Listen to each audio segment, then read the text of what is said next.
Come Lord, nacho sushi. Who the fuck is that? Sounds like something you order at a cheap gay fusion restaurant.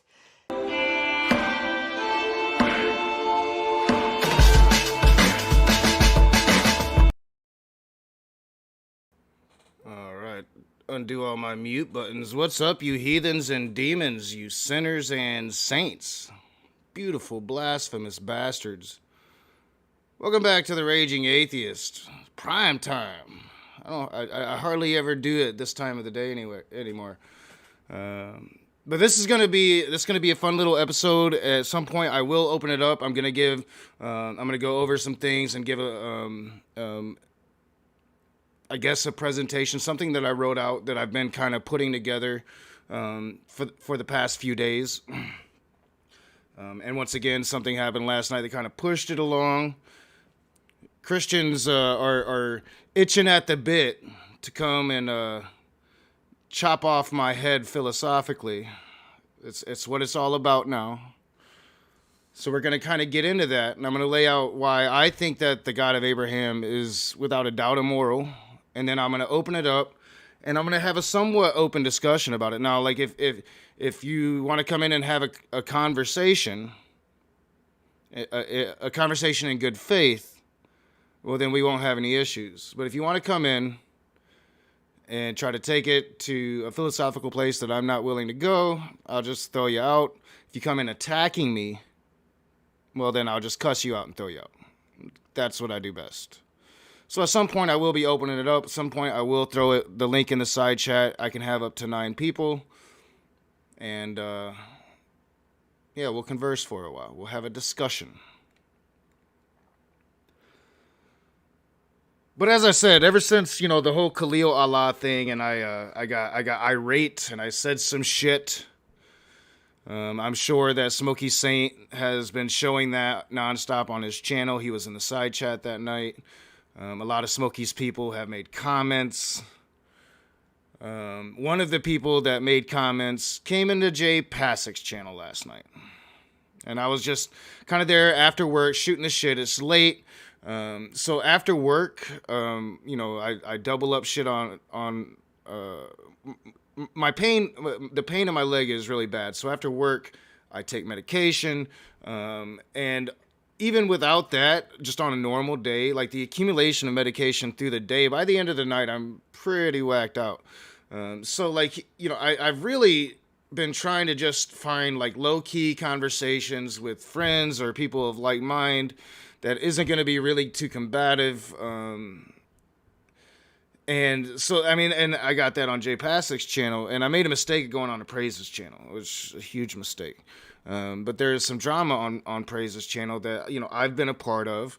And I wanted to kind of surprisingly be critical of Gavin, but at the same time show some support of Gavin. Now, I'm going to show a little bit.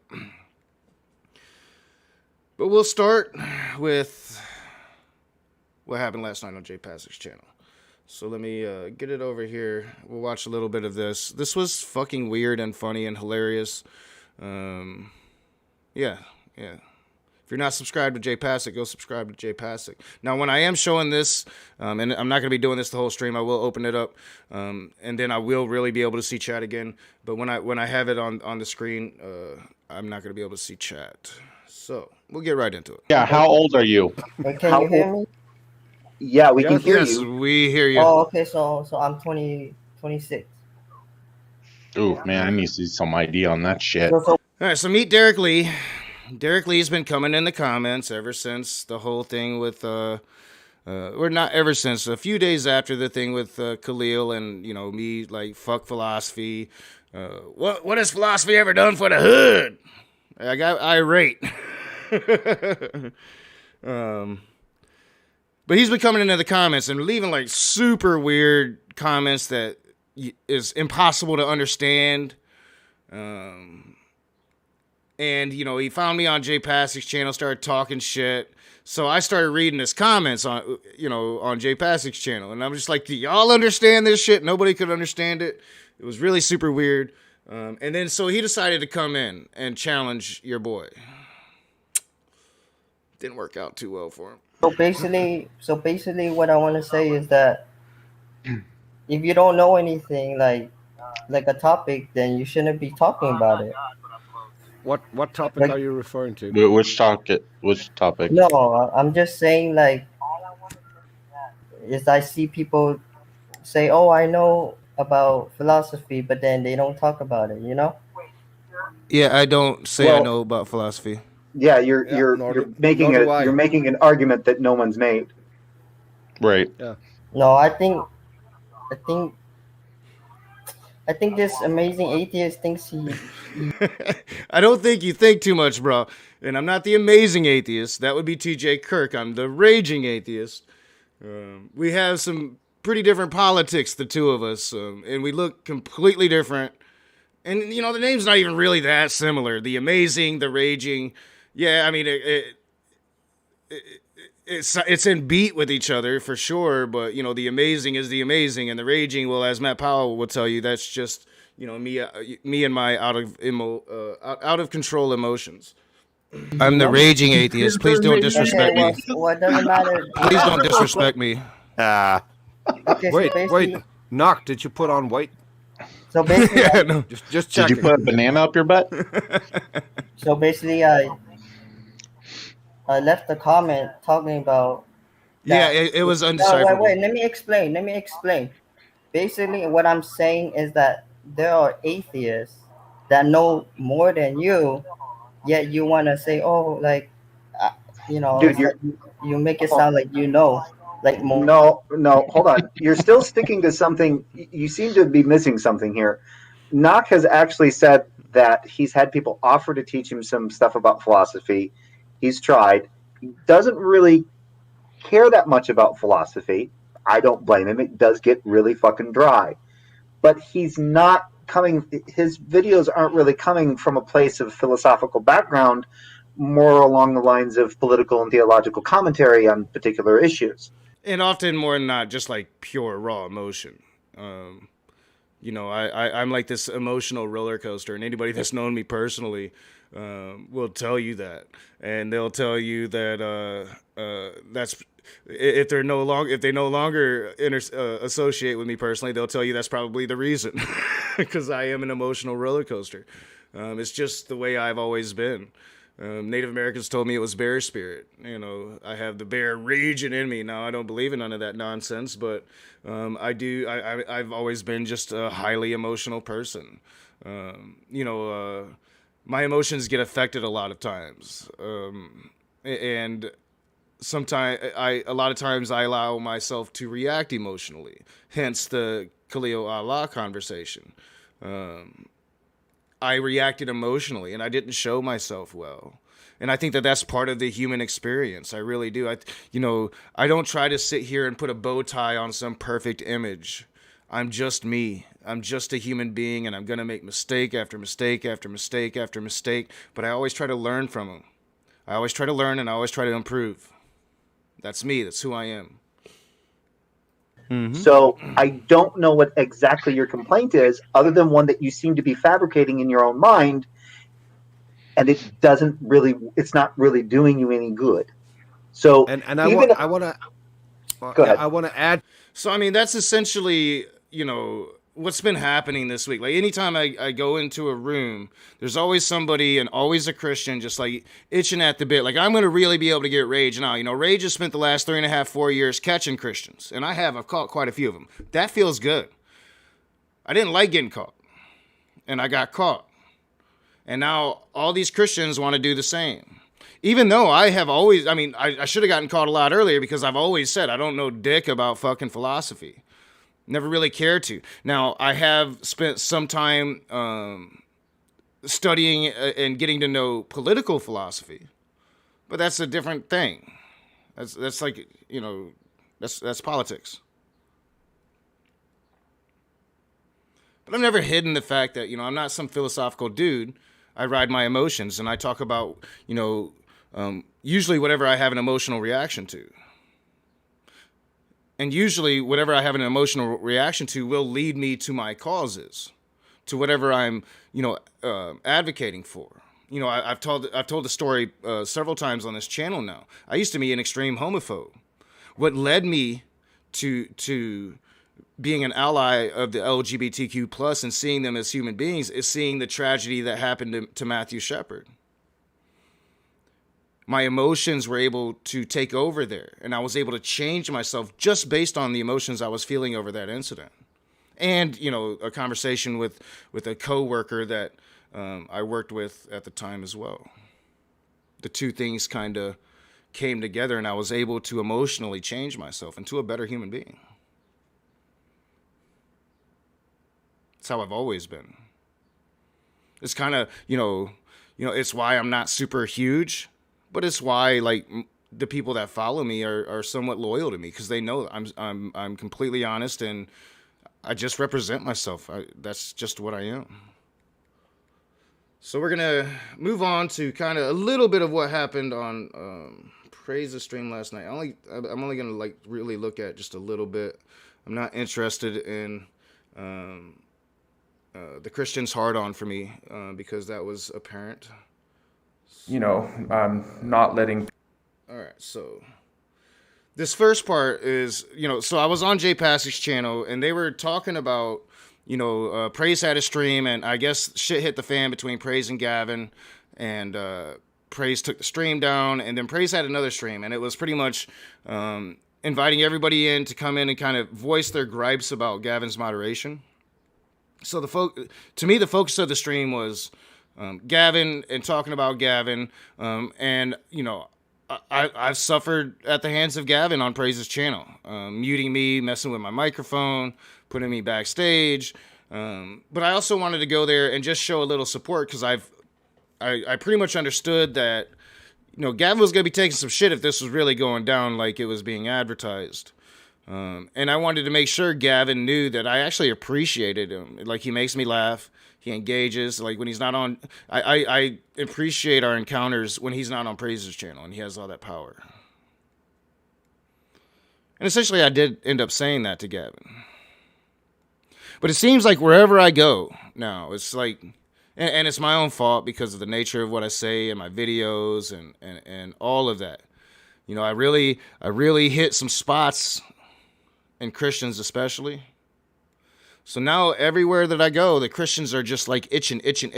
As soon as I go into a room, it's make it the Raging Atheist show. So no longer want to talk about Gavin, although they would continue to talk about Gavin for a while.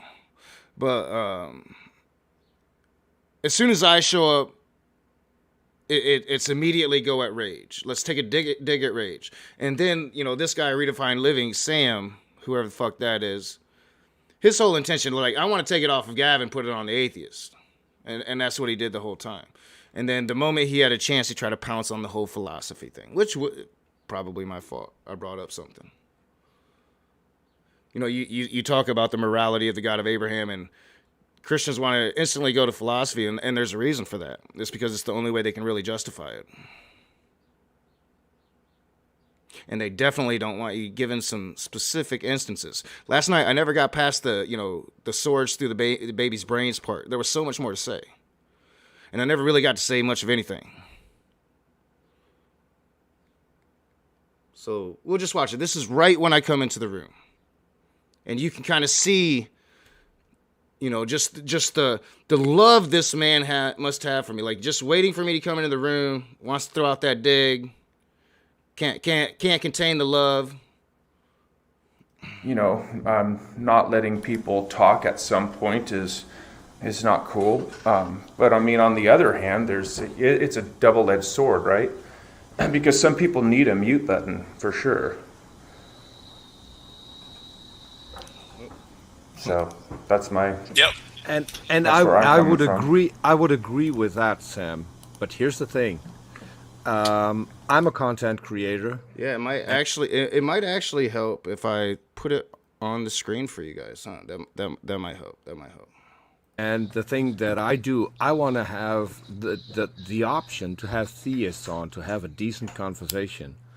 If you're going to have channels that are just going to troll atheists, it's not going to be productive, and it's going to be it'll end in a shit show every single time, and no one's winning, because what we need to have the conversation. We Well, need to have that's the not, you can exchange do of what you ideas. want on your channel. I mean, there's plenty of channels that are, I mean, like look at Rage's channel is like that, right?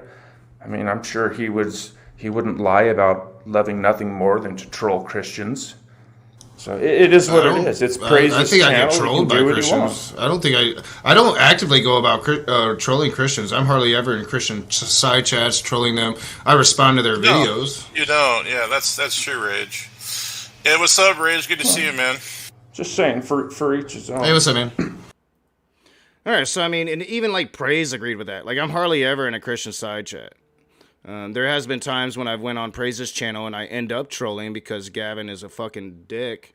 I'm trying to get it to where. All right.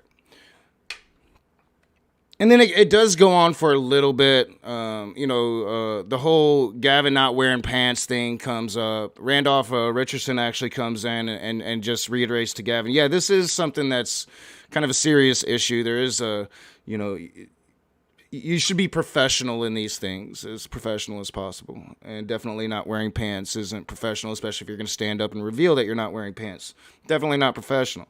So that came up, but it wasn't long before, Sam he was bursting with just love for me, and he couldn't help himself, and it devolved into a shit show like it usually does.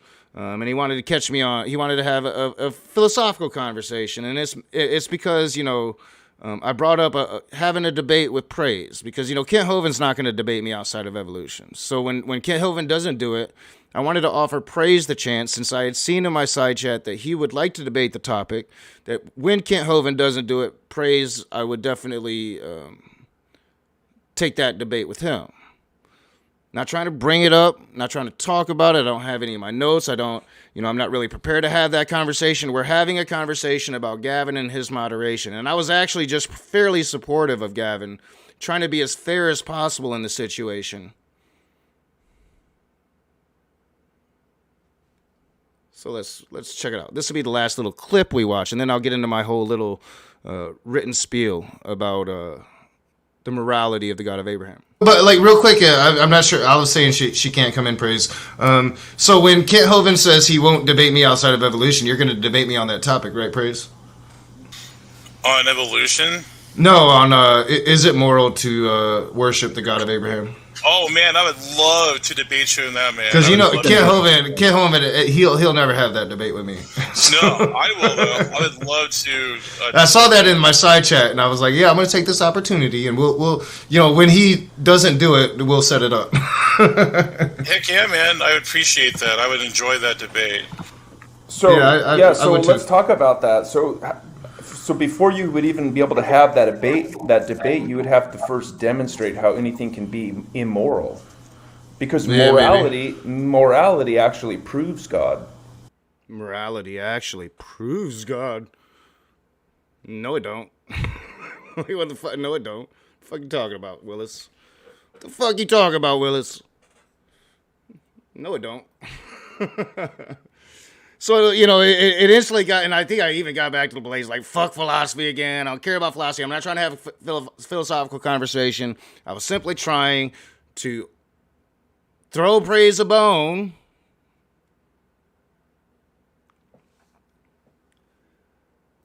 But let me tell you guys what I really think about it, right? And I can actually, should be able to see, let me actually put your live chat back over here, and I'll be able to see the live chat again. So, boom. There we are.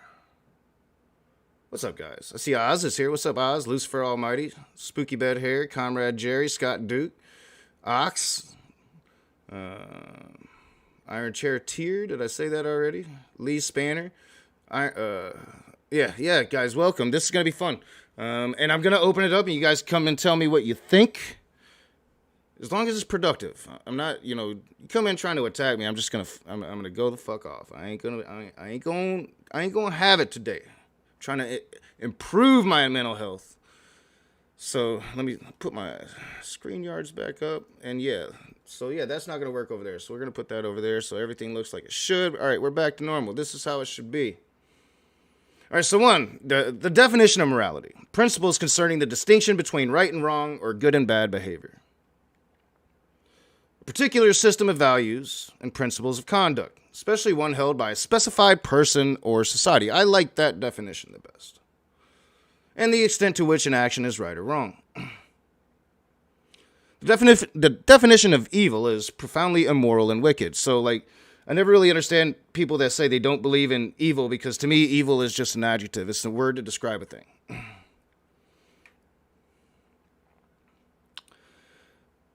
Philosophy degrees, if I can speak, represent 0.14% to 0.20% of all master's and first professional degrees. Very few people have a degree in philosophy. Very few. Very few people really care about philosophy, understand philosophy, give two shits about philosophy. Most people go through their lives not giving a goddamn about philosophy. There are a whole bunch of armchair philosophers out there. A whole bunch of them. I never really tried to pretend, I never tried to pretend to be one of those. And I got my camera up because I'm smoking. Y'all know the deal. I'm smoking some weed. Isaiah 45:7 says, I form the light and create darkness. I bring prosperity and create disaster. I, the Lord, do all these things. This affirms that God creates darkness and disaster. The Hebrew word that is translated as disaster could also mean wickedness, hurt, affliction, or adversity. So the Holy Bible, the one text we have that is the descriptor of the God of Abraham, plainly tells you that God creates evil. And any argument that evil comes from the free will of human beings must first get over the fact that the Bible says that God creates evil and disaster himself. There are many descriptors of the God of Abraham in the Holy Book that birthed it. I will be showing a lot of them today, and I don't need a degree in philosophy to do so, or I'll be talking about a lot of them. I'm not going to show them. I was going to show them. I decided to push this little thing up. But you know what you might need that degree for? To rationalize away the facts and the descriptors your holy book gives you of the monster you are devoted to follow. Exodus 32:14 says, and the Lord repented of the evil which he thought to do unto his people. Exodus 15:3 says, the Lord is a man of war. The Lord is his name. Exodus 34:14 says, for thou shalt worship no other God, for the Lord, whose name is jealous, is a jealous God. According to the Bible, Satan is actually God's anger, or perhaps still fulfilling its role as the morning star. Sometimes in the Holy Bible, you get double stories or double tellings of the same story. One such occurrence gives us an idea of who or what Satan might really be if this story is indeed the truth of the universe. In Chronicles 21 and in Samuel 24, we get an account of a census King David carries out. The problem is that God has a rule against counting the men of Israel. As a result, God punished all of Israel because, David breaking his rule. So let's take a look.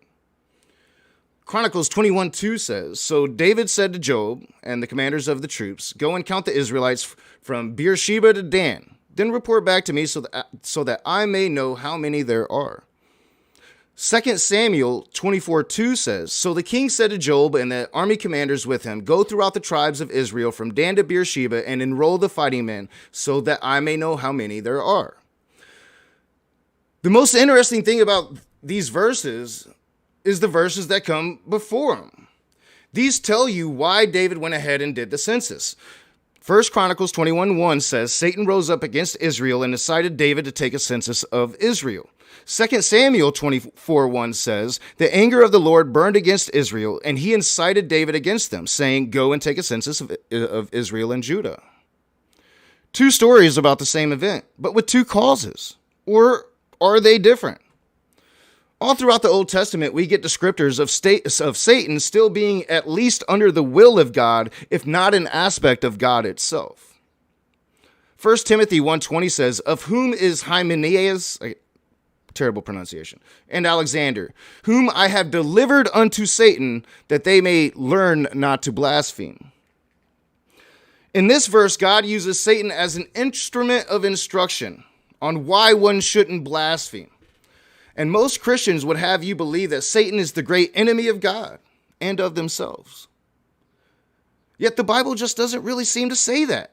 It does seem to indicate a personal relationship between God and Satan, with God the alpha of the two. And we can't forget about the book of Job here. Some Christians will tell you it isn't literal, it's allegory or whatever it is that they say, but what we have is a descriptor of the relationship of God and Satan.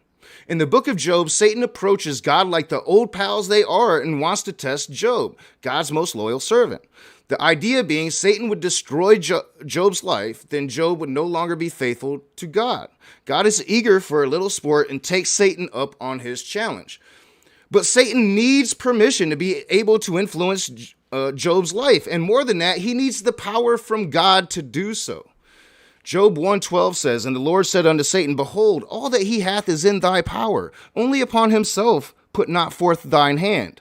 God is giving Satan the power to torment Job, but only Job. The good versus evil dynamic of the relationship between God and Satan that most Christians believe is just one of the biggest lies inside of the religion. The end of the story of Job tells you who is responsible for all that had befallen man. Job 42:11 tells you that Job's friends and family comfort him over all the evil that the Lord had brought upon him.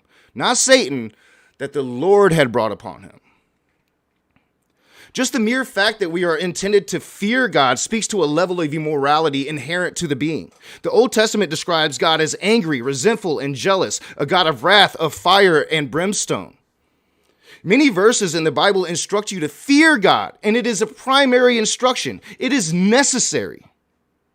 Deuteronomy 6:13, 10:12, and 10:20. 1 Samuel 12:14. Job 28:28. Psalms 19:9. 33:8. 111:10. Proverbs 1:7. Ecclesiasticus 1:8 and 11. 7:29 and 31. Now living in fear of something to me implies immorality, based on me as a person, on who I am. I do not wish to live in fear, so to me that is immoral. Again, I go to that second definition of morality, a particular system of values and principles of conduct, especially one held by a specified person or society. I do not want to live in fear, and here in this society, we reject authoritarian dictatorship. As a society, we do not wish to live in fear. It is a vital root of the Black Lives Matter movement that people shouldn't live in fear simply for being born with black or brown skin. There are also many verses where the fear of God will gain you rewards, such as 2 Kings 17:39, Psalms 25:14, 33:18, 34:9, 103:11, and 17, 112:1. And I could actually go on and on here. There are many, many verses that describe fearing this God of Abraham will actually bring you reward. Verses written to appeal to the selfish. And of course, contradictions is a thing in the Bible, and inevitable in such a large text. Ecclesiasticus 2:12 says, the fearful heart brings woe unto themselves. So let's go to Adam and Eve and the immoral doctrine of original sin. Punishing children for the sins of their parents hardly seems moral to me. Adam and Eve were punished with death and pain, with suffering, and still to this day they get vilified as the cause for all the evil of mankind. Yet they, quote unquote, sinned before they even knew the difference between good and evil. And why didn't they know the difference? Because God was insistent on keeping them ignorant. God must be immoral if it punishes people for sins they do not understand and could not possibly resist. I'm not even really going to get into all the murder and genocide in the Bible. Y'all hear me go on and on about that ad nauseum. But again, murder and genocide ordered by this immoral atrocity of a God. And while the New Testament was written in more enlightened times than the Old, it does indeed endorse violence and murder. Jesus himself declares it when he says, "Think not that I come to send peace on earth. I came not to send peace, but a sword." And Christian history is riddled with violence and murder. One Christian group calls another heretical and then proceeds to torture, burn, and murder those that disagree with them. And it doesn't even have to extend to other followers of the God. Other followers that are doing it wrong, like the Muslims and the Jews. No, it can extend to people that have no God like me, or to quote unquote witches or pagans or homosexuals. Hell, the Old Testament tells you at points to dash the heads of your children against the rocks if they are disobedient. And Jesus tells you himself that he expects you to love him more than your own parents or even your own children. Not to mention, we are all on a one-way trip to God's final judgment, where the righteous get to fly up to heaven and the rest of us, the billions upon billions that are left, get tortured by Satan for 1,000 years, again doing the bidding of the God of Abraham. And again, I can go on and on. Maybe I will. Maybe I'll have another evening like this, a part 2, and lay out even more reasons why I can easily say that this God is indeed immoral and unworthy of your worship. A no-brainer that does not require a degree in philosophy to figure out. But it might take one to justify your way out of it. So I'm going to open up the room now. Anybody that wants to come in can come in. But again, I'm going to have a heavy hand. I ain't trying to get another fucking ulcer tonight. So I'm going to go ahead and put it in the side chat. And then I'll pin it. And again, I do want to apologize to Kent Hovind CPA. I have noticed, the things going on in the side chat, and I meant to actually message you. I'm kind of beyond that, and that's why I didn't release the video tonight like I said I was going to. I'm probably just going to leave that on Patreon. I don't want to antagonize those people or even deal with those people anymore. So it's like, I just decided not to put out the video. So please... I understand the passion, and I think that it is important to expose such people, but I am beyond that, and let's not, especially now that there is kind of evidence to believe that maybe it is indeed a doxing of that particular person. Let's not do that. So anyways, nothing much. I figure, I was watching. Oh, okay. That's you making the noise. I thought my oven was. That's me hitting my bowl. Okay, I thought my oven was about to explode. Like, what the fuck? But no, I figured I'd come in. I watched some of your stream. Then I watched you figured I'd come in. You're talking about everyone's favorite subject, the immorality of the God of the Bible. Yes, it's what I like to talk about. But I like to talk about it from a biblical standpoint, and Christians don't really like to go there. They want to take it to a philosophical thing. How they can philosophically justify the absolute atrocities committed by I mean, I hate to break this to you, but this conversation the conversation we're having now is philosophy. Oh, I know. That's what I've been told. Oh, yeah, let me do this, because I meant to do that. All right, so all that shit talking that I just did, put aside. I told you I learned a life lesson, and I'm stubborn, and I don't like to be caught. So all that shit talking that I just did, Simon Funk told me if I wanted to learn about philosophy, you start with this book, Bertrand Russell's The History of Western Philosophy. So I've actually started that one. Next, I got Plato's The Last Days of Socrates. I was recommended that, you got to start with that one. The Last Days of Socrates. I assume that goes over the Apology. Yeah, I believe so. Basic Works of Aristotle. How to Think Like a Roman. And, I had to get the Communist Manifesto. I haven't read that since college. I have read that one. So, I am actually, really determined to learn the stupid shit. All right, go ahead. Well, okay. So why would you call it a stupid shit if you want to learn it? Because that's the way I talk, Tanya. That's the way I talk, Tanya.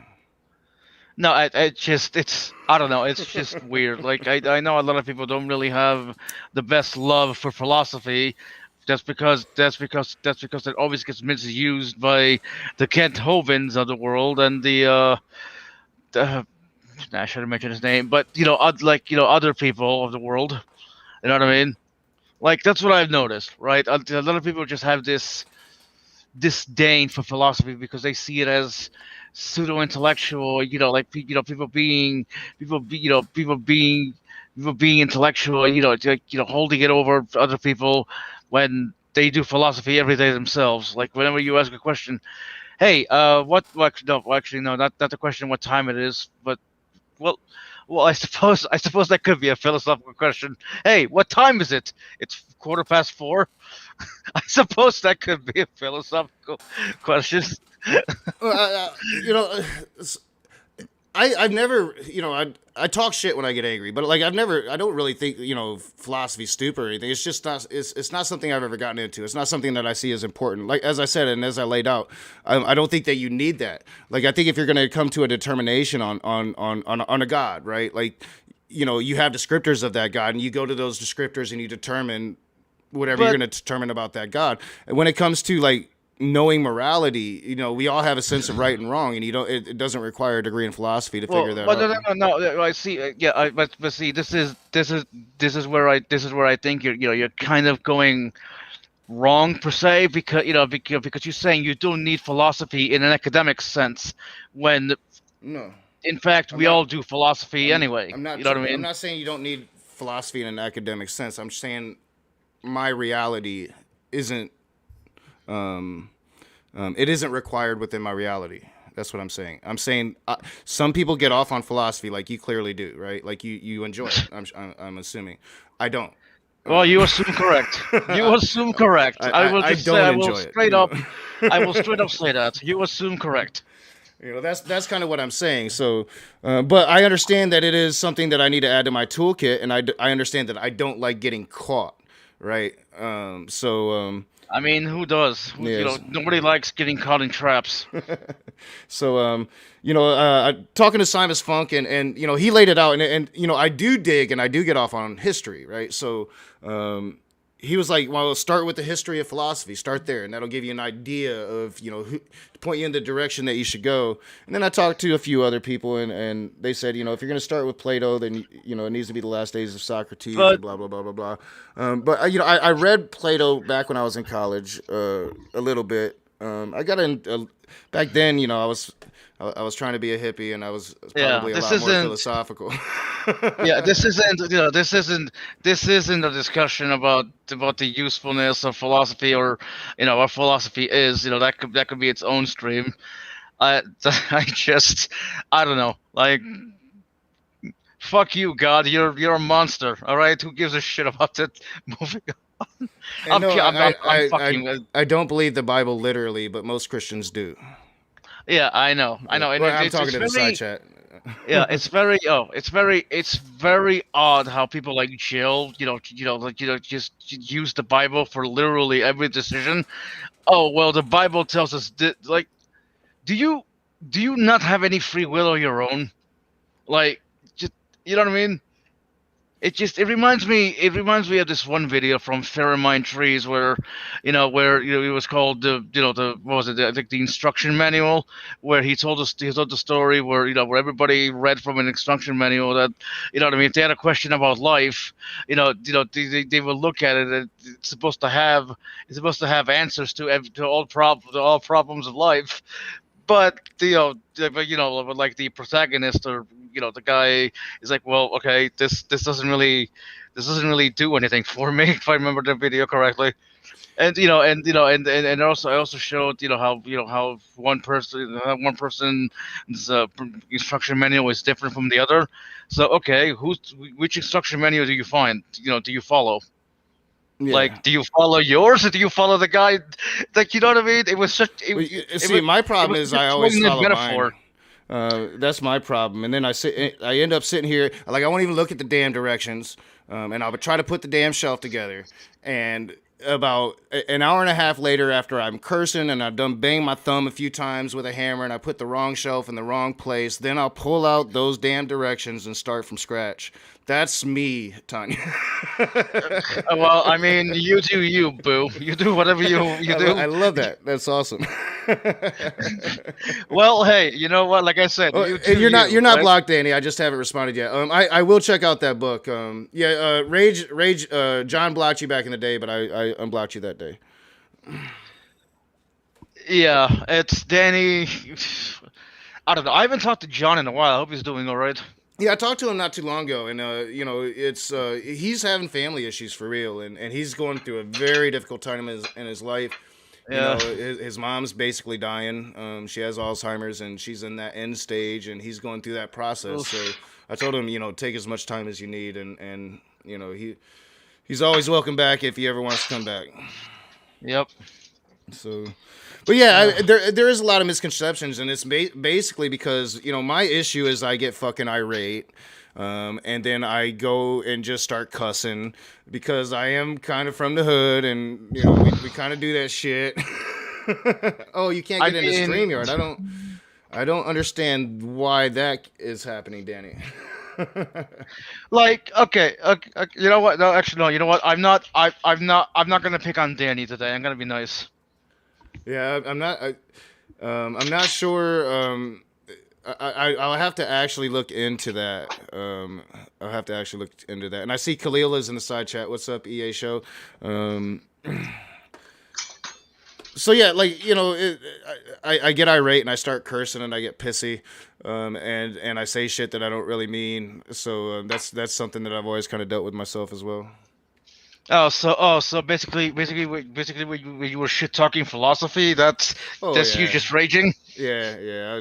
Well, I mean, and I try to point out, me and Dr. Josh have had the conversation, about academia and kind of my thoughts on it. And I do have a great respect, especially for anybody that's going to devote their time and actually go through and get the PhD. Because I gave up on that like way soon, Yeah, I respect people like that also, but there are also issues with academia that should be addressed, but I don't think they ever do. But but like my thing here on the channel has always been like showing that not everybody's academia. I truly think, if you're going to normalize atheism, if atheism is going to grow, and actually there are good numbers out that say atheism itself is shrinking. Now the nose is continuously gaining ground in the population, but actual atheism does appear to be shrinking. And I think that you really need to open it up and say, atheism isn't some smart white dude's thing. It's not some philosophy thing, and I threw the white thing in there when I really shouldn't have. But I think it was once known as that, at least, right? And atheism is just a disbelief in God, and you can be just a normal person living your life, making your mistakes as I do, and still be an atheist, and make those mistakes and still be a decent human being. I mean, I'm not a decent human. Actually, no, just kidding. I am. That sucks. But I don't know. I enjoy talking to Danny, so it really sucks he can't get into the StreamYards. Let me I'll redo the link. I know you have your issues with Danny. Yeah, I do. So But yeah, whatever. but I am determined to learn. That's one thing that I do. I am very passionate about is learning, and just because I don't like it doesn't mean I shouldn't learn it, right? Exactly. Especially I don't like getting caught. I mean, by learning something, you're better equipped against your enemies. Well, yeah, and it'll be good for one, to read the Communist Manifesto again, because I haven't read that in like over 20 years. Aren't you a communist though? I'm a socialist, but I don't even really know what that entails. Really, I just know that I'm for the working class, and it seems to me socialism is the politics of the working class. I know that I'm something more than a progressive now. I'm not quite sure what that is, and I want to explore that.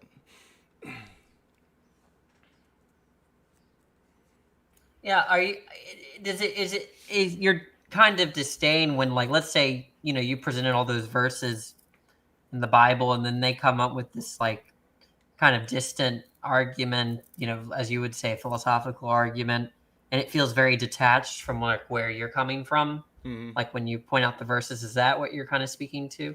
Well, yeah, I mean, they instantly shy away from the verses that to me are just pure descriptors of the God that they follow, and like I'm really quick to acknowledge I don't do philosophy. So if you want to have a philosophical conversation, it's pretty much like taking candy from a baby. I just it's not I am a person that study holy text. I've studied the Bhagavad Gita. I've actually read the Quran a long time ago. In fact, I'm thinking about stopping my Bible is Stupid series so I can actually focus on starting to read the Quran again, because it's been over 20 years since I read that one. But like I've got Buddhist books of actual, I guess they would be considered philosophical books, like the Tao of Winnie the Pooh, Zen and the Art of Motorcycle Maintenance. I got the 7 Pillars of Zen. Like I get into holy texts, and that's, when I was searching for religions, that's how I searched for them. Like when I left Christianity and I was searching for religion, I didn't go to a philosophy textbook. I went to the holy text of the religion that I was looking at. Some of them had many of them. Taoism, my overall interpretation of that was just get to know yourself. But Buddhism, I practiced it more atheistic, but there was a lot of components to it, and I explored them all. And I did that through reading the actual text and not rejecting it as I went. I see. I mean, yeah, because I'm very much interested in philosophy, and so I'm trying to interpret you in a way where like maybe I'm getting I can understand what you're saying, but I don't know. Well, what I say is essentially this: is that some people really like philosophy, and as I pointed out, like the stats of, it's very low though, like the actual numbers that it's important to them. Here in this community, it's fairly high, I think, because it is centered around what I would consider academia topics, right? Like, it's centered around theology and religion. And one of the interesting things that I learned today, and I'm trying to put my mind there and start seeing it like this myself, is that, you have your theology that deals in absolutes, you have your science that deals in answers, and then philosophy is the thing in the middle that asks all the questions. If I can start seeing it like that, I'll probably enjoy the research moving forward. I just have to get over my own old preconceptions of probably superiority, but I'm getting there. It's a lot easier to get there when you get caught up by somebody who obviously knows their shit, and that's what happened. So wait a minute. Are you saying you see yourself as better than philosophy? No, I'm saying that we all have superiority complex. I think most of us, at least I do. I see myself as I don't have. I don't have actually, issues with self-image. I'll put it that way. Well, yeah, no, that's actually an interesting topic. Like you said, we all have superiority complexes, right? Sure, I think so. Well, okay, so here's a question for you: Can you have a superiority complex and still learn from others? I think so. Okay, moving on. How you doing, Danny?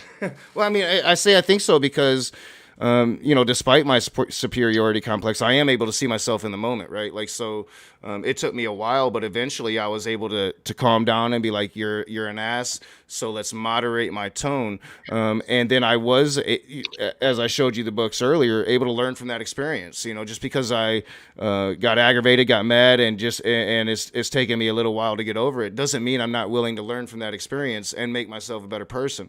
A superiority complex doesn't have to be a negative connotation. I think it's healthy to see yourself in a positive light. Yeah, but a lot of people just take it completely in a level like narcissism is I would say a different level. Well, yeah, I could get into that, but that's another topic for another day. Yeah, I mean, and definitely, like, I used to be a conceited bastard. I don't think I'm conceited anymore, but it's like I don't have issues with myself, right? Like I don't, Because yeah, you know. because here's a, maybe you know this, but just a little bit. Here's something a little bit you. Sorry. Here's something that you may know, but you may not know, right? Narcissists, may give off, an air of superiority, but Oh shit, yeah, that might help if I put y'all on screen. Holy shit, I'm just like way behind the yeah. times right now, man. All right, go ahead. Sorry. Basically, sorry, I'm also eating on the side. Yeah, I actually did that earlier tonight. Well, basically, what I'm trying to say is that narcissists actually hate themselves. You know what I mean? They may give off the illusion of, being these grand, like, I'm not a psychologist, obviously, so so the way I'm phrasing it, maybe, like, maybe the wrong way, but from what from what I've learned is that, deep down inside, narcissists hate themselves, right? Like, rather than accepting their flaws, they deny them. They put on this air of smugness, of superiority. You know what I mean? They are better than others, and they obviously don't take criticism well. You know what I mean? If you ever dealt with a narcissist. Oh yeah, and I think there's definitely times, like, in the moment when I don't take criticism well. I have to cool myself down. Well, that doesn't really make you a narcissist per se. So, well, I don't think I'm a narcissist. That's one of the criticisms that Christians level at me, but I definitely don't think I'm a narcissist. I think I do think I'm maybe sometimes have some illusions about myself that aren't true. Like, and this is why I don't even know what I'm trying to say right now, because I couldn't, like, point to one. But I think that I think we all have, like, images of ourselves that necessarily aren't truth or what other people see. I mean, yeah, like, I don't know. It's just, it's weird, right? Because on the one hand, you should have confidence in yourself and your ability, so you can go out there, and be confident, and you say what you want to say, like I'm doing now. You know what I mean?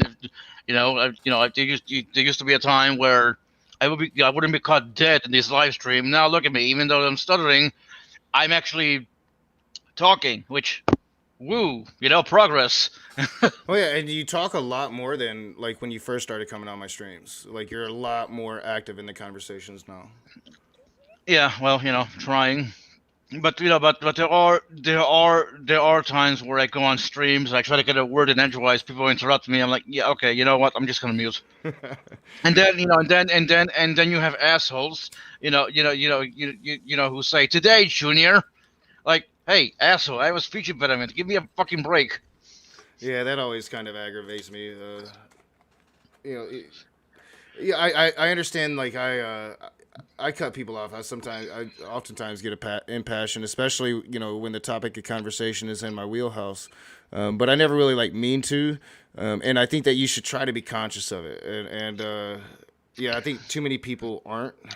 Like last night, I might have actually got into it a little bit if the dude would have just let me speak. But by the time he finally got around to actually letting me speak, I'd been just chilling in the back so long, not really saying shit, that it's like, what's the point now? Yeah. And then so when I got my chance, I just slowly leaned up to the microphone and said, I don't even remember, but it's along the lines like, yeah, this ain't gonna happen. And I remember I ended it like, if you want to talk to the Raging Atheist, book it, bitch. Because I got aggravated. I get aggravated with stupidity. Like, don't come and tell me how I think. Don't tell me why I think. If you, and that's why I said, like, open it up. Like, I'm more than willing for a philosopher to come and teach, be teaching in their approach, or maybe, but don't come and berate me about something that I've just never really needed to have a care about, because I didn't need it to get away from religion, and I'm never going to need it to stay away from religion. I've made that determination a long time ago, and as I pointed out in the opening, I just see most people's God, which is the God of Abraham, most people that I know, I see it to be an atrocious thing, and I can't understand why they follow it. But hang on. One of the things that always fascinated me when you talk to Christians, you say, well, if you don't believe in God, why are you criticizing him, or something similar to that? Have you ever gotten that? Oh, I get it all the time. Well, okay. The response to that would be, okay, well, Thanos isn't real, but we criticize him. So just because a character is fictional doesn't mean you can't criticize it. I mean, that's literally the point of stories. Well, yeah, and right. And outside of that, like Uncle Ricky is not really an uncle, so Who the fuck is Uncle Ricky? Certain element don't go doxing Uncle Ricky, but Uncle Ricky, your Uncle Ricky doesn't believe in Thanos like Thanos is real, and definitely doesn't vote for politicians because Thanos is real. So you say that, but look. All I'm saying is that there are religions based on the Jedi. Okay, that's all I'm saying. Yeah. I actually dated somebody that got into that kind of shit. I also dated somebody that really got into Star Trek obsessively. Knew the Klingon language. I can't even learn Spanish, but if you want to learn another language, use Rosetta Stone. But I do find it interesting that Christians don't want to talk about the descriptors of God in their Bible. Philosophy is important. Yeah. Having those conversations is important. And there are people to have those conversations. There's plenty of them.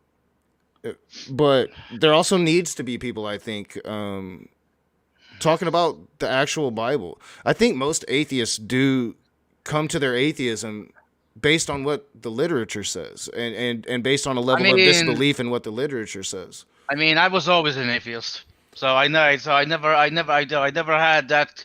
I never had that deconversion moment. Yeah, that would be like, I'd like to think of it as bliss, but I think to you it's probably just normal. Well, I mean, it is normal, but at the same time, like whenever I hear these stories of, I used to be very religious, but then something happened to snap me out of it, and I'm like, well, I'm glad I was never religious, but at the same time, it's like, you know what I mean? It's like, I don't know. It's hard to put into words because I had never had that experience. I've always thought of biblical arguments to be rather weak, though, because they can just take a different interpretation. But maybe you're just after the literalist. I don't know. Well, I usually deal with literalists, and I think most Christians, even most Christians, I don't think actually read the Bible, for one. Well, but I think that they accept the stories literally, even though they don't really think about them. And 25% of the nation is evangelical. So a good chunk of the nation literally believes these things. I mean, I have a quick question. What could what? Well, actually, no. It may be a stupid question. Now that I think about it, but I was going to ask, what good is a text if it could be interpreted in different ways? But then I'm like, okay, that's kind of a stupid question to ask. Well, yeah, I mean, they can interpret it all they want, but like the Bible gives the descriptors of the God, right? Like, I mean, you can't really escape that. I mean, you can say it is literal, but these are the descriptors of the God that you profess faith in, and this is really the only book you have, unless you're about to do what I'm going to do and spend all these damn hours reading all these books on damn philosophy, but this is the only book you have to base it on, is that text. Rage, honestly, one of these days I'm gonna make you love philosophy. Okay, that's my goal. That's my goal. Well, I'm sure I love reading, so I'm sure I'm gonna enjoy myself. No more shit talking philosophy. But shit talking is what I do best, man. What's up, Randall? Well, okay. Well, shit talk, Danny. Hey, don't discourage him. I'm just messing with you, Danny. Don't discourage him from starting a new discipline of philosophy. Well, but hold on. If he's studying a new discipline of philosophy, then he's doing philosophy. Yeah. Which is something he says he doesn't do. Well, no, I don't say that I don't do it. I mean, as Khalil pointed out to me, everybody does philosophy, whether they want to or not, Yeah, right? I literally just said that also, and you denied that. Well, I don't deny it. I just talk shit, dude. I don't know. It just like I said that, and he's like, "No, I don't." I'm like, "Okay, whatever." Where do I go with that? Yeah, it's my great inconsistency, as the Icky would tell you. I mean, who? The Icky. I No. I know who you meant. I was like, who? You know, it's a. Never mind. Phil, you get the point. Yeah. I don't know if you saw the video. I put it on the Discord server you're on, but I decided not to put that video out. I am making better decisions. I mean, apparently, from what apparently Jay talks to Smokey, but that video's gone. So whatever. Well, he's out in the community now. It's hard to avoid him. He's kind of like inserting himself back in there. Like, okay, can I just? I don't know. I honestly don't know. I honestly don't know. I don't know if you want to talk about this live, but I watched that one stream you did a couple days ago, and I was like, why the hell is he doing this? It only lasted like a half hour, but I was like, you know the stream I'm talking about, right? The Will stream? Yeah, I was trying not to mention it, but okay. Yeah, no, I don't mind talking about that. I'm actually, because I was afraid it would go to shit, and I'm actually proud of that stream. Because I held him to account. I asked him the questions that I wanted to ask him, and just the justifications are lame. So I mean, I don't know. I thought it was a good. That's why I think it's a good bow on all of that shit to move on. That's ultimately why I decided not to premiere the video today. It's like I'm moving on. Why keep kind of backtracking with it. Moving on up. Oh wait, wrong. Wrong song. I mean, I'm not gonna actually be able to move on because from what I understand, I'm still like 90% of the dude's content. So like he's gonna always talk about me and say the things he's saying. I mean, trust me, I know how that feels. Which I mean, do your thing, boo. People. I do have people archiving the things that need to be archived, and eventually they're gonna go too far, and it's gonna break too many laws. I mean, from what I've seen, Will manages to skirt a fine line between legality and illegality. Yeah, but he's always got to take that next step into absurdity. So sooner or later, they're going to slip up. That's the way I look at it. I can't stop people from saying what they say. I can only hope that people are smarter than what I think they are. I mean, some of them are. I mean, not all of them. Like I would say, 90% of people. It's hard to quantify. Yeah, I mean, at last count, I don't. It just seems like the populace is fairly stupid. But then, I am stupid on things as well. So I don't know. I've come well before this whole philosophy thing ever came up. Like this whole last 6 to 8 months, and the Icky-Tane experience and all the things that they're doing over there and saying about me and my people. It has really taught me, I think, how to look at myself a bit better. And hey, you're not so goddamn great. I don't know. It's just it's been an experience, dude. And I'm kind of worn out and drained from it, I think. I never thought I always kind of thought people had the propensity for abject cruelty, but this is just it got beyond the pale for me. So it's I don't want to keep reiterating it and drawing out the drama. I'll just let it. Eventually, I have to assume they'll get tired of talking about me.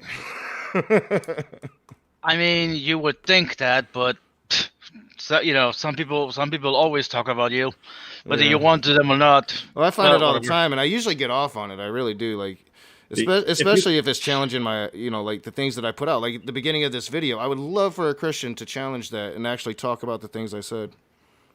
See, if you're keep talking about them, they'll keep talking about you. It's a vicious cycle sometimes. Yeah. Well, but you see here's the interesting part, right? You could not even be thinking about them, but for some reason they're thinking about you. Oh yeah, I mean the fact that it's still going on. Like I have talked about it a little bit. I am considering going back and taking down, all the streams to where like I show this picture because I am having like a conflict about that now. I have a conflict about it now where I didn't before. Because just because he does a thing doesn't mean I should stoop to the same level and do the same thing, I guess. You know what I'm saying? And it just took me a long time to see that. You do a lot of things in the heat of anger that's stupid, and I've always been emotional, but I need to be a little bit less so. People used to say it was a drinking thing, and I remember screaming to the blue in the face. I'm like, this ain't a drinking thing. This is a me thing. Well, okay, there's nothing wrong with being emotional, technically, and empathetic. You just have to control that. Yeah. You know what I mean? You have to be able to to channel your empathy, like where like where where you want it. You know what I mean? You have to channel that. I can't say anything better than that. A lot of my aggravations come from, for one, being shut down from any religious conversations within my family before I ever went on YouTube.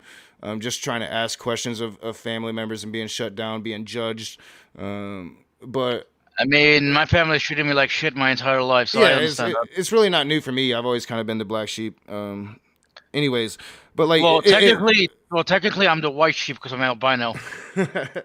But most of it stems from like my time on the reservation down in North Carolina, learning the Native American language, the Native American spirituality that Ted was practicing. You don't know who Ted is, but the guy that was teaching me, and it was more of a universal practice. But I was getting a lot of history from the elders there on the reservation, word of mouth history, and we visited other nations as well, and I learned history from them, and it really a lot of my anger stems from treatment of the Native Americans, treatment of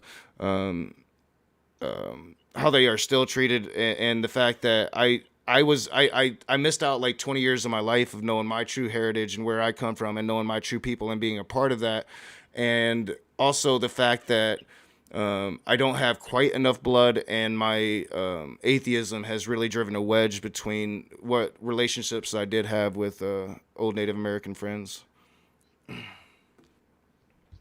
So, I mean, that's where most of it comes from. So, like, I had these causes, and a lot of my causes are political, and it kind of bleeds into what I do here about atheism. Yeah, I understand that. Like for me, I really wish I could travel. I really wish I could travel around and hear people's, hear people's interesting stories. Because everybody's got a story to tell. All right, everybody sees the world differently. You know what I mean? Like I really like that. How you can get sides, you can get all sides from all people, and then, okay, so side A says this, side B says that, and then you have side C over here just saying that. Okay, let's see. Let's sort through all the information and see what conclusions we can come up with. Oh yeah. And I think I just see I see the world with angry eyes. Like I study things that make me angry, right? So like Yemen's become an issue again, and once again people are talking about the famine in Yemen and how it's actually worse for the children than anybody else, although it's bad for everybody. And I know about that. Like what was happening in Syria. I just see all these things, and I don't really. I just feel a lot of anger. Like the National Prayer Breakfast and that caucus, having their hands in trying to pass legislation in Uganda that would require the death sentence for homosexuals. The American religious hands with political power tied into that. And I do believe the initiative failed, but didn't fail by much. And it almost became a thing. That enrages me. And that's kind of the voice that I always try to speak with. I think you and I need to have a one-on-one one of these days offline. Yeah, I mean, I don't know. I see the worst of shit, so Well, yeah, I know. I just, like I said, I think you and I should have a discussion off air. Yeah, about it. off airs are like really hard for me because once I'm off air, I get super busy. I still gotta have a conversation with Khalil because I keep telling him I'm gonna do that, and I just want to be in a place to where it's gonna. I know it. I'm not gonna just flip out and be an asshole. Well, yeah, because I understand where you're coming from more than you realize, but yeah.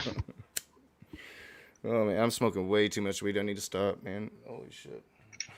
I haven't done these open rooms much since I stopped smoking because I get super fidgety and it's hard for me to like sit still here and really focus on a conversation. I'm hoping that will come back one day.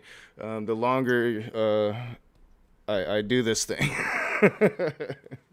It's probably gonna get worse before it gets better because I'm gonna quit smoking weed next. And that's gonna be a process itself. So you and I have been talking the entire time, Danny, for a little bit, and Randolph is still repairing his garage. Yeah, I can talk my ass off. Yeah, feel free to jump in. I'm rebuilding the lean-to here. It's I guess it would be big enough to probably by the end of this it'll be big enough to fit 2 extended Suburbans with some extra space left over for a smart car. Okay. Seriously, Randolph, I honestly think you should get a sun hat to protect yourself from the sun. I have my blue blockers. That's not gonna be enough, but okay. Oh, this is Canada. It's a warm day, but it's not hot. Yeah, that's how Michigan's been. In about a month or 2, I'll need a sun hat, though. So you're right. Ultimately, yeah. I'm gonna have to get one too now because like the bald spot up there is definitely in danger of sunburn now. Actually, I can sunburn quite easily. I know this weather I won't, but in about a month or 2, it's going to be really hot for me. I do better in the cold climates. I hardly ever sunburn, and when I do it, I usually only sunburn on my feet, and it really sucks. Well, I mean, no offense, Rage, but you're not albino. No, I think they say that like I'm olive skinned, because I'm like naturally dark. I got like this little red. It's not like a red tint, but it's a reddish tint to the skin. It's a darkish tint. So, Danny, where have you been lately? What do you mean? Like, what do you mean, like here in this conversation, or? No, I meant like you haven't appeared on Stream's channel in a while. I was there yesterday. No, I don't remember.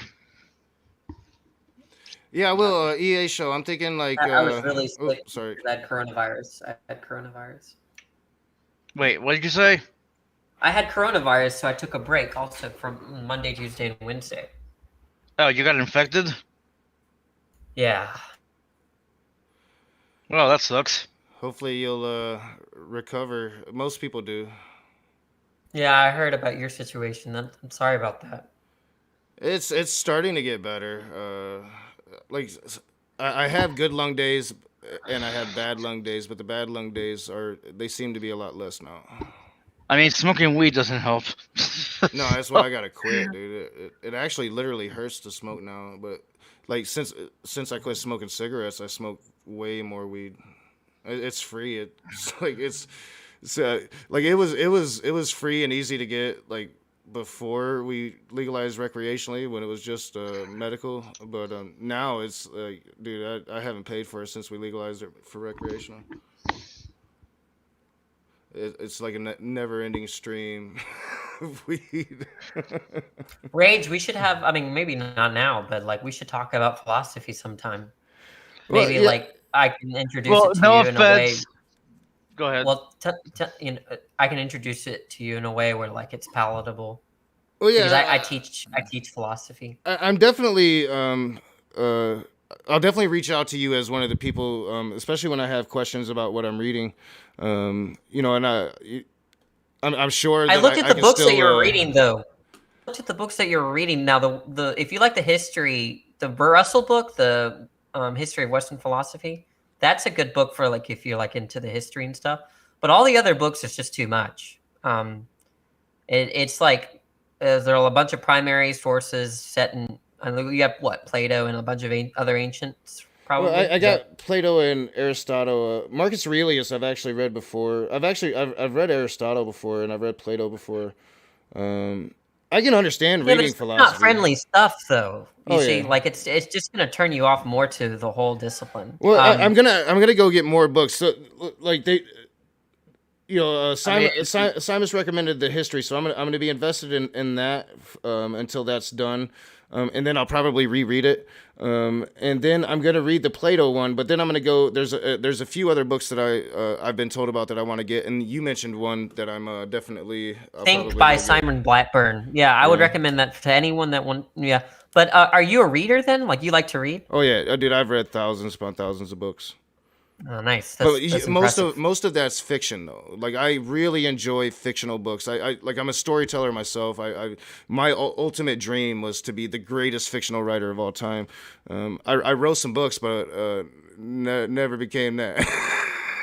Well, I mean, if you wrote some books, are they published? No, I've published. I've won several contests. I published in the New Yorker twice. I never published one of my books. I am going to publish the one that I'm finishing up. Like I'm finished with it now. I'm just in the editing process. But I'm going to. I've been talking with Dr. Josh, and he really enjoys the self-publication thing. So I'm gonna try the self-publication thing. I had this like again superiority complex. Like I had to go through a New York house and get a big contract that I might choke under the pressure and never really live up to. That was the goal, and I failed utterly time and time again trying to do that. But hello, Flow State. Been a while. I think I've actually got a really good fantasy book that I might actually try to publish again though through a big house. I gotta take it out and brush the dust off and see what I can do to it. Yeah, self-publishing is good unless but it's prone to having garbage published out there, like Brett Keane stuff. Well, this book is just like it's autobiographical. It's how I came to atheism. It's why I rejected religion, all the different religions that I rejected. I have a chapter for each thing I tried, right? So yeah, I actually also when I write my own autobiographical book or books in general, like I have an idea, but it's just like I don't know. I also want to write. There are times I write essays, you know what I mean, and then there are times I write like 2 lines. You know what I mean? It depends on the topic. It depends on the mood. I used to write obsessively, and I got out of it, and then I actually almost became fairly famous for my poetry at one point, and had drug issues even back then that really fucked that up. But I got out of it, and then like when we had my daughter, and my ex was pregnant. I found it again, and I'm like, I'm gonna do it. And I wrote this really good fantasy book. I took 7 years in writing it, like created this entire world, really nuanced backstory to the world. Like I spent 2 years just building up that damn world. And it's sitting in my shelf. I never try to do anything with it. It's the book. It's the one book that I've written that I never tried to publish through a big New York house, and it's probably the best thing I've ever written. So I might take that out and dust it off. I didn't know this about you, that you're an aspiring writer. I think this is fantastic because I've been doing writing as well. One is a big science fiction story that's not anywhere near to completion yet. And the other is a book about atheism. So as I have more time, I'll be able to work on them is the problem I run into. But I studied the publishing industry, and I heard you talking about self-publishing. So the nice thing about the big name houses that you're talking about is if you're in with those, it doesn't cost you anything. They pay for all the editing, they pay for all the marketing, and then they give you a share of the profits. And if you have an agent, then you're basically splitting that with the agent. So if and what typically happens with a lot of the published authors, I found out, is they submit their manuscript to many dozens or hundreds of publishers before somebody actually takes a look at it, because most of those publishers, they receive hundreds of manuscripts every day, and they're just used to tossing most of them in the trash. So you got to just be persistent and keep on trying and trying. Yeah, What it boils down to. I studied. I studied it pretty extensively, and I had my my queries all mapped out, and exactly the way I learned it, and then threw in my different flares and tried different flares, and Cool. Leakai, she was super surprised about the New Yorker thing, and I was like, to me I'm not. it was like. To me, it was like the epitome of my failure, because I was never able to do anything after that, right? Like it was So like the way those real nothing. publishers, the attitude those real publishers have about the authors is the authors are the product supplier, and the publisher themselves are taking it, repackaging, producing it, and selling it. So and they're going out. They're the distributors that distribute out to all the bookstores and whoever else wants to sell it. So the problem with the self-publishing is it's not really publishing. It's basically you're hiring a printer to print your book for you. So you're paying all those expenses. That's the difference. My goal, is really, because I gave up really the dream of being an author, and I'm not much of a storyteller anymore.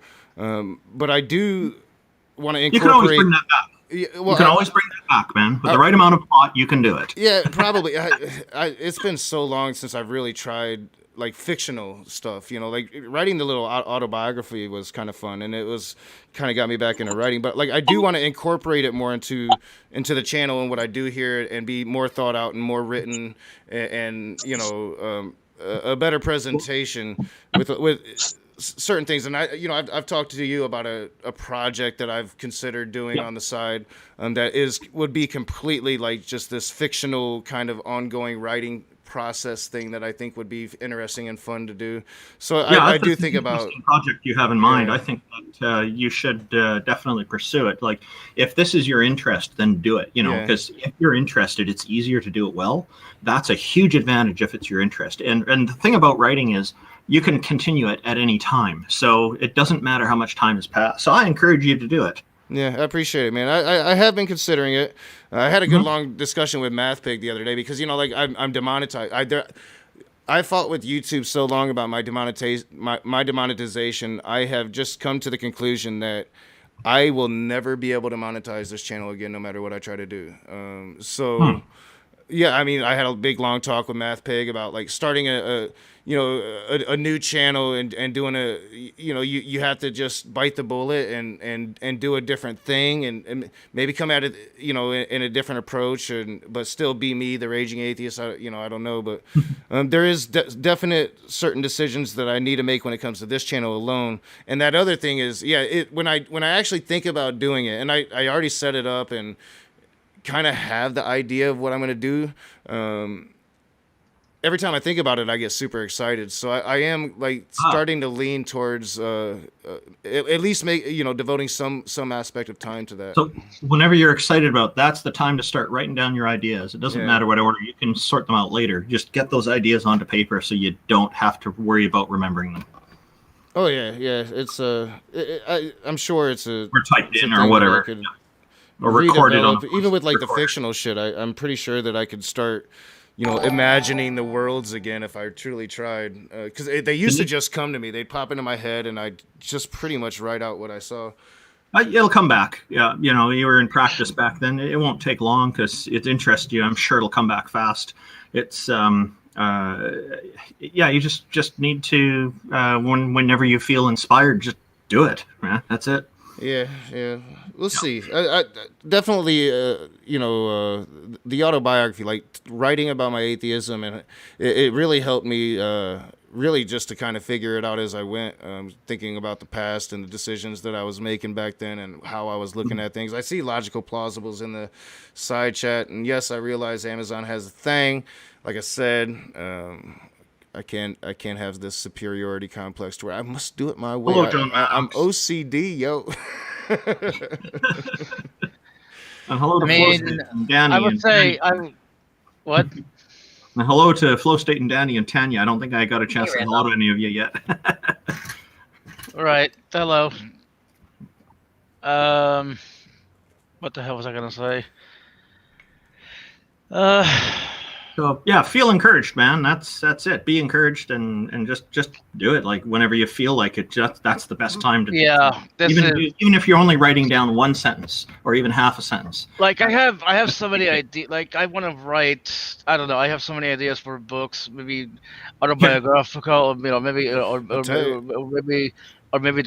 discussing my like my own what I've learned about philosophy and Cool. science. You know what I mean? Well, yeah, I mean, but then I tell myself, who the hell would buy it? Well, the thing is, if you're writing something that's of interest to you, it's easier to write better and write. Yeah, more. no. I know. Yeah. Right? So, and the thing is, there's so many people in the world with different interests, and if you don't try to put it out there, then definitely nobody will be interested in it. So, well, yeah, then there's the conundrum, isn't it? It's not a conundrum because obviously if you put it out there, then you'll find out for sure. But if not, then you'll never know. And that's what I'm saying. If you don't put it out there, you'll never know. Right. Yeah. What got the itch kind of going for me again, and why I started writing the autobiographical book was like when Ali was here. She's a writer. It's what she does. It's her career. Oh yeah. She writes really well. Yeah, I mean, I still have I think 2 of her books, and I've actually read them now, and they're really well written, but just seeing her and her process really got me itching to try to do it again. I'm not gonna lie, so I got in a bit of a process, but doing this channel thing is I spend so much time doing this research in religion and research in debates or whatever I'm doing that I don't have much time to read or write. So like that's kind of the whole goal now, is not spend so much time here, so to speak, as to spend more time doing other shit. Sorry to interrupt you, but flow state, it's well, hey, just Angelo, flow state, but your camera is kind of giving a little motion sickness because because it's what I mean, it's lagging, and I can't help but focus on it, and it's making me sorry. Hey, it's off. I didn't realize I was lagging. Yeah, it was kind of like. You sure it was his camera lag and not his political views? I mean, for me, it was the lag. For you, it was the views. Okay, let's not get into that yet. What's up, Flow State, man? It's been a while. What's going on? Oh, not too much. I put out my case against the God of Abraham earlier, and we talking a little bit about learning philosophy. Danny knows philosophy pretty good. Tanya likes philosophy. I came in right when you mentioned. But apparently, according to you, I don't know any philosophy. Did I say that? That was no. That was a joke, Rage. Relax. That was a joke. You were mentioning the Stoic right when I came in. Fucking what's his name? Marcus Aurelius. Yeah. I just bought that book from Barnes and Noble. I love you. I love Barnes and Noble. It's like my favorite store in the world. I like the smell I tried to get a job there, but they didn't hire me. Too bad. I would have loved to be around books all day. Did you tell them about your philosophy knowledge? It didn't come up. It didn't come up in the conversation or in the application process. So that's where you went wrong. How about you, Flow State? Are you a philosophy dude? Some of it, I wouldn't say yes across the board. Some of it seems kind of like mental masturbation to me, but I do like, obviously Marcus Aurelius. I do like some of it. Yeah, I can't remember. It wasn't this book that I read. I can't remember the book that I read, but I remember I enjoyed the Marcus Aurelius shit. But I've always kind of had a fascination with like the mythology surrounding Rome and Greek. Anyway, like since I was a young kid, I enjoyed those stories. And actually, thank you, logical, plausible, probable. I tried for a while. I just I didn't try hard enough, and party through most of my life. I never really, and I've been like really free about this on this channel. I never grew up until my daughter was born, and she wasn't born until I was like 33. Same. Like that changed everything. I beat you by a decade, but that was me too. You know what? Fuck it. I'll try to write one of these days. I mean, I could, it's weird. Like I can write an entire philosophical essay, but I can't write a story.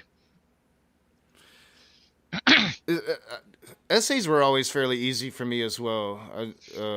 I usually like writing just about anything, but I'm far too reliant now on like things like spell correct and grammar correct and yeah, shit. that's I think that's yeah, become a weakness over time. yeah. See, I used to be able to write. I used to be able to to write fiction, but because I haven't done it in so long, I kind of lost those muscles, so to speak. Well, yeah, that's my Sounds thing. like a lot. I just don't have fear of stories coming failure to or me no something. more. You know. Wait, hold on. What was that, Flow State? I said it sounds like fear of failure. I'm hearing a lot of aspiring writers who quit writing and don't know why. Oh, I know why. Like I stopped getting the visions. I don't see the stories anymore. Well, for me, there is some fear of failure, but I think you and I have talked about this. It's you gotta get over that. You know what I mean? You gotta put yourself out there. If I did, if I was always feared, if I had a fear of failure, I wouldn't be here right now. So it's a work in progress. Yeah, like for me, it happened with poetry first, because like I used to have a voice, right? Like, and poetry was always really easy for me. Even before I learned really how to coordinate stanzas and really make some defined prose, it just kind of came natural for me. I just had this voice for it, and that voice went away.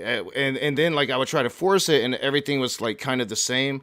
And that's all. Like I stopped doing slam poetry. I stopped competing. I stopped doing all of that shit just because I lost the voice. And then slowly it seemed to happen with the fiction as well. It's just the visions that I was having, because I would just out of nowhere see some shit and damn, I'd have to write that. That just don't happen anymore. And I don't know, like if it's an age thing or I just didn't continue the practice. Like I've written one or two poems these past few months, but I don't know. They were kind of good, but not really. I don't know. It's I keep saying I'm gonna have a poetry night because I've met a lot of like atheists and even Christians that do write poetry and have expressed interest, and I'm like, yeah, one of these days, and I just never do it. So one of these days, I never understood the point of poetry. I don't write new shit, man. Poetry feels like half a song to me. It depends, because like there's really great spoken word poets out there. Like they can really draw you in, and it can be like something that you wouldn't expect, and you would be laughing your fucking ass off. And then there's others that'll probably talk about shit that you wouldn't agree with politically on either side of the aisle. That's the kind of the one thing that LaRocca from Rage Against the Machine. He was a poet, I think. Yeah, I believe at one point Cedric the Entertainer definitely was. I actually competed against him. And like Saul Williams, he's been signed forever with Def Jam. He pretty much made the slam poetry scene popular. And still, like I'll play his shit sometimes just to fuck with people, because it's mind blowing if you actually sit down and listen to some Saul Williams. Poetry is not now what it ever was before, and it's just an art like anything else. It's more about a spoken performance nowadays, I think, than actual written shit. We might never have a great like Maya Angelou again, but we'll have Saul Williams. But who knows?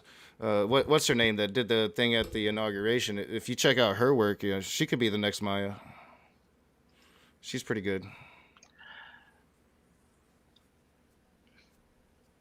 Yeah, and y'all don't know who I'm talking about at all. No, but also but also you didn't update the graphics in the stream. What do you mean? It still shows. Well, it still only shows 4 people rather than 6. Oh shit! I'm so terrible at that. I got out of practice of using my OBS. I haven't been doing like many live streams. You know, and yes, I see you in the side chat, LPP. Weed deprecates executive function. You won't be able to complain about that much longer either, because that's the next goddamn thing I'm quitting. Baby steps. Baby steps. I mean, does the LPP want to come on? I'll leave. No, we have a hate relationship. He hates me, I hate him. Like he has to be thoroughly disappointed. He never even got a chance to really pipe in last night because I was out. It was like 1 o'clock at night. I'm like, I gotta go to bed. I ain't gonna be up here till 2, 3 in the morning arguing with all these fuckers. Yep. Did you see Jay's stream last night? The first one, not the second one. Well, the first, I'm trying to remember in which stream I was in, because I was in one of Jay's streams. I'm just trying to remember whether it was the first or the second. The first one was the shorter one. It was only like an hour long. I believe I was in the second. I think I joined in the longer one, and then later we jumped over to Praise the I Am That I Am stream, and we goofed around with Gavin for a bit. That shit was crazy last night, man. Like that dude. That was hilarious. Yeah. I've met some interesting ones. He was by far one of the most, I think. Who? Gavin? No. In Jay's stream last night, I can't even remember his name now. Derek Lee. Derek Lee was his name. Oh, I missed that part. Okay. Oh, you wasn't there for. Oh, it was the funniest shit, Randolph. You missed the best. It was so hilarious. The it was Blasphemy Club, Mindy. Hello, Mindy. Hello, Hi. Hello. How are you? Hey, what's up? Good. How are you, Mindy? I'm all right. You were just talking about writing stuff, and that's right up my alley, so I thought I'd jump in. Oh, perfect. Yeah, we've got books in the background here too, I see. Great. Yeah, I've been working on some stories and trying to get the motivation to finish my novel so I can self-publish and all that. Okay. Yeah. I hope that goes well. Is it science fantasy, science fiction, or something else? I would say it's more like science fantasy. Yeah, It's all fiction. Yeah, I've been writing since I finished my very first novel actually when I was in 9th grade. Oh, wow. Okay. Yeah. So I've kind of been writing for a very long time, just never really had the confidence to go and publish anything that I've written. Yeah. Yeah, I've been writing. That might have been around the time. I don't think it was a novel. It was probably like a book of poetry or something. But it might have been around the time when I did my first book. Was like the 9th grade, maybe 10th grade. And yeah, I never really had the confidence to try until until my 20s. But it was always like I grew up worshiping, idolizing Stephen King. To me, Stephen King is probably the best writer that's ever existed in the history of the world. And I wouldn't go. I would argue that point with anybody. That was Anne Rice for me. Yeah, I enjoyed Anne Rice as well. When you said earlier, Bernard Cornwell. When earlier you said you could just pick up some kind of writing or some idea and then write about it. That's I think what Stephen King does as well. Yeah, Stephen King he's got a really weird process. So if you read his On Writing book, it's fascinating to kind of get inside his process because it is definite. It works like if you follow it. I tried it for a book. I thought the book sucked, but I finished it. So the process varies from writer to writer because Yeah. I've looked into this, and there are some who need to start with an outline and grow it from there, and others just need to sit down and write. Like I think Stephen King is more the latter group. Yeah. And so I'm a bit of both because I have a definite process. A lot of people are. Yeah. I'll write hot. I'll write scenes out hot, but then I'll go back and I'll write a detailed outline and fill in the blanks and kind of build a story around it. My favorite author is J.R. Tolkien. I just love how he describes nature. He's so skilled at that. The author that got me into reading, it was Stephen King, and like the 7th grade, one of my teachers like, you got to go to the library and pick a book, and I'm like, I don't want to read a book, and I picked Stephen King's The Eyes of the Dragon, and it's a fascinating tale. And it's not like any other story that Stephen King's ever written. So color me surprised when I read it. I read that book, but then it was Lloyd Alexander's The Black Cauldron. Disney made a really stupid movie out of it.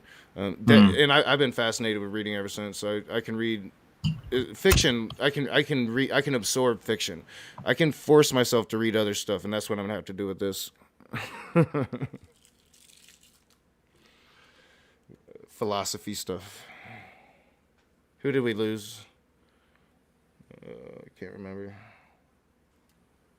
Oh, Tanya. Tanya left. So Otangelo's here. What's up, Otangelo? Yes, hello guys. How's doing? Mindy, are you a sassy heathen?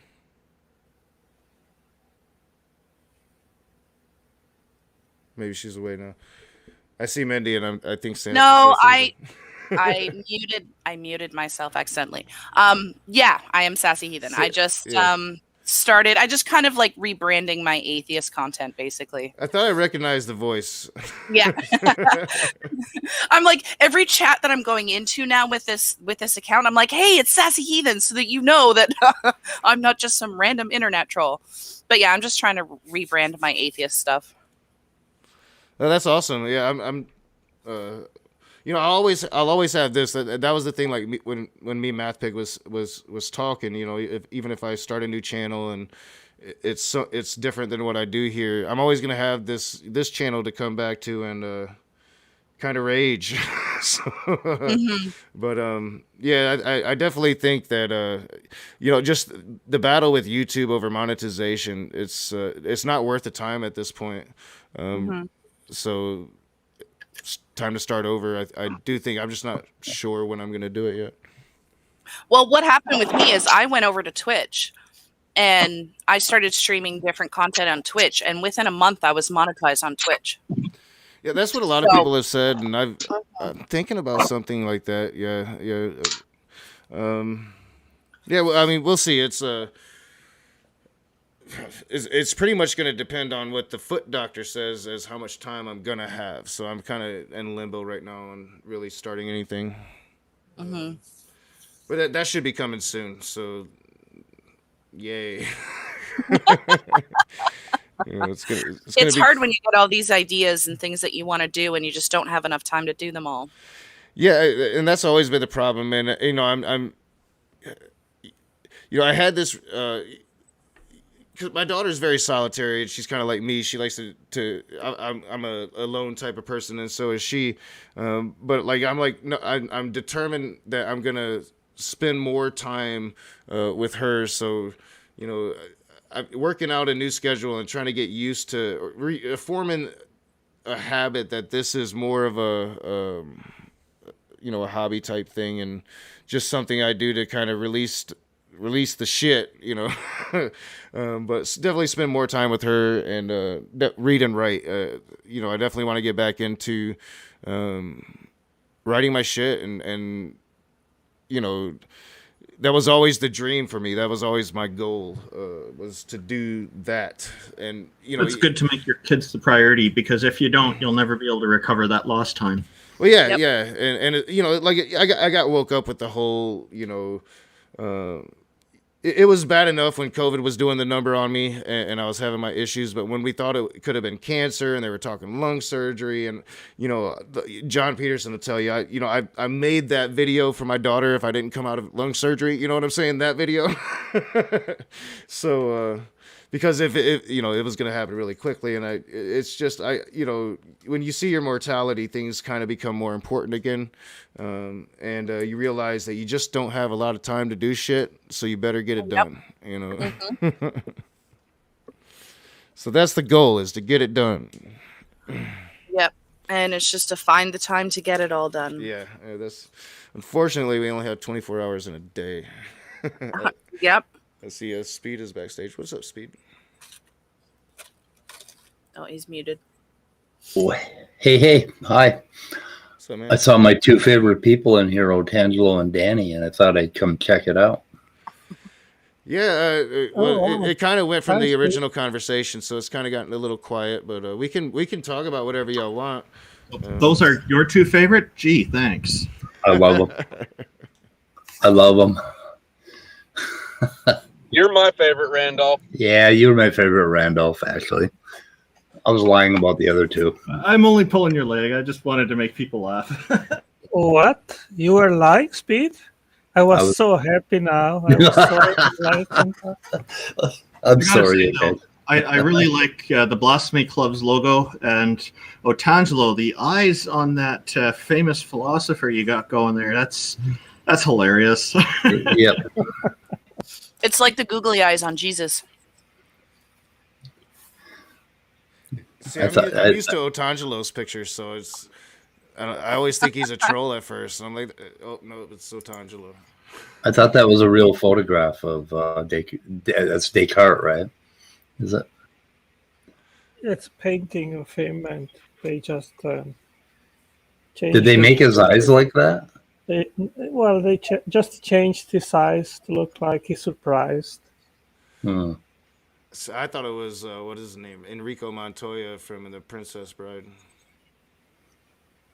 I see. Yeah, I did too. So the Blasphemy Club, I don't think I knew about that one. It's new. Okay. I will check that out. It was a joke on Twitter. For April Fools, I told everybody on Twitter that I found Jesus. And I got so much attention from that. And one person was like, hey, I want to find Jesus too. And we got talking back and forth, and I just randomly said, well, welcome to the Blasphemy Club. And I was like, wow, I really like that name. So I went and grabbed it on YouTube, and I was like, I don't really know what I want to do with this content. And I missed Knox open discussions, and I've been trying to find other open theist discussions that are worth watching. And I was like, you know what? I'm just going to create my own and see where it goes. So here we are. Cool. I thought I was worth watching, but maybe not. The weather report every day that we do. But you only have one video right now? Yes, we had our first live stream last night. Okay, I will put you on my radar. Oh, thanks. Yeah, I'll go over there and sub Mindy. Yeah, it's I enjoy right now. I really enjoy going into like low key conversations to where it's more chuckles than anything.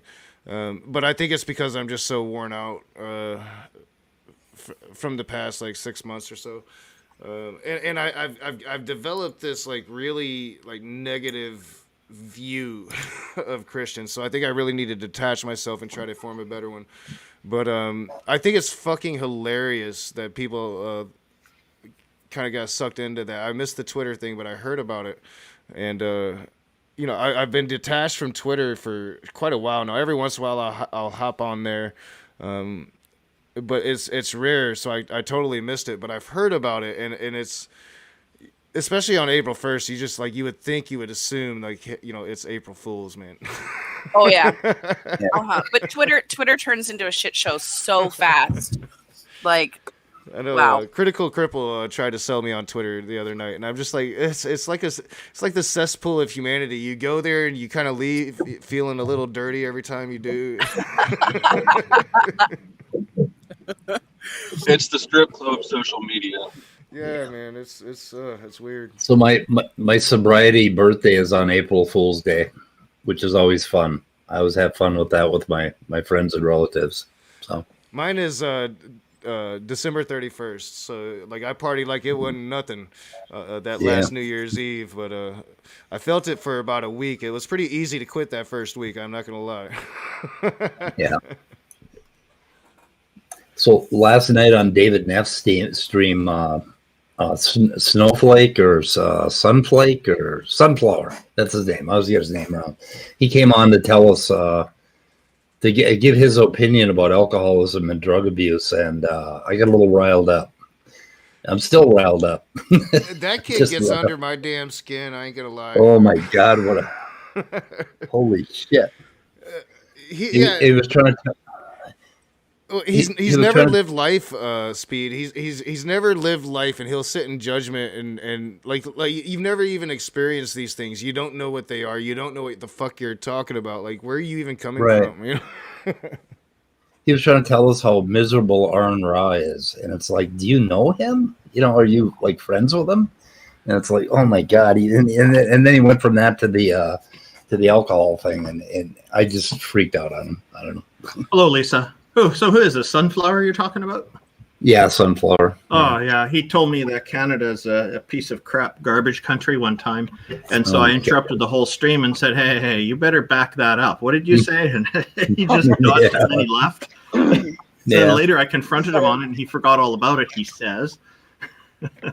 Yeah, he used to come on a lot. Hey, what's up, Lisa? He used to come on quite a bit. He doesn't anymore. But, like... John found him on Twitter and brought him on, and it's like he's everywhere now. It's kind of weird. Well, if you don't mind me saying, Rage, Sunflower is just a bitch. I think he's like 11. I really do. On Twitter one day, he posted this picture. This is me and my girlfriend, and he had both of their faces like etched out, and it's like, I don't know, like a blatant attempt to try to say, hey, I'm 18, I'm not 10. Oh, boy. Well, if he's a kid, then I got to cut him some slack, but I assumed he was an adult. You don't have to. He's on the internet. Yeah, no, I think he claims to be, well, I don't think he's ever really claimed to have an age, honestly. So I couldn't really tell you. I assume he's probably 19, maybe. Oh, he's really that young. Yeah. Well, then I'll give him. I'll cut him a little slack if he's that young and dumb. So I was willing to do that until he start bad mouthing my country like he did. He's up for that. Yeah. And that's totally a guess. The dude could be like 65.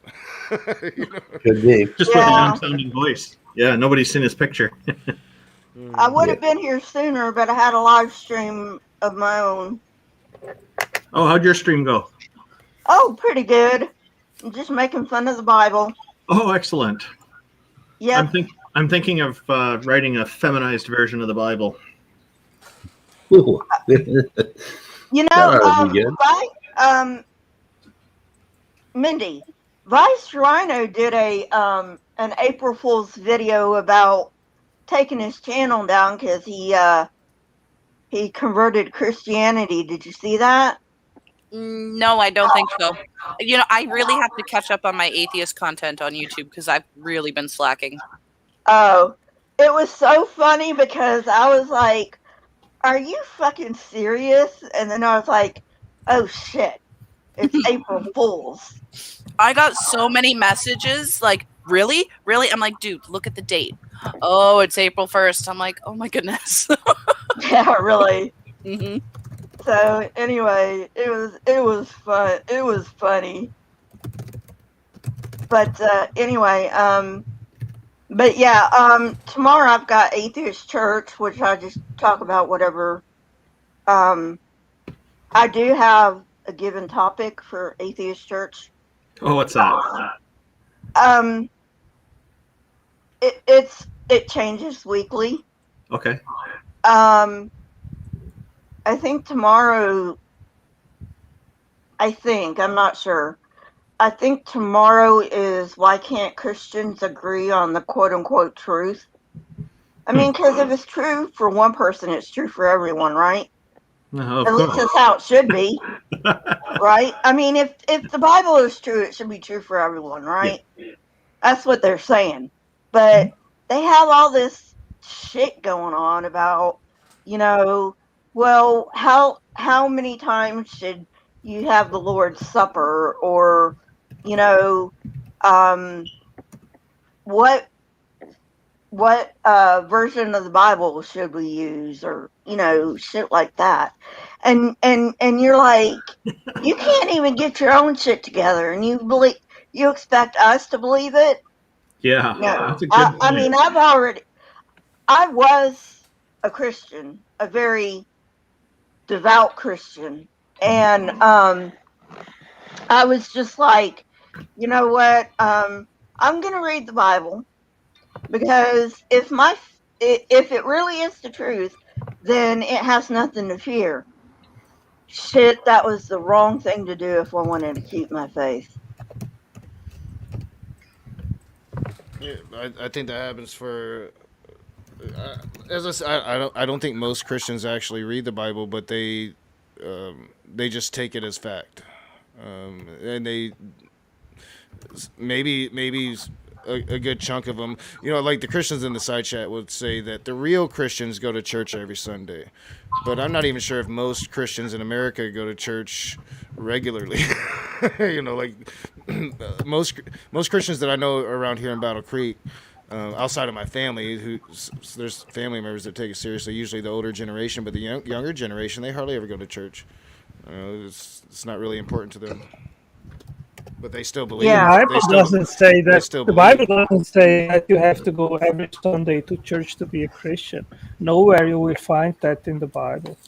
It strengthens your faith if you go, because then you can have also community with other Christians and so forth, and listen to the Bible and the preaching and so forth. But the Bible doesn't say that makes you a Christian. Yeah, and I think like the first Christians didn't really even have churches. They just kind of talked about it amongst themselves. Maybe that's the problem, not going to church. I don't know. Well, they had like little churches they had little groups within homes. They didn't have like big old, churches. And it's a myth that, they were persecuted for like 400 years. They were persecuted to an extent, but not for 400 damn years. And certainly not to the extent they want to cry about. Yeah, I do see that. Well, first, if you read actually about history, that was not a constant persecution, because the governors and so forth, they were changing during over 300 years, and there were just a few years when one was reigning which was against Christians, then there was a persecution, and then there came another one which was more liberal and so forth. So it were several persecutions, not just one, and it was not continuous. It wasn't successful, the persecution. I'm disappointed. I think we can basically thank Constantine for that one, though. That and the fact that he totally changed Christianity from the Jesus movement to what it is today. Well, I definitely think that there was when it comes to like persecution of the early church, there definitely was, especially with the Emperor Nero. That's just documented history. Everybody knows that Nero used Christians as a scapegoat for the fire of Rome, and went about massacring them afterwards. So, I mean, without a doubt, there was early persecution, and even before that, Christians were seen as an extreme sect, and often scorned within society, or something to take pity on within society. So I think that there was definite persecution, which is natural. I mean, from the Jewish perspective, you would be perverting their faith within their lands, and from the Roman perspective, Christians were pretty much atheists, and Jews were pretty much atheists anyway, because they didn't believe in the gods. Well, yeah, but that's interesting, because I've been reading up on it a bit. Not too much about the Jews and the Romans, but from what I can figure out so far, and like I said, I haven't gotten really far into it, but from what I can figure out, the high priests of the Jews made a kind of a pact with Rome that, they were like, they didn't have to go to like the pagan festivals and all that. So I don't think it was necessarily that Rome had a problem with Christians not worshiping the gods per se. I think it had more to do with they didn't get permission from the empire not to worship the gods. And my understanding of of theists calling each other atheists in the past is mainly was intended as an insult, as derogatory, because they're assuming that their deity is the only one, and that all the others makes them equivalent to atheists because those other ones don't exist. Is kind of the attitude in the research I've done on the history. And you know, the main issue like the Romans would have had with the Christians is that they their Lord was Jesus and not Caesar, right? And to them that would have been unlawful. That's a threat. Yeah. You think today that Christians or other religions are persecuted throughout the world? In certain areas, definitely, without a doubt. Oh, yeah. Like, for example, in Hawaii, the Christians moved into and took over from the Kahuna religion, which I believe, as I recall, was polytheistic. And they had some very strange, very sexist traditions. For example, women were not permitted to eat any food that's red, and they're not permitted to eat bananas. And every time they're going through their menstrual cycle, they were temporarily excommunicated from the village. They had to go out far away from everybody until it was over. And it's a lot of really horrible stuff.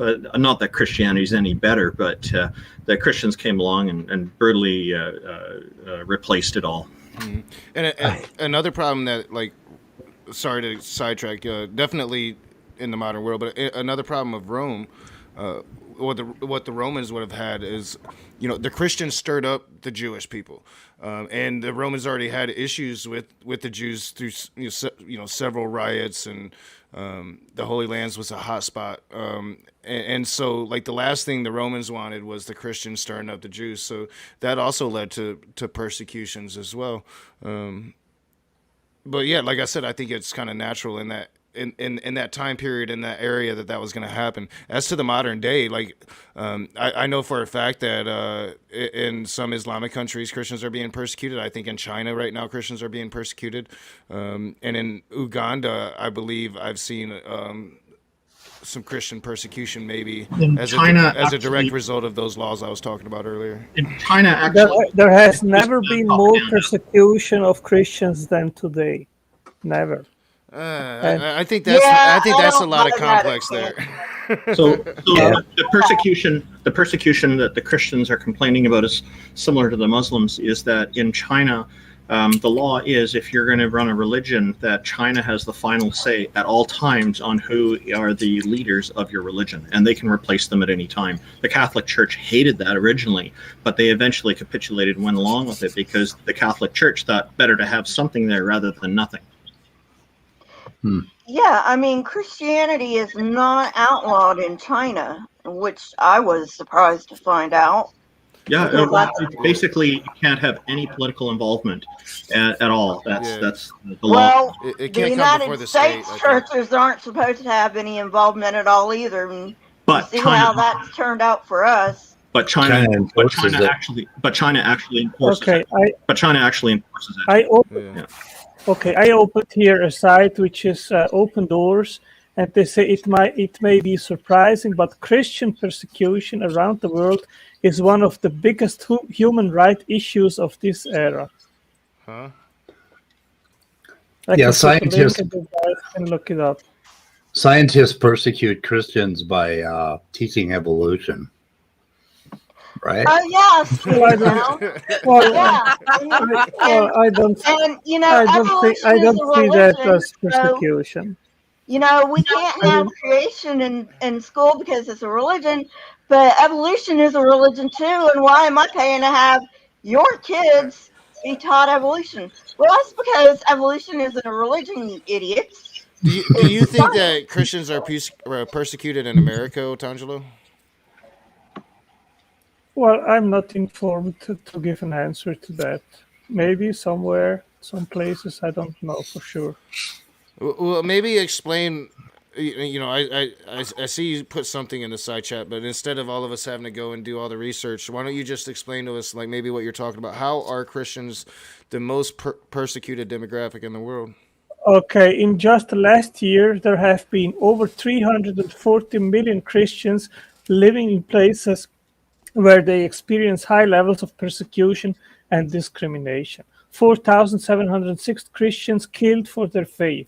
4,488 churches and other Christian buildings attacked. 4,277 believers detained without trial, arrested, sentenced, or imprisoned. Okay, that is Okay, from the first side, of all, which I put the link in the side chat. First of all, I want to know what their definition, what they are using as the definition of persecution. Well, go to the link and look it up. There you can read about it. Yeah, there you can inform yourself. You know what? I usually can't like click on your links, but let's see if it'll let me. All right, it's letting me. They're usually not going to give the definition they're using of persecution. All right, go ahead. Sorry. Oh, that's okay. And secondly, Otangelo, Why don't you go and look up before you make any comment? You seem just to have prejudice towards Christianity without actually inform yourself first before actually making forming your opinion in regards of the matter. Go look up the site first and then comment it, please. Otangelo, I asked you what the definition they were using of persecution is. Well, I've not looked it up.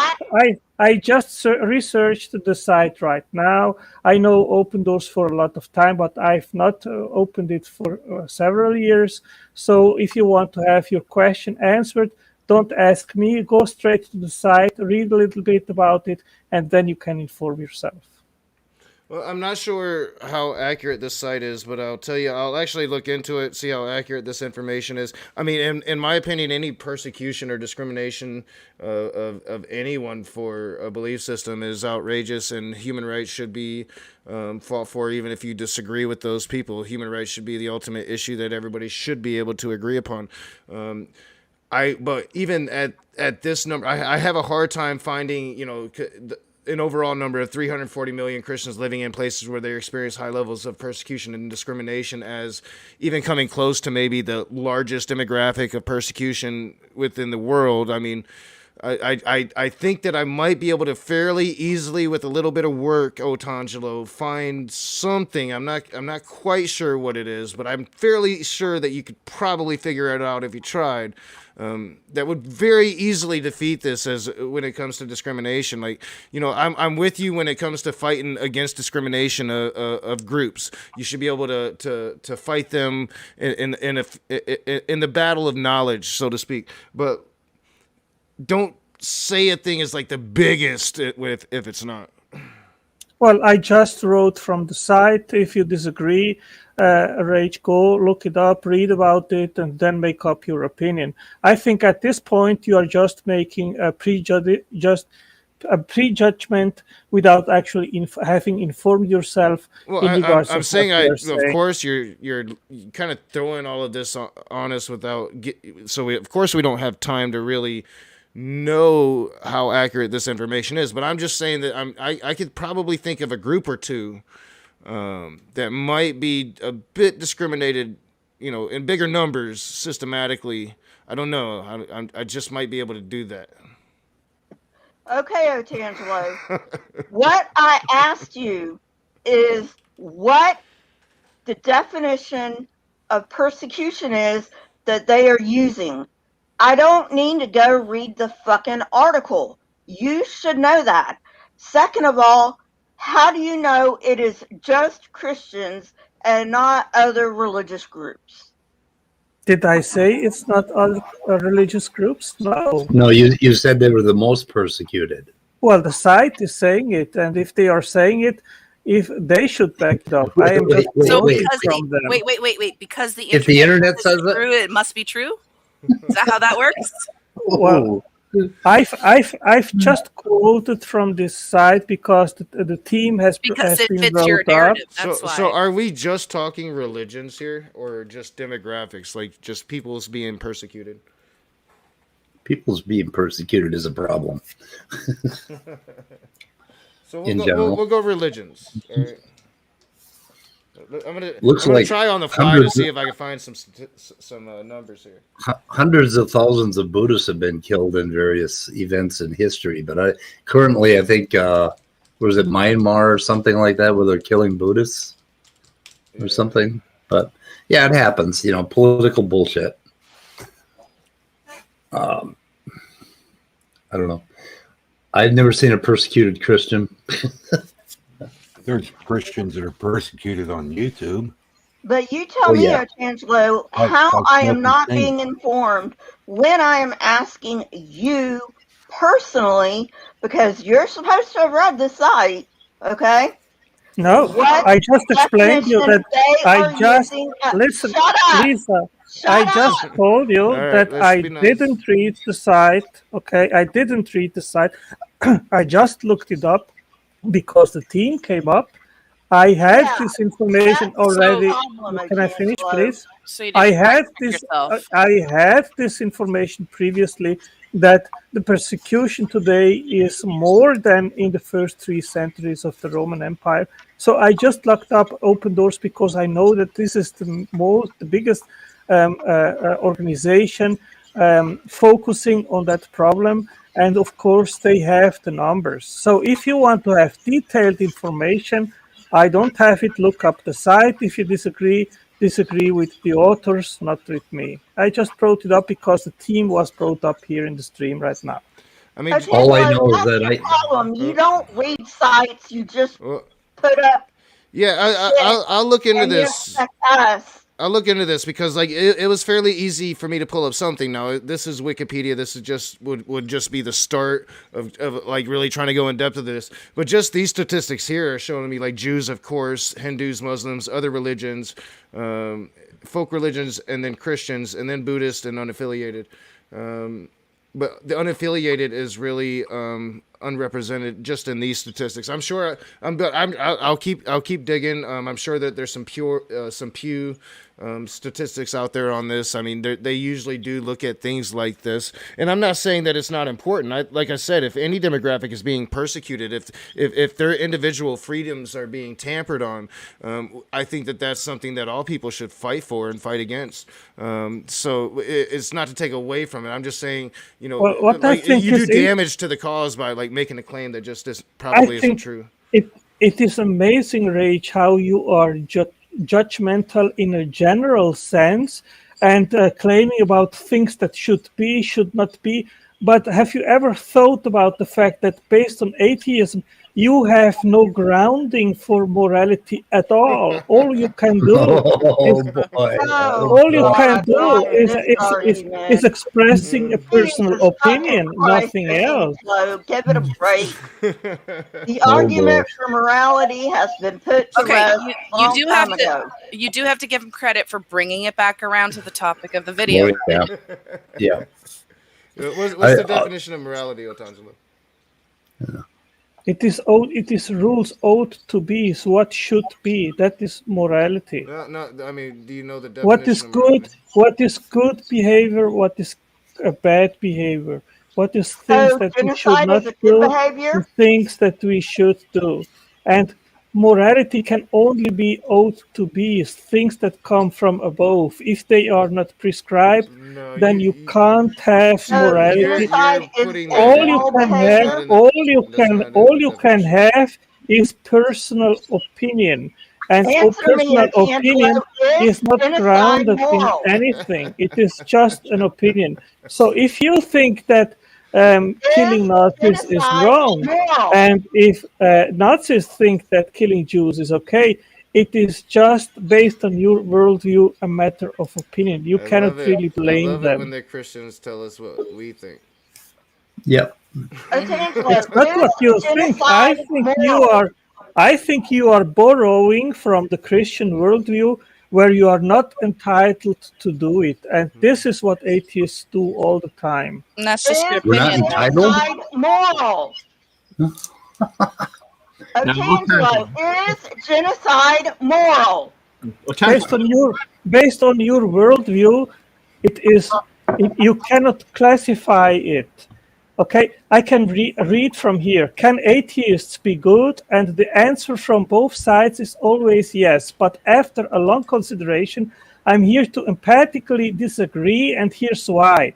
Good as well as evil are You have religious not answered my question, in an Otangelo. atheistic, materialistic Darwinian framework, human beings are nothing more than animals, and in the You have animal not kingdom, answered my there is question. only one law, the law of jungle, kill You and have not eat. answered my question. I recently watched my cat play with You a have not lizard. answered my question. Look, I'm going to keep Wow. talking over you until you answer my goddamn question.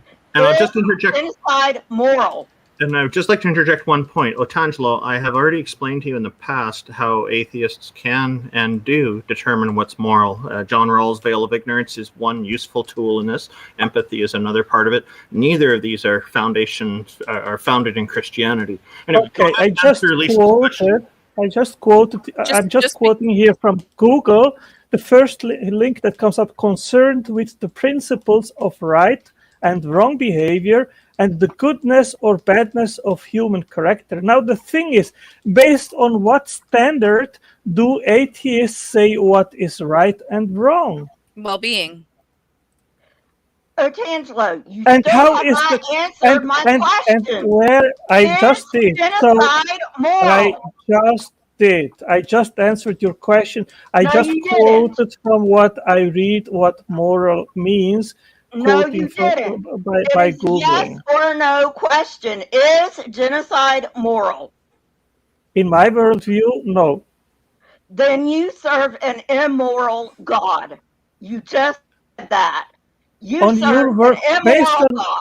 based on Yes, your you do. worldview, you cannot judge anything. And in regards of my worldview, God, he has motives which you don't understand. Committed And he can I several finish, please? times, Wow, can I Otangelo. finish, please? You Can I finish, just please? said Can I finish, genocide please? is not Can I moral. finish, please? Therefore, you Can I just finish, said please? that your Can I God Lisa, is immoral. let him Can finish. I Let him finish. But please? Otangelo put a bow on it, dude. You've been talking for a while, telling us what we think, and I'm trying to get to whoever's down there. I just gotta remember how I do that. Go ahead.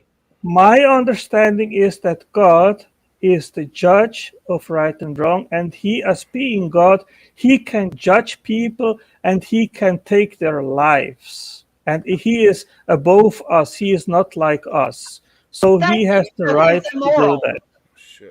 He's Based on your immoral. world, Thank based you on very your much, world, Otangelo. and who That's all are I wanted you to know. to judge? No. Who You are just called you? your own God immoral. That's all I Who wanted to know. are you to judge God? It's time You to are break not out in the the bowl. position to judge God, and All you right. are not all-knowing, All so right, you don't know God's all right. Now thoughts. you get to shut up and let everybody else respond. All right, this is exactly what I said. I wouldn't let it happen, but it's what you Christians do. You like to come in here and tell atheists what we think and what we can think and what we're allowed to think, but you're somehow allowed to do all of this because of God. So I'm gonna let everybody else respond first, because it's stupid. It's just dumb. But go ahead. No, go ahead, God. You can respond now. I just No, I'm saying while I everybody was else that's constantly in the room interrupting. now Yeah, that wants to respond to all the bullshit that Otangelo just said. Go ahead. yeah, go I'd ahead. like to hear. Oh, Randolph's not even in front of his computer. Okay, never mind. Sorry, what did you want to hear from me? I wanted to hear your take on the whole morality and where atheists get their morality from. Well, I think it varies from atheist to atheist. You mentioned that well-being is a standard, human well-being is a standard that, and I assume that applies to other types of animals too.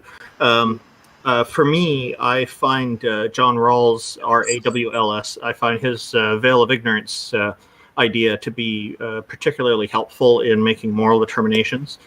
It's originally intended for the formation of laws that are fair and equal for everyone. So it's a very interesting system to look at. But different people have different ways of doing it. I mix it with empathy. I have other things like life experience that I factor in as well. The point I was making to Otangelo is that these things, are not Christian origin. They are, Christianity may share some of the principles that are in there, but to give Christianity credit for it is flat out wrong, in my opinion. The same with human well-being. If we take a look at the Christian Bible, we'll see that there are many examples where human well-being is not taken into consideration. The order for a father to kill his own son, for example, Isaac, the son, or the flooding of the entire planet, killing almost all life on it, and whatnot, and ongoing like that. So those obviously are not consistent with the well-being principle, and they certainly would fail in evaluation from the perspective of the veil of ignorance and whatnot. Mm-hmm. I hope that answers your question. Okay, can I answer to that? Yeah. Okay, first of all, you cannot ground the claim that well-being should be a moral standard. Why you not? have no, because you have no grounding, because you have no ought to be's. If humans are the ultimate standard to determine what is right and what is wrong, then it basically boils down to opinion. You have an opinion, I have another opinion, but how is your opinion more valid than mine? Well, I mean, That's why this conversation out, Angelo, and that it has to be grounded, I think, is irrelevant. Whether or not it's grounded in something like a deity, that's your opinion. That's opinion I don't share, and I gave you a couple of examples of where I think your deity is really wrong on these things, and really, it's truly immoral. Yeah, well, and you putting God into morality is you putting God there. If you just Google the definition of morality, and I'm sure like philosophical definitions and dictionaries are going to have much longer definitions. I'm just saying Google morality. It'll give you 3, and I laid those out at the very beginning of the stream. The second one, and you're talking about how it's just nonsense that humans can create their own morality or whatever, and civilizations do this. It literally says a particular system of values and principles of conduct, especially one held by a specified person or society. I, as a person, I have a sense of right or wrong. That doesn't come from your fictitious God. It comes from the society from within I've lived and the experience I've had on this planet. You put your God there because I don't know, maybe you don't want to take responsibility for your own goddamn actions, but for you to come here and tell us how we think, that's just pure arrogance. That's not what I said. You that's exactly what you. That's exactly no, what you. It's what every Christian does. No, Hey, you can are I jump in on this? distorting. You are distorting what I am saying, Rach. Okay, what I say, and I repeat it very clearly. An atheist, based on his worldview, cannot have an objective moral standard, and when that is lacking, then you cannot have any moral standard at all. All you can have is just opinions, and opinions are not objective moral standards. So when you judge God that he is unrighteous, you are borrowing from the Christian worldview in order to do so. So you really? are becoming incoherent and inconsistent in your entire rage. No, I mean, not really. Like you want to come in here and tell us again, how we have no grounding. We can't possibly judge your God. Well, if we can't do it, why don't you? Because you can read the same goddamn things, Otangelo. I notice you're not addressing any of my points from my opening. I'm not sure if you heard it. But you should go back and listen to it, because instead of telling me how I think or what I should think or what I can't think or what I have grounding to think, or what you're entitled to have an opinion on. Yes. Maybe actually address my judgment of your fucking God. Come on, dude. Okay. Can I do? Can I read quickly? You, as a finite being, consider yourself worthy to criticize God. The arrogance of such is monumental. Do you realize that? No, Can I finish? Are you trying to imply that we can't criticize God? He doesn't believe in God. Can I read, please, quickly, without being interrupted? No, and then you can comment on it. Angelo, you can't read, okay? Well, I would like, I am asking permission to actually read this. No, shut up. Shut up. Do not come in here and just read off something that we can read on our own goddamn time. You come with your arguments already set forth, or you don't read at all. Lisa's feisty tonight. Now, Well, is I just ask that you don't slavery He's always moral? doing that shit. Now, is slavery moral? Based on your worldview, you cannot judge if it's based on moral or yours. not. Let me jump in on this. Go ahead, Flow State. There is a question or I guess a question underlying the terrible delivery that is locus of control for a moral system. Ultimately, it all boils down to the individual, because you as an individual are choosing to believe in God, whereas every individual is choosing whichever whichever moral code they adopt. So you can't get away from that claim.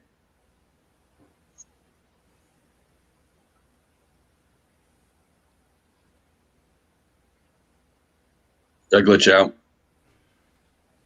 I think I glitched out. Taylor's the shit. I'm gonna refresh.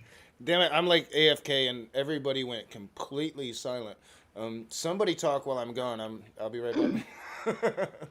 And Otangelo, before you can even tell us that the Bible ought to be our standard of morality, you have to prove to us that your fucking God exists, which you cannot do. God's existence is obvious to you, Lisa, and so you are inexcusable, wait. and you are suppressing the truth in This is- unrighteousness. This is what we're talking about on Tangelo, though. You don't get to come in here and tell us what we think and what we know, because you have no idea.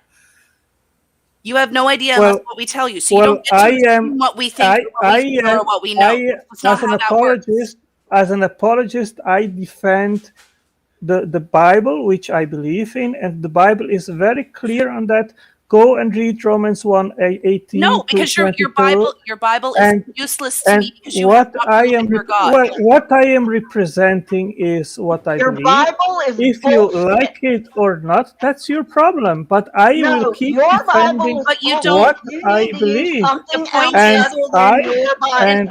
And I believe that atheists, while they are claiming that they want evidence and so forth, I believe that they're in their innermost, they know that God exists based on the natural world, and also based on the Bible, which is the direct revelation of God to us. All right, put a bow on it. Let's let Mindy actually have a chance to speak without you filibustering. In such a room, I appreciate you being here. Please argue and make your points. But like just the long-windedness of it, kind of like just try to put a bow on it and allow other people to come in and kind of respond to you at points. But go ahead, Mindy, please. That's basically what I have a problem with, is that you believe that you know what we think and what we feel, and that we're somehow suppressing it. And I'm flat out telling you that you are wrong. And you don't get to sit there and assert that you know what I'm thinking because your damn book says so. That's incorrect, and I am telling you that you are wrong. And most atheists will say the exact same thing, that this is what you may believe, but guess what? You're fucking wrong. And it's just really super frustrating to sit and try and talk to a Christian when they're so arrogant to sit there and think, well, you know what? This is what they're telling me, but this is what I believe. I believe that they're lying or that they know something. Like, it's just, you don't get to do that. You don't get to do that. Yeah, and this is exactly what happens every time. Like the first conversation I ever had with a theist about this, it was actually on Modern Day Debate. It might have been Praise, I think. And that's pretty much Praise's same argumentation. It's the same argumentation that every single Christian uses against us. Is, well, you can't possibly have morality unless, it comes from God, and for you to sit there in judgment of God, well, you're borrowing from the Christian worldview. I don't care whose worldview I'm borrowing from, but I am sitting here in judgment of your God, and you haven't answered a single one of the things that I've brought up in judgment of your God. You will sit here and say, no, of course I'm not going to follow a human being that's going to commit genocide, but you will follow a God that does so, and claim that our morality comes from that monster. You claim that, you put that there, you assert that there, because there's no evidence that indicates that that's a reality, Otangelo. Well, I tried actually to answer to you, and I was interrupted by Lisa, so I will not answer. Otangelo, you've been talking more than anybody. Yeah, I mean, Lisa's a little feisty, and but she's trying to pipe in, and you just keep talking. The same happened with Mindy. What I'm saying is, Well, put your point, but take a breath and let somebody respond, and then go at it. Rage Flo wants back in. I got to turn that back on. All right, so give me a second. Go ahead, talk, please. Well, all I wanted Otangelo to do was answer one simple goddamn question, and he couldn't even answer that one. That's why I was talking over him. That's why I was getting feisty. I mean, I get feisty, so I can't hold it against you. Well, Lisa, you are over talking. I'm just feisty because I smoked my bowl, so I'm all good. All right. I think I got you on. Welcome back, Flow State. I don't think you roboted out. I think everybody just went quiet, and I was AFK to sit here and break the silence. So. Hello, Flo. How are you?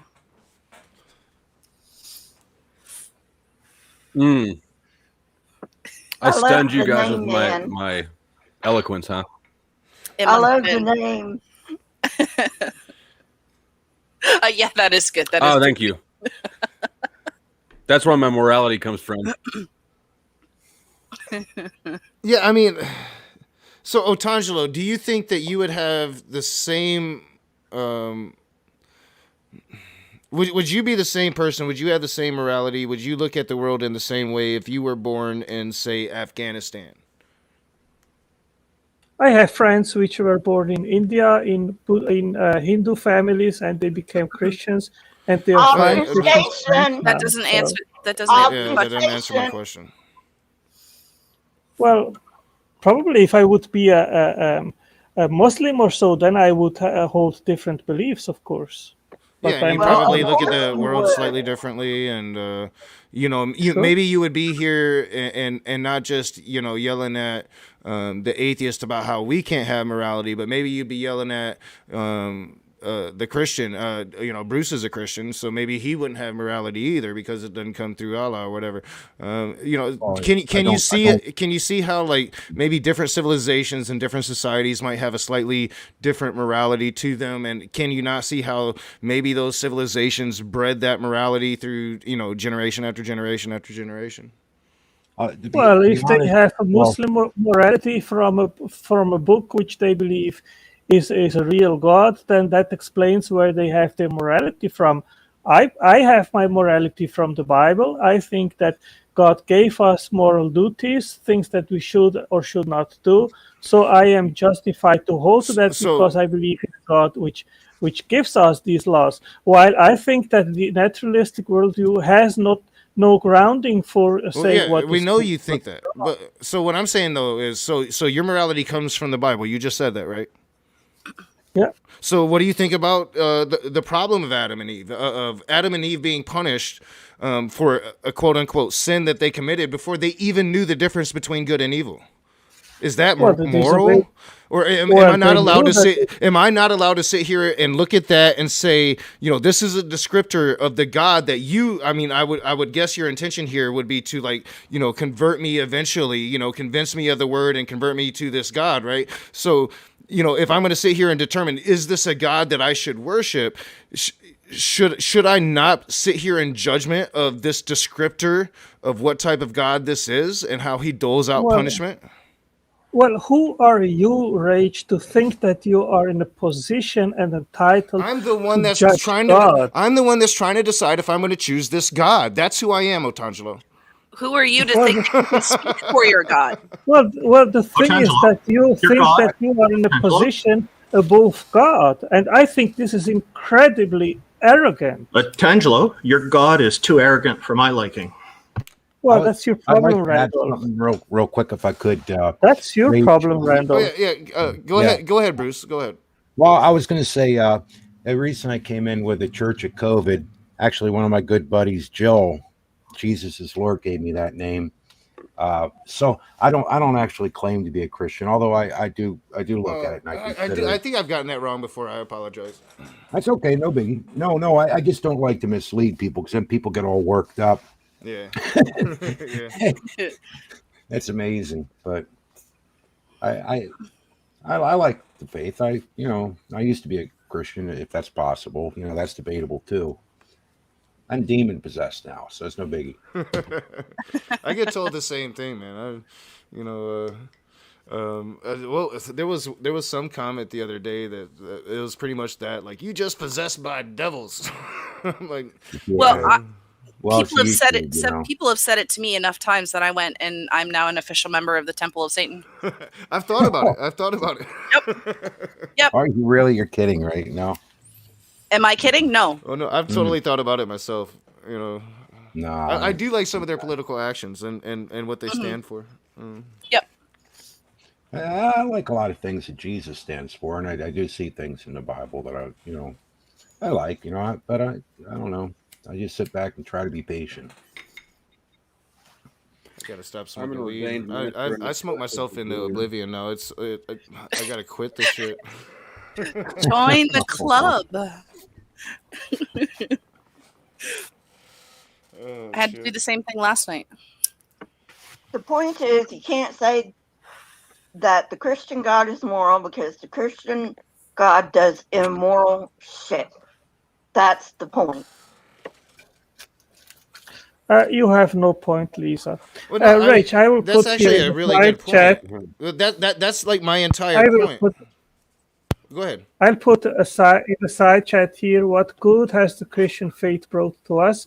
The mere fact that you are here in a free speech now, being able to express what you think in regards of religion, in regards of politics, in regards of many things, and have you're that really not gonna freedom. go there. That is based on Christianity. No, that's based on No, that is secularism. based on secularism. But I'll suggest that you have a look here. Do you even have on- a notion, inkling of the history of your church and the atrocity that rests within that history? Like, do you have any inkling of what you used to do to people like me, people like you, what people like you, Otangelo, used to do to people like me? Do you have any inkling, any idea at all?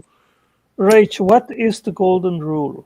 They didn't follow that back then when they were So burning us then- alive, so- my dude. So then they were not Christians. Even if they said that they were Christians, they were not, because they didn't follow Christ's command to love each other. Yeah, and I if must they have would missed that. do it, if they would love each other, then they would follow what Christ said. And if all people would actually follow the golden rule, then we would have a better society. The golden rule is incompatible with heterosexual relationships. Otangelo, I got you to admit that genocide is immoral. God committed genocide not just once, but on several occasions. God is immoral. Your God is immoral. Why did God command to kill, for example, the Canaanites? Why? So now you're trying to justify genocide. Why did he, Otangelo? Well, I'm just asking why. Because it was. I got to head off for dinner. It doesn't matter why. Wow. Because it it was. matter why. Well, you asked me to answer, so I just have to head. I have to go. I have to head off for dinner. This would be a great thing to digest, but I have food I have to digest instead. Thank you, everyone. Bye, Randolph. Oh yeah, bye, Randolph. Bye, Randolph. Love you. You're the shit. Bye bye. Yeah, go ahead and answer, Otangelo. Because it was God's judgment upon sinful people which were doing atrocious and horrendous things for several hundred years, and he waited 400 years actually for those folks to repent, and they didn't, and they kept killing their children to Moloch, their god. They did absolutely horrendous things. So you and think genocide is okay? Can I finish, please? Well, you're taking Can a I million finish, years to finish a simple question. Can I finish, please? Yeah, finish, I would but like put a bow on it. Well, okay. Okay, so that explains it. If you like it or not, that is your problem. Okay, Who is losing is you. So, in your opinion, then, matter what your God's reason is. Genocide is wrong. Period. Genocide is immoral. You don't actually think that, That's Lisa. You don't actually think that. Can we talk one at a time, please? Yeah, one at a time. It's not impossible that genocide's morally permissible. What happened to my button? Yeah, I mean, I'm sorry, go ahead. if God made everything, then God sets the rules, so He can, there's the big if. Left. Bruce left, Can I I say believe. something? I'm actually here for a specific. I just want to know what the purpose. things they were doing were specifically that were so awful, and was it butt stuff? All right, just 1 second. I gotta turn this back on because the shit's all jacked up. You can read it. You can read it in the I Bible. lost a lot of people. All right, so let me get. I don't have one. Was it butt stuff? It was fucking butt. Yep, they were killing their babies. They were offering them to Moloch, their god. They did many different horrendous things, and if they would have remained amongst the Jewish people, then their culture would have been adopted. And actually, it happened because the Jewish people, they had tremendous problem with idolatry by doing these things, and they went through judgment. The basic thing is that if you think that you can judge better and more righteous than God, then you are tremendously arrogant and illusional, because you have not the knowledge which God has. So you didn't really answer it. So you went into you started to answer it, right? Like, so you said, idolatry. So essentially you're saying that God got pissed off that the Canaanites were worshiping different gods and worked up his people to go and commit genocide. But then you just flipped it up and you said, well, if you sit in judgment of that, well, you're fucked up. Do you not see how that's fucked up, Otangelo?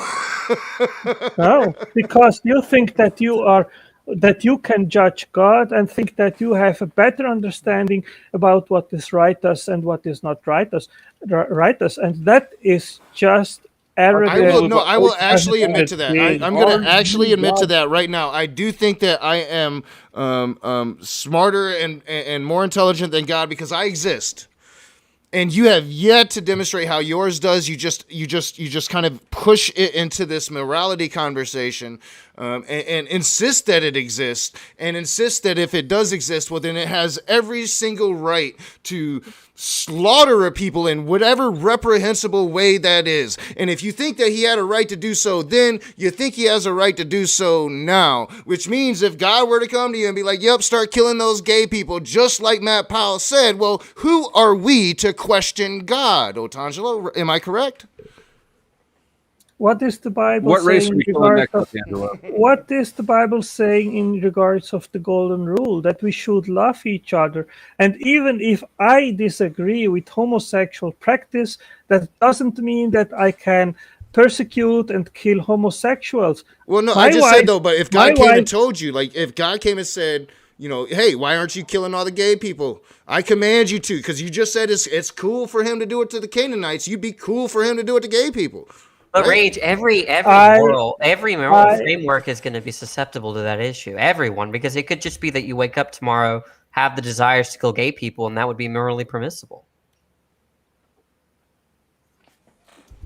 I mean, me as a programmer, sure, if I write... yeah. All right, go ahead, Vector. I'm sorry, I didn't mean to cut you off. No view escapes your objection.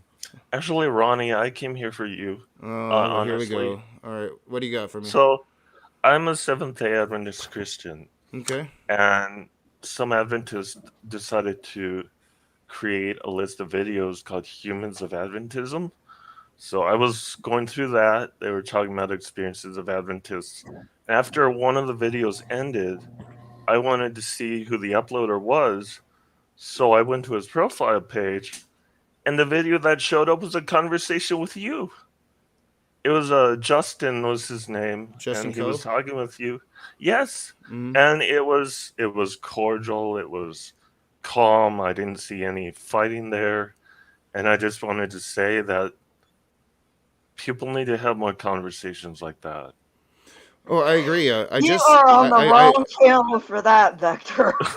You hear that, Lisa? He's talking to you, Lisa. Well, no, and I agree, and thank you for that, Vector. For a moment, I thought you was from a different thing, and got a little nervous. So no, I actually just had another conversation with Justin. He's a really good friend of mine, and he's offered I'm not sure if it'll ever happen, but he has offered for me to have a conversation with the leadership of the Seventh-day Adventists in the area here where I live. Maybe one day it will actually happen. I am very open to open, honest, good faith conversations with people of different worldviews. The issue that I find that I have on this channel, and a lot of it's my own fault because I have put out a lot of derogatory videos, just being myself. It's how me and Justin actually met. Is I put out a couple videos on him, and he did like this really courageous thing and just kind of reached out and talked to me about it, and we became really good friends. And so I do try to do that, but here on this channel, I do seem to draw some animosity. So you kind of walked into that tonight. Yeah, Well, and it's Vector, if I may explain, I have had Otanslow on my channel before. Very respectful, calm conversation. You know, my channel is generally about respectful, calm conversations, unless you get me going on the Bible. But this channel is for the dumpster fires. Well, I am. It has been, but I am. I've had a bit of a change in quote unquote in philosophy because it. As I said earlier, you might not have caught it. Lisa, I said it several times. Like this last 6 months has put a war. It has worn me down, and I just like laughing more than I like fighting at this point. So like I like the really the conversations that just aren't really about anything right now. But I'm sure I'll get back to that dumpster fire status. So how are you doing? How are you recovering from the COVID? Oh, it's always an ongoing process, you know. But yeah, I mean, it's better some days, and some days it's not, and you know, it's just Well, a thing. I've not had the COVID, but I did have pneumonia, and I know pneumonia is a whole nother issue, but it still has to do with the lungs. And it took me like a year to get over the pneumonia. Like the pneumonia itself was gone in a reasonable amount of time, but just getting my energy back and that kind of thing. So, you Yeah, know, the doctors are still somewhat optimistic, like it'll get back to normal. But at this point, I think we're beyond that. It's going to be a gradual progression into like more and more inhalers, and then a breathing treatment. In fact, I've got a sleeping test coming up because there's possible issues with my sleeping, maybe arrhythmias, something like that. So yeah, I mean, it's pretty much like I'm one of those people that got it and just really am just gonna deal with it until the day I die. you Unfortunately, Take vitamin D. Yeah, Take but vitamin Lisa, D. just to clarify, I have absolutely nothing against atheists. My thing is with atheism as a worldview, and that is what I criticize, and I defend my worldview, which is Christianity. So always say Well, I try to have good conversations with atheists. I try to make to construct I bridges actually have and a not question when you're walls. done. Yeah, well, real quick, and then I'll let you ask. And actually, Otangelo, I enjoy you. You're nothing like I said about that other crowd. Like there's not going to be any PTSD because of my conversations with you. So in the in No, the I heat of think. our No, interactions, all is fun and war. But like you're not somebody that I consider to be somebody I don't really want to talk to right now. you know. No, so I think that you have, unfortunately, Rach, a bad opinion about Christians, and it is not completely unjustified, as we know. But you have, in my view, spent far too much time to criticize certain persons, which I don't have to name here, which, in my view, are not true Christians, which do not behave as Christians. But I think if you actually seek to have good conversations with honest Christians, which actually follow what Christ says, which is to love other people, then I think you will change a little bit your opinion. yeah, I think part of the problem is that atheists see too much of the God they criticize when they talk to Christians, like the ones that are just so almost seem like they have spite against atheism, and that whole thing frustrates me as well. Atheism, because I mean, you can't just lump them into different groups. That they're just all under the name atheism, and everyone gets grouped under there, whether it's Hitler or whether it's the kindest atheist that you'll ever meet. Unfortunately, they all share that same banner, and that's where the problem is. And the Christians that are terrible, you criticize God the same way that you criticize them, because you see the hateful side of God whenever you see a hateful Christian, and when you see a loving Christian, you'll see the loving side of God. So that I think that's the dichotomy that I think people have to look at. Well, I mean, and what like the one thing I wanted to say, like I've I always agree. Go ahead, Tony. yeah. I always disliked, person X is not a true Christian. I'm like, can we just stop saying that? Like seriously, it does. Who is a true Christian? You know what I Someone mean? which demonstrates love towards other people, because that is the first command which Christ gave us. And if other Christians That's not just go, Well, and well, that's that is true. That's the foremost and But first see, command which Christ and gave, hold on, which is the golden rule. before we go down that rabbit hole, I actually had a question, which, you actually had a question, which plays up what you said. You say Christians love other people, right? Yeah.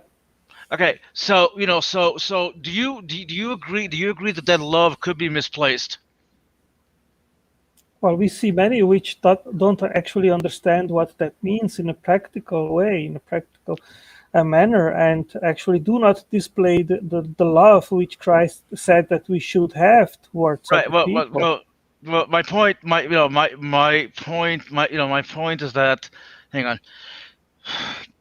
My point is that our love, like love in general, right, could be misplaced. It could be misguided. Sorry, I should have used misguided, not misplaced. Sorry, the wrong word. Misguided. You know what I mean? You obviously care about us atheists and to save our soul, because you've been led to believe, if you don't believe in God and Christ, you go to hell and burn for all eternity. Well, would you not say that that could be perceived as misguided love? Does anyone know what I'm talking about? No, not love is that you want the well-being of others, of other people. Right.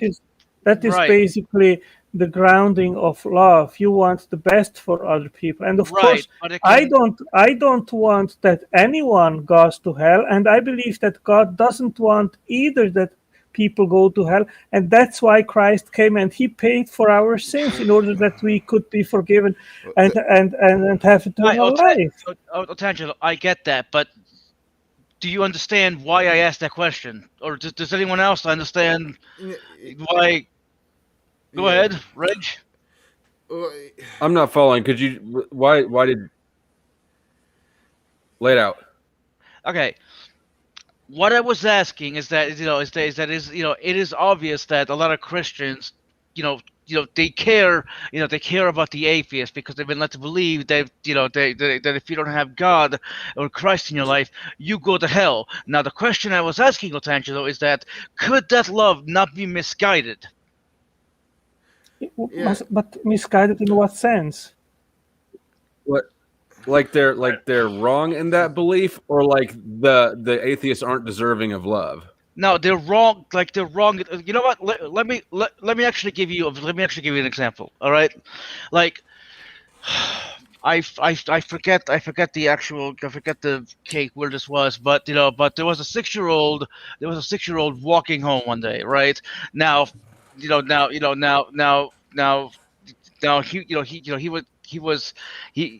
was kidnapped, right? He was brought in the shed or whatever, and then come to find out that it was the aunt. I think it was the aunt and the uncle or whatever. They kidnapped him to scare him, so he wouldn't trust, so he wouldn't trust strangers. Now they claim they did it out of love. That's what I mean by misguided love. You know what I mean? It's a love that tries to protect someone, through a Well, yeah, I mean, misguided is a word. I would call it. I don't know. But does anyone understand what the hell I'm saying? I feel like I understand what you're saying. I get what you're saying. I think that would be the case if actually the Christian God would not exist, and we would just be believing in a story which is made up and which is not existing. And when all people die, that's it, and you return to stardust, and there is no eternal life. But then we would be actually believe in something which is misguiding and proclaim something which is misguiding people. But how do you know that? Well, okay. Well, how do you know God exists? There you go. Reflected back. Angelo, do you think that maybe by taking the same direct approach where you go and ruffle people's feathers, do you think that maybe that approach of sharing love is ineffective or could backfire? Maybe there's a different way. Well, first of all, that'd be more effective to show God's love. As a Christian, we are to bring the gospel to people, which is the message of salvation, of God's love for all humanity, how we can be saved by believing in Christ, which is our Savior, which paid for our sins on the cross. It is for us, the command of Christ is to bring the gospel to other people, I'm not debating that. What I'm suggesting is that maybe if you're going into a place where you know it's a bunch of people who don't believe that line, maybe you need to warm up the oven a little bit before you just shove it in. When you come in, go straight for the well, maybe you are not aware of, but if I am in this round or in other atheist channel, then I presuppose that many are ex-Christians which actually know what I just said about Christ's love and so forth, and there the problem is different, and we try as apologists to address their objection. So I get you, but so you started off. The question was, what makes a Christian, and you responded, anyone that loves, and right there you're just once again you're just making a claim that isn't true. So you could say something like, Christians love. That's still not really answering the question. What makes a Christian is the belief in Jesus Christ and that he resurrected and did all that crazy zombie stuff. Of course, right? No, you made a claim. You made a claim that anybody who loves, indicating. Let me finish now. I let you talk for a long time. Let me make my point. You made a claim that anyone who loves, implying that anyone who loves is a Christian. Anyone else, if you don't love, if you're not a Christian, then you don't love. So you're implying a division there. But then you said God doesn't want to send anybody to hell. And if God didn't want to send anybody to hell, then why did he make an original sin? And then why did he create said hell in the first place? I mean, he could have been a bit more perfect than that. Okay, first of all, to love other people, this is, of course, the first command which Christ gave us. It isn't just that behavior which makes us a Christian. You can be a loving person as an atheist. That's perfectly possible. But what I am saying is that love is the first command which Christ gave us. And if someone claims to be a Christian and hates his brother or other people, then this is a sign that that person hasn't actually even understood what it is about to be a Christian. And, okay, but let me just interject real quick there, though. There's a lot of Christians out there that when they do hateful things towards other people that they disagree with, they claim that they are doing that out of love to help that other person. So they're justifying it using the definition that you're using to justify what they're doing, when actually what they are doing is hateful. Thank you. I think that's wrong. Well, you think that's wrong, but they think it's right. So how do you determine who's correct? Because there's how many different kinds of Christians out there, and all of them think exactly like you do, that what they believe and how they interpret the Bible is correct. But so how do you determine what the Bible says? What does the Bible say? But they read the Bible and think that their interpretation of it is correct, and they will say the exact same thing as you. So how to somebody like us that doesn't believe, how do you differentiate who is correct and who is not? You just sitting there saying, well, I read it the right way, and you just read the Bible, it's my way. We can't just take you on your word for it. You're going to have to do something to show us.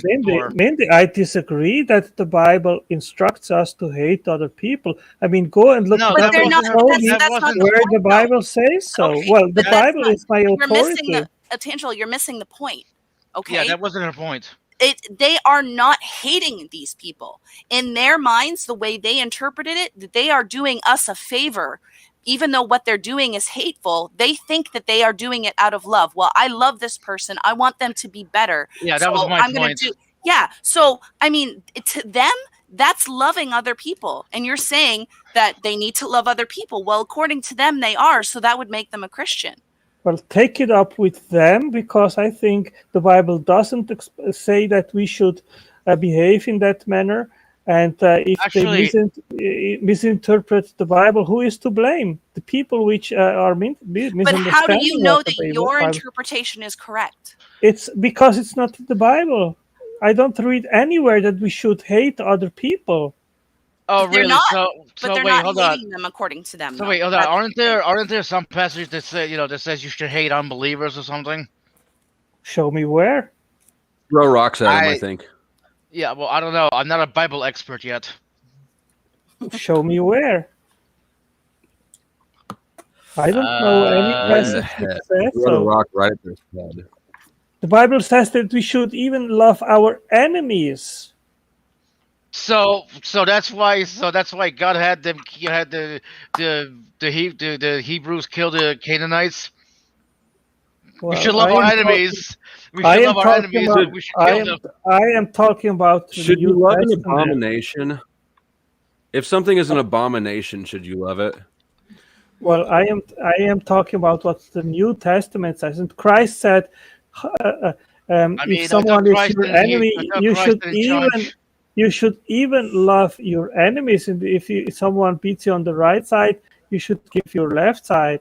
I mean, this is pretty clear. I don't know anywhere in the New Testament where it says that we should hate other people and unbelievers. All right, so I don't know if you were here earlier, Otangelo. So maybe address this point. All right, so Isaiah 45:7 says, "I form the light and create darkness. I bring prosperity and create disaster. I, the Lord, do all these things." This affirms that God creates darkness and disaster. The Hebrew word, whatever. So like what God is doing right here is you know, he's saying that it creates all the disaster in the world, all the plagues, all the famines, you know, the earthquakes, you know, anything bad that might happen. Famines. Yeah. I'm sorry. Sorry, but I have some weird pronunciations. It's a result No, of no, growing it's up in the fine. north It's fine. and the I south. was. But It was just like. Yeah, you know, go ahead. it's God does all these things, and it's all part of the master plan. So all of these things, and then whatever might have led to my atheism, would be all part of the master plan. Why is there a question of morality at all? I guess is my point. When, according to what your Bible tells you about your God, anything that happens within the hemisphere of this realm he's pretty much responsible for. I don't know. Like it's like Hallelujah. how I opened up my argument today. I start from the premise, Rage, that you, I, and we all in this room, we have a very limited understanding about reality, about everything, about things that happen in this world. And there are things which we do not understand and which we think, well, is God acting unrightful? And I say, I leave it to God. He is all knowing. He is 100%. That's exactly that's like the atheist position. It's like we don't understand. You are the one sitting here saying that you understand and that this is the answer and that this is all the answers, right? No, I am saying that there are many things which I also don't understand, right? And I don't point. Can I finish, please? And I don't point the finger to God, pretending that I know more than God does. But you are doing that. No, we're not. No, we're not. Attention. A lot, a lot of people know. A lot of people know that that they don't know everything in the universe, but we learn. We as a species learn more and more each day. Like physically to say, oh well, oh well, I don't know what reality is. Therefore I'm gonna be lazy and not think and leave it in God's hands because He knows everything. I have That's a just question. lazy. Go ahead. It's not Yeah. about being lazy. It's simply, for example, people thought, oh, why are there hurricanes? Why are there volcanoes? Why are there earthquakes which kill people? And we know today that all these things are necessary. Otherwise, there would not be no life on this planet. And there are many things which we DARPA. don't understand. And I put it just in God's hand, and I know that He knows why He permits certain things to be. I am not arrogant to say that I understand things better than God and then point my finger to God and say, you are unrighteous. We're not. Don't age. I hate I asked stuttering. the question based on the When descriptors of when God, but okay. somebody was trying to cut in, and I want to let them have a chance to speak. I'm not sure who it was. Yeah, so It was it was Flo. I think it was Robin. Yeah, it was me. When the atheist Rob. here in the room, when they give an indictment against God as being immoral, what standard are you using? I love how you asked that question, Robin. Just beautiful, beautiful. Go ahead, Rage.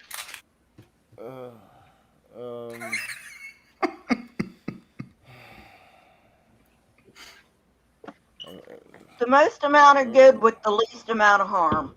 That's begging the question because you're saying that God is bad, which is the opposite of good. So you're saying the most amount of good. I'm asking, what standard are you judging what is good and what is bad? Hey, the standard that I don't use is the standard that comes from a God who drowned the whole world. That doesn't answer the question. No, That doesn't answer the question. you're trying to go to philosophy.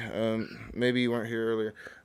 I'm using the Google definition of morality here, which pretty much tells me that I have a sense of right and wrong. Me as a human being, I have a standard just by existing. I have developed a standard, and Of course. human beings have evolved to have standards, and cultures have different moralities, right? So. Yeah, it is based upon my standard and my experience on this world.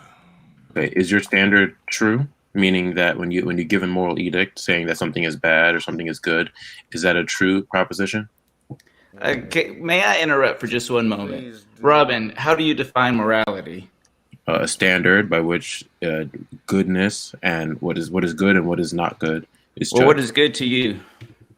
Well, how do you know what's good? you just asked. Oh wait, hold on a minute. Okay, so the standard or the definition is clear, right?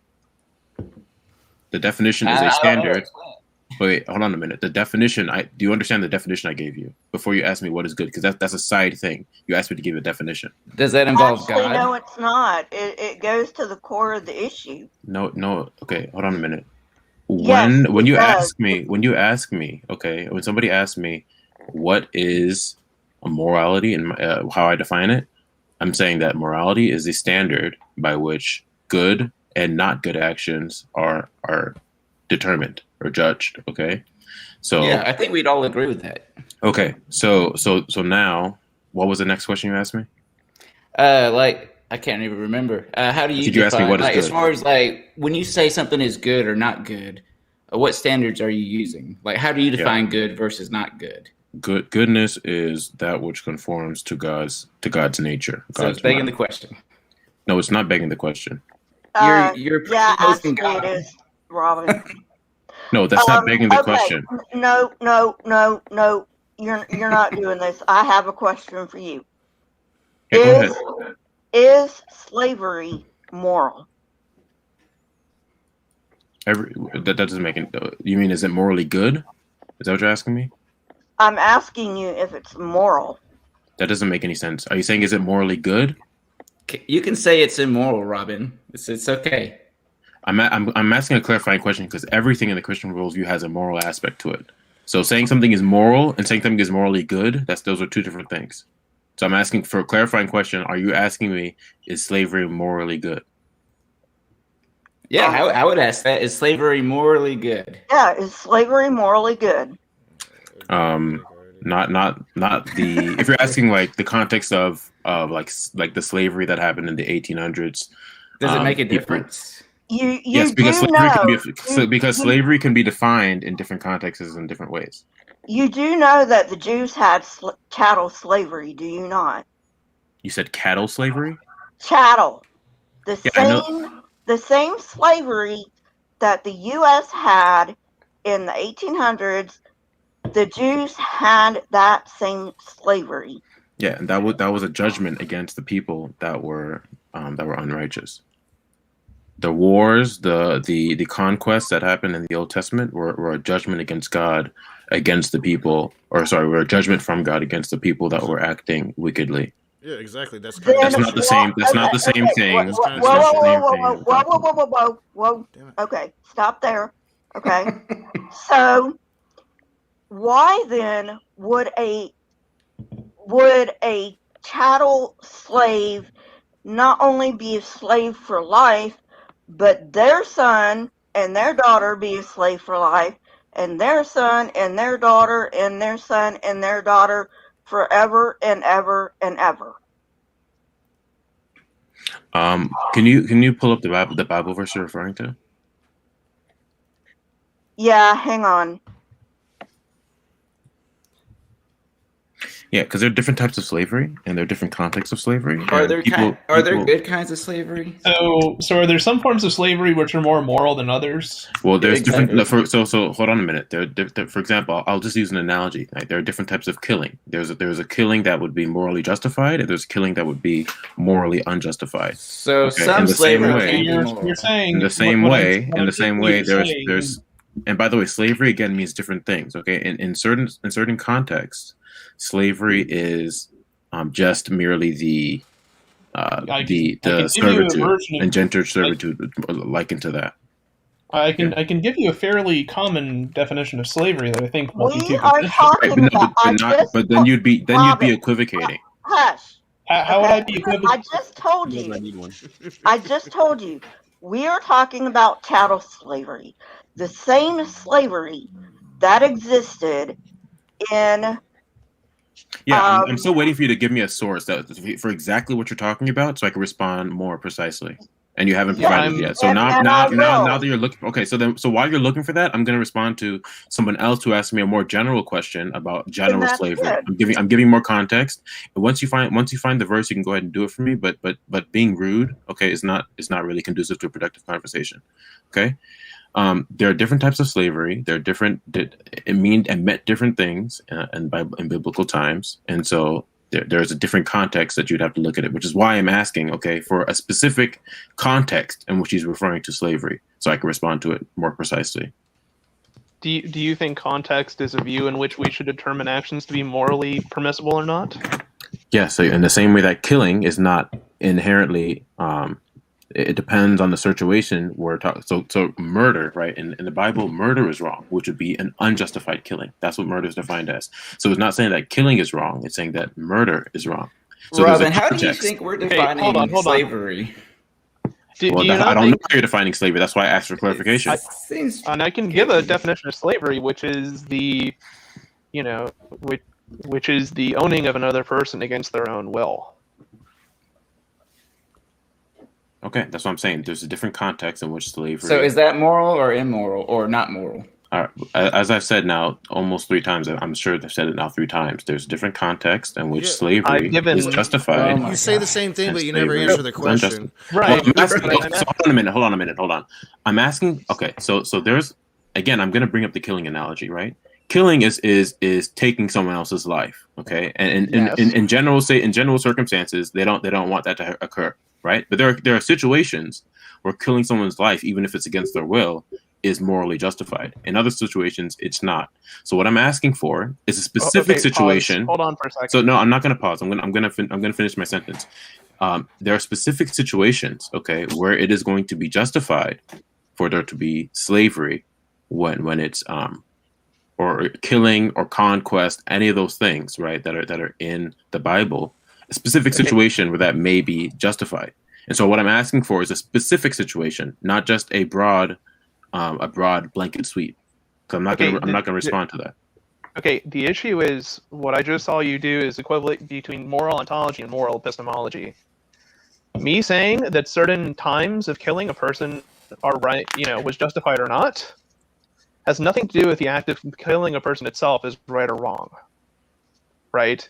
If you're a moral realist and you say, if you take the stance of a moral realist, which I assume you are, right, then you are going to make a statement about the nature of killing as being right or wrong. Justification in terms of if it was justified to kill a person or something like that is entirely different. Robin, what type of slavery would you consider to be moral? If it's a judgment of God against people who are being unwicked, like for example, in the time of the Old Testament, that would be a justified example. What Killing, part of that the would be a Old justified example.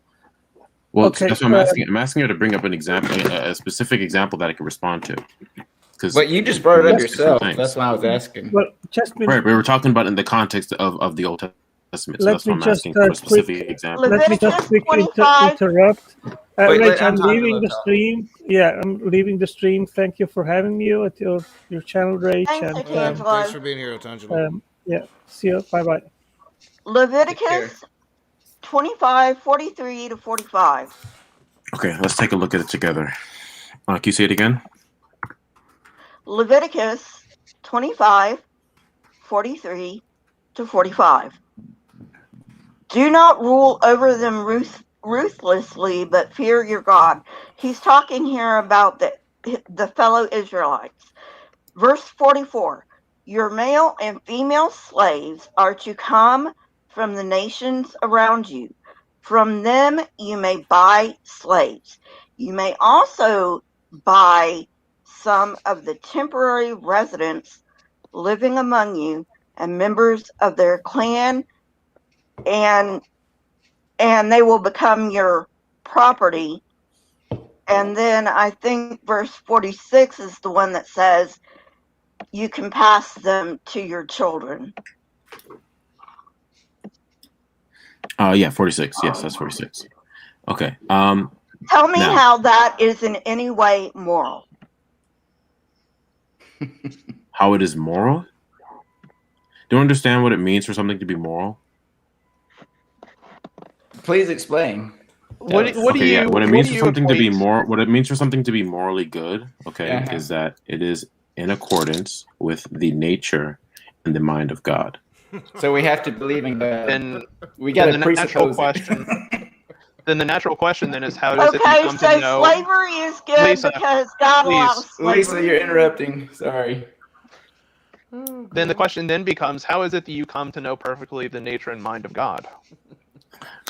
Well, it's not a question of exhaustive or perfect. When you say perfectly, are you saying exhaustively or just? If you make a claim about moral knowledge, right, things being good or bad, there's a sense in which you have that knowledge in a way that it is either 100% true or 100% false, that it's good or bad, right? I don't assume that you're going to say that that type of metric is unwavering, right? For that to be the case, whatever metric you appeal to, doesn't matter if it's God or not in this case, you have to know perfectly what those standards are, right, to appeal to that standard in the first place. That standard has to be well defined. So I'm asking you, how is it that you come to know the mind and nature of God? Because God reveals is from the revelation of God. The same way I would know anything else about God or about the world. How do you know that His revelation? Okay, how do you know your revelations of God are actually consistent? It would be of God. Of God. It would be God revealed. Okay. The same so way I know other anything people else. Also claim, the same way I know anything else. Other people claim to have revelations and teachings from God as well. Okay. So how do you determine, given two people that have had the same, that are going by the same precept, which one is right, which one's wrong? God told me to kill this person. God told me not to kill this person. Well, if they claim to be a Christian, then we'd look at if what they're saying is according to what God has already revealed. That wasn't part of your definition. Part of your definition was being able to understand and know the mind of God. No, but you brought up an example of if somebody says, let's kill this person. Okay. Yes. Okay. Now, we'd have to see, first of all, if they're Christians and they're claiming to be, that they claim to hold the Bible and God's revelation to be authoritative, then we need to look at, then we need to see what their claims are and see if it's consistent with previous scripture. If they're not, you could still make a moral determination as to whether or not their action is moral of killing, just based off the situation and seeing what God would say about that. So either way, is the mind of God, okay, so that raises another question. Is the mind of God and the actions that God performs in the Bible equivalent to one another? Is the mind of God and God's actions? Yeah, are the God's is the mind and of God, God's mind and God's actions, those are referring to two different things. right. So I'm saying When God, for Bible, example, when God killed Sodom and Gomorrah, that action is not God's mind. Is that a reflection? Is that a reflection of a mental state that God desires to be fulfilled? Yeah, it would be part of God's will that be the case, that Sodom and Gomorrah was destroyed. Right, but so what I'm essentially driving at is, are you equivocating God's desires, like mentally, that God personally has as an agent, to what's written in the Bible? You're cutting out. You were roboting.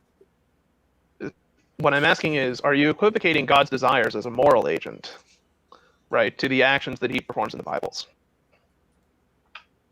I'm not equivocating on anything. When I say that, when I say that there are certain moral judgments that are made, things that are moral, I'm saying that they are in line with what God has revealed about Himself. So right, and through Scripture. Right. So what, for example, when we say murder is wrong or idolatry is wrong, that's because that God has revealed that that's the case. Except in the cases where it's permissible. No, idolatry is never permissible. No, we were going with murder. God commands people to murder in certain scenarios. Do you know the but not definition of in other murder? Do you know scenarios. the definition of murder? Yes. Okay, what is murder defined as? It's intentionally killing another person. No, that's false. By what standard is it false? How is that false? Yeah, define murder. Murder is defined as the unjustified killing of another person.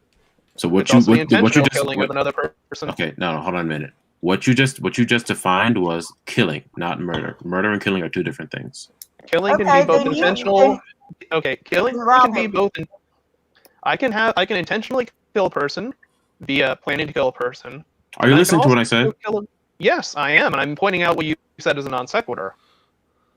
No, it's not a non sequitur. Murder. It doesn't. That's not a non sequitur. Do you know what non sequitur? Robin, let him finish. Let him finish. If you look up the definition of murder, according to almost any source, it will also give you that intentionality is required for murder. Murder is defined as Let's look it up, shall we? Unjustified killing. Yeah, I'm looking. I have it right here. Okay, so in this context, it says unlawful, right? So that is going to be the unlawful, the key determinant. The unlawful. Oh, look, the unlawful premeditated killing of one human and being by another.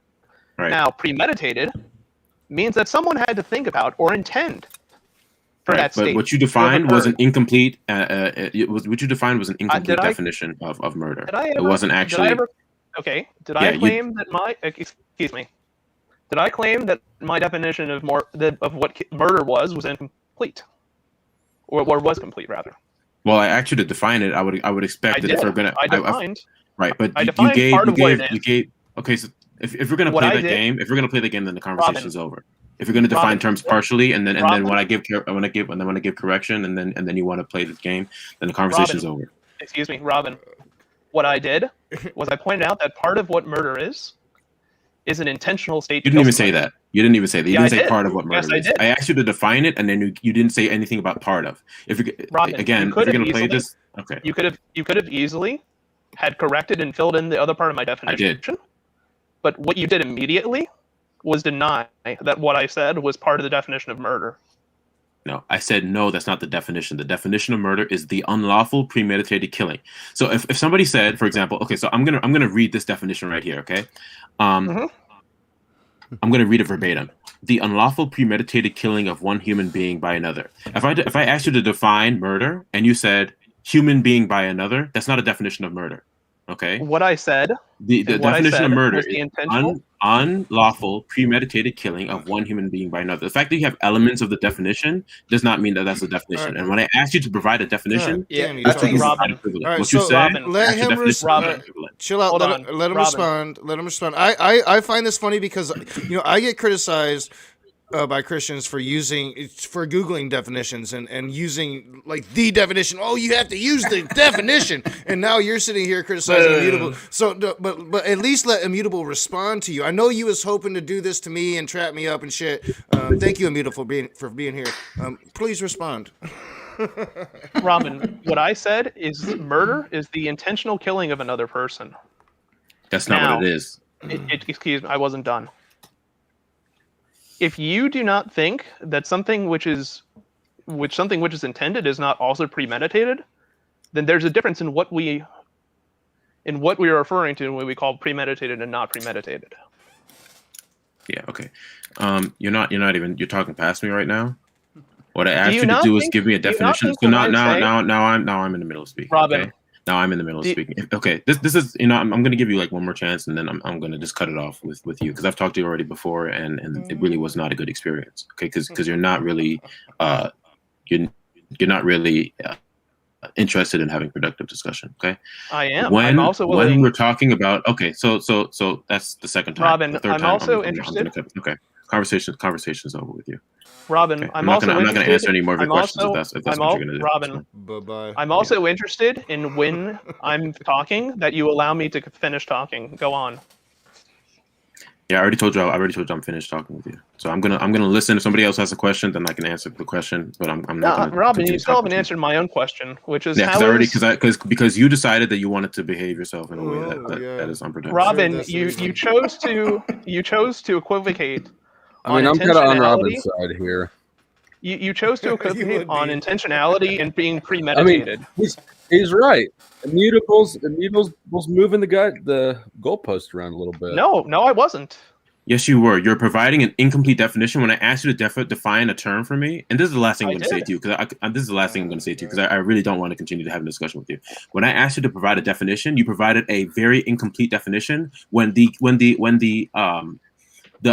biggest part of the definition is that murder is unjustified. Okay, that's what differentiates murder from just plain killing. Maybe he's okay, and that's what I was trying to explain that to you. But then you wanted to play fast and loose with definitions, and then when I tried to correct what you were saying, then you wanted to engage. I think you wanted to trap in this matter. Atheist. Immutable's here trapping you, and you don't like it. Robin. Okay. No, Robin. I asked him to provide a definition. I asked him to provide a definition, and he didn't. And then when he provided an incomplete definition, and I wanted to correct him on the incomplete definition, then he wants to behave this way. So Robin, I mean, I don't think it'll be productive if we're going to get caught up over something this simple. Robin, I'm willing to have a respectful conversation with you. I don't think you are. Well, let's see if that happens. But for the time being, Robin, since we're playing this game of honest interlocutor, what was my primary objection to the definition of murder you had proposed prior to me? I don't even know because I don't even know what your primary objective because your definition of murder was incomplete. So I don't even know what the point you're trying to make. I can tell you if you like. Real quick. What does the definition of murder why are we focused so hard on it? Because he was asking to define it. Because he said that God murdered people, and so I'm asking him if he even knows what murder means. Okay, so because it's going to make a big difference in what he's saying. He doesn't want to be precise with his wording and clear with his wording. And so when I asked for a definition to see if he actually understands what he's saying, and then he provides incomplete definitions, that is evidence right there that he doesn't know what he's talking about. Dude. All right, so if that's the case, and he wants to be not only ignorant but arrogant in his ignorance, then there's no point in having a conversation. Robin, the way you defined murder originally did not involve any notion of intentionality. Yeah, it didn't. Which was the primary reason that I objected to you. Which is the primary reason that I objected to you in saying that part of what murder is involves intentionality.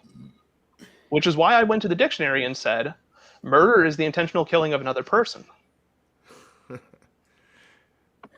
Plus, Yeah. Robin, you said. Yeah, I already said I wasn't going to continue with him already. So. Well, then go. Oh, so, all Hey, right, so hey, you You're said.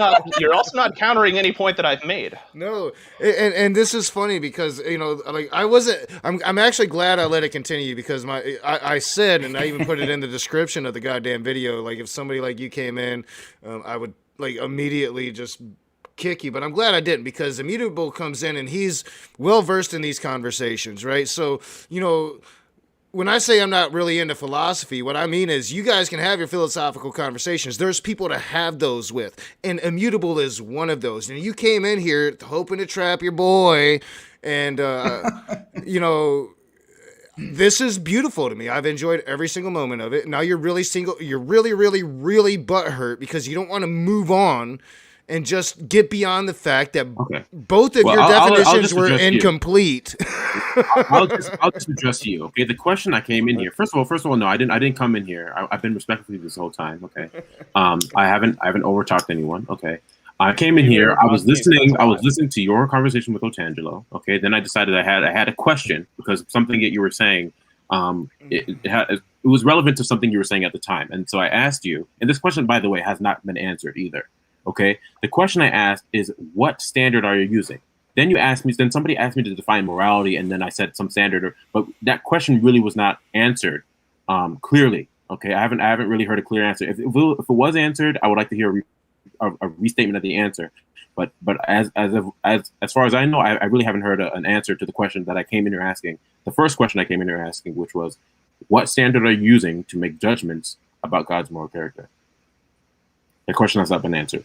So again, a question about trapping and this, whatever. I haven't even got my first question answered. Real quick, Robin, I just wanted to say I applaud you for coming into a room full of atheists. I think that's really cool of you. And like the person that is in the back room, I'm not going to let you in. I've seen that avatar before. I don't like it. I'm fairly certain I'm familiar with your name, and I don't like it. So yeah, go. Is it a symbol that's red? Yeah, it's. Yeah, fuck that mother. Yeah, screw him. He's stupid. Robin, I did answer your question. Morality is the most amount of good for the most That's not what I asked. I didn't ask what morality is. I asked you what standard are you using? What moral standard? I'm asking, is the standard you're using merely your subjective opinion, or is there Robin, a truth towards the standard? What morality was? I didn't ask that question. I didn't ask that question. I actually made it clear about 30 seconds ago what the first question I came in here was, which was, what standard are you using? I made that clear about a minute ago. Let me answer it for her then, to be more precise. She's using a utilitarian standard of ethics and morality. Okay, and so what standard? So you're saying the standard is societal? No, the standard is any action that maximizes the well-being of any person, which is qualified as a moral action. Okay, and the converse of that being an action which depreciates the well-being of a person is what we consider to be immoral under utilitarian framework. Okay, so before I ask my follow-up question, how do you define well-being? How do I define well-being? Yeah. A person's mental health, physical health, things like that. Okay. Now, what is your rational basis for assuming this goal as opposed to another goal? Part of it is that humans are agents which are moral actors and are able to make moral decisions. If you do not have the prosperity of moral beings to continue to propagate moral laws and moral edicts, you will no longer have a system which can operate upon morality.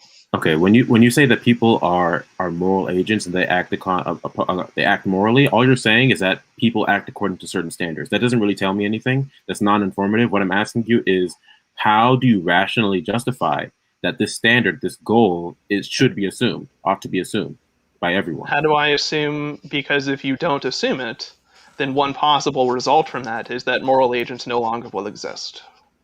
So what? And thus it trivializes the goal of developing a moral standard.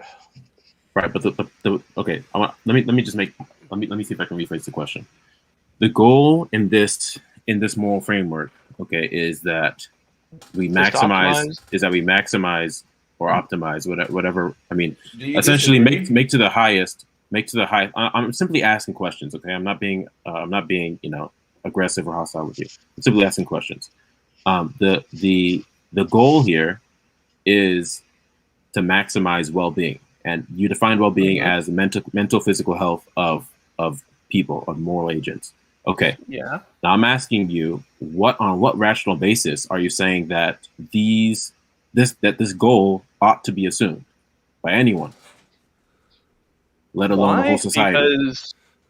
Because it's in the best interest of moral agents to protect their own existence and to propagate. But best interest, that begs the question. No, it's a fact about humans and moral agents. Okay, so you're saying best interest just means that it's the same. You're just saying the same goal. It follows the same goal, but that doesn't. That's begging the question. It follows logically from a moral agent, like human beings, that moral agents will engage in actions that enable for them to reproduce and to propagate more moral agents. Okay, when you say moral agents, by the way, you're saying that agents that are able to act according to a moral standard. What I'm talking about is agents that are able to commit moral or immoral acts. Yes. Okay, acts that are in line with well-being, yes, or out of line or with against well-being. well-being. Okay. Yes, correct. And agents, what do you mean by agents? By agents, a mind. Well, I guess the most simple way is saying a mind of sufficient cognitive faculty to be able to make decisions. Okay. So you're saying that the reason that this goal should be assumed is that it's in line with the goal. Right. I'm saying it's in line with the goal. Okay, but that doesn't answer. They're saying the goal should be assumed because people will be in line with the goal. You understand that that's just begging the question? No, I'm saying that the reason people ought to obey this moral standard is it allows moral agents which exist to continue to exist. Right, but that's just begging the question because again, how so? Because that is what's going to be entailed, that they continue to exist. That's what's going to be entailed by the goal. I'm asking you why the goal should be assumed at all. Saying that assuming this goal is just going to help with this goal to be achieved, it doesn't answer the question. If I had a goal of killing everyone on the earth, and I say why should anyone help this goal? Because going along with this goal will just help kill everyone on the earth. That doesn't answer why the goal should be assumed in the first place. You're begging the question. It's circular reasoning. Why doesn't you want to be killed? So you do understand that when I develop a moral standard, right, in terms of what is moral and immoral, I will appeal to that standard to judge what actions are immoral, right? Right. That's not in question. What I'm asking you is why the standard should be assumed at all. Why the standard should be assumed at all? If you By don't, anyone. I'm not saying people should. I'm saying that's one standard which people can adopt. Okay, so there is no reason. There is no rational kind of double justification. standardy here, Robin, because you're assuming that the Bible is the standard, and you can't have it both ways, buddy.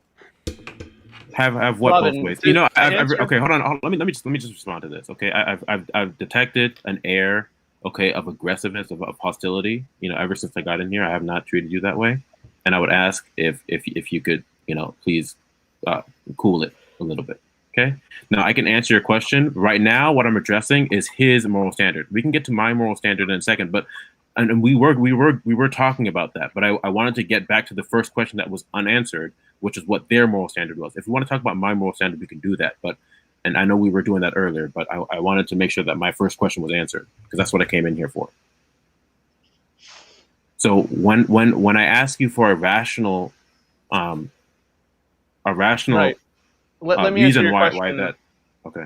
Let me answer your question in a simple way. I'm a pluralist in regards to moral realism. I don't think that there is a particular moral framework that people ought to adopt. I view various moral theories that account for moral actions as being compatible with one another, such as deontological ethics and utilitarian ethics and virtue ethics and things like that. Okay, so then the answer would then be to my question that there is no rational reason why anyone should assume the standard. why the standard don't should be think- assumed at all. I don't think there's any reason a person should assume the standard over another.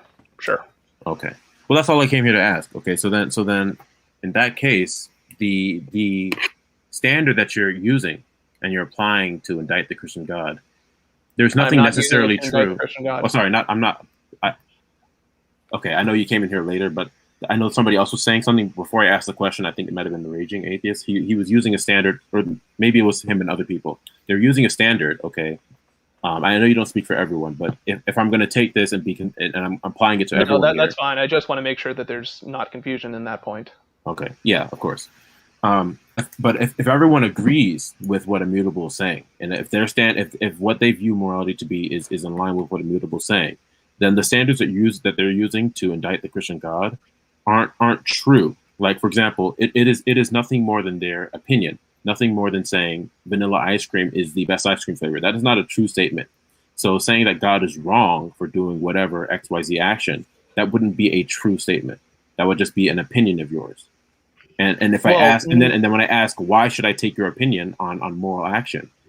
Not only, then the answer would be there's no reason why you should. But then not only that, but it fails to understand that in the Christian worldview, which is the worldview you're attacking, what is morally good and what is morally bad is going to be what is in line with God's action. So it wouldn't be coherent for you to say that God is doing an immoral action unless you were doing an externalist critique. But that wouldn't Robin, be that would be a straw man. If I can address that really quickly, that doesn't follow necessarily, right? So what commits a person to adopting what you're levying against other people in their use of morality to attack the Christian God? So the first part of it is that just because agents do not agree on what particular moral theory should be used or provides the most utility in day-to-day life doesn't invalidate the reliability of a moral standard. Whatever metaphysical or metaethical obligations a person has will commit them to one moral theory over another. Wait, when you say it doesn't invalidate a moral standard, what do you mean when you say that?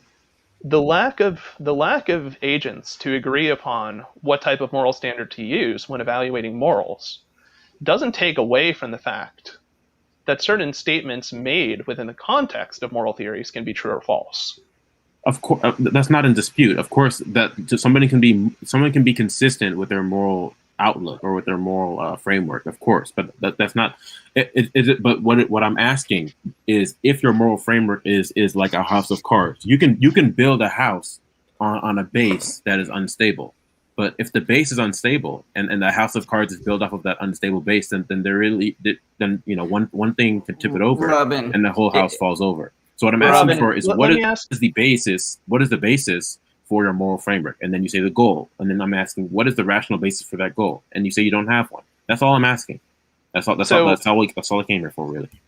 Robin, this makes me ask another question. Do you think all statements that people make or all beliefs that people express ought to be justified? Yeah, if they care about having a rational outlook on the world, then yeah, I would say that would be consistent with that. So, do you reject the notion of foundational beliefs or properly basic beliefs? No one really has. Okay, let me see if I can phrase this. Properly basic beliefs. Okay, they're going to be unjustified from an atheistic outlook. Well, they're going to be unjustified from the Christian outlook. But our most foundational commitment is not unjustified. Well, they're going to be unjustified no matter where you start from, and the reason for that is the types of beliefs that are expressed there, right? The reason they are properly basic, and the reason that they cannot be that you can't avoid appealing to them, is that we use them as part of we use them as a means of constructing higher order beliefs, right? Yeah. But so when I appeal to like the law of uniformity of nature or something like that, or uniformity of time, or something like that, there is no statement I can make which does not already invoke that statement. Right, but when you say that nothing can be justified, that sounds like a very, very bad blunder for you to make. That's a blunder for you to say. Let me clarify. It's not that nothing can be justified. It's that nothing can justify properly basic beliefs. They Well, are axioms. I They are don't hold to fundamentals. properly basic beliefs. I don't. That's not what I. Then, okay, then all statements you make are trivial, and I have no reason, in that case, to accept anything you say as being coherent.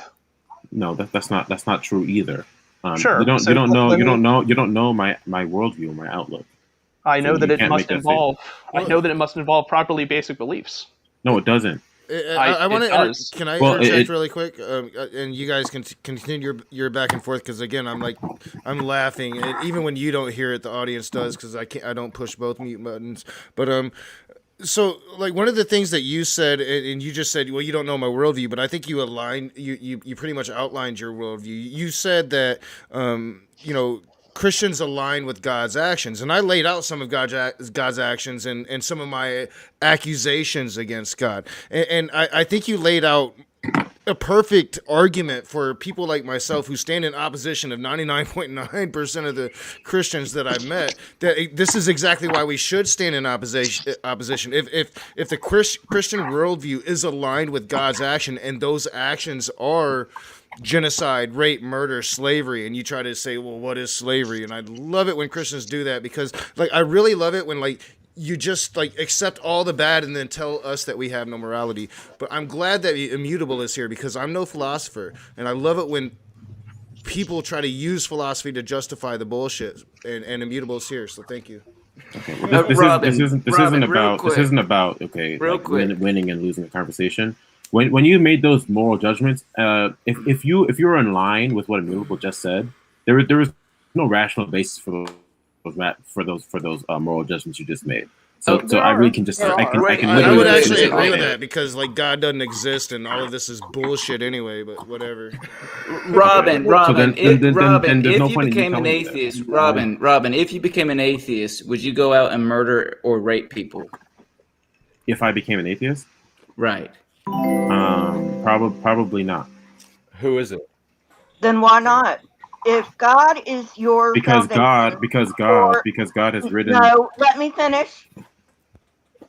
If God is the foundation for your morality, then your God will take away, when you take away your God, you take away the injunctions against murder, rape, blah, blah, blah.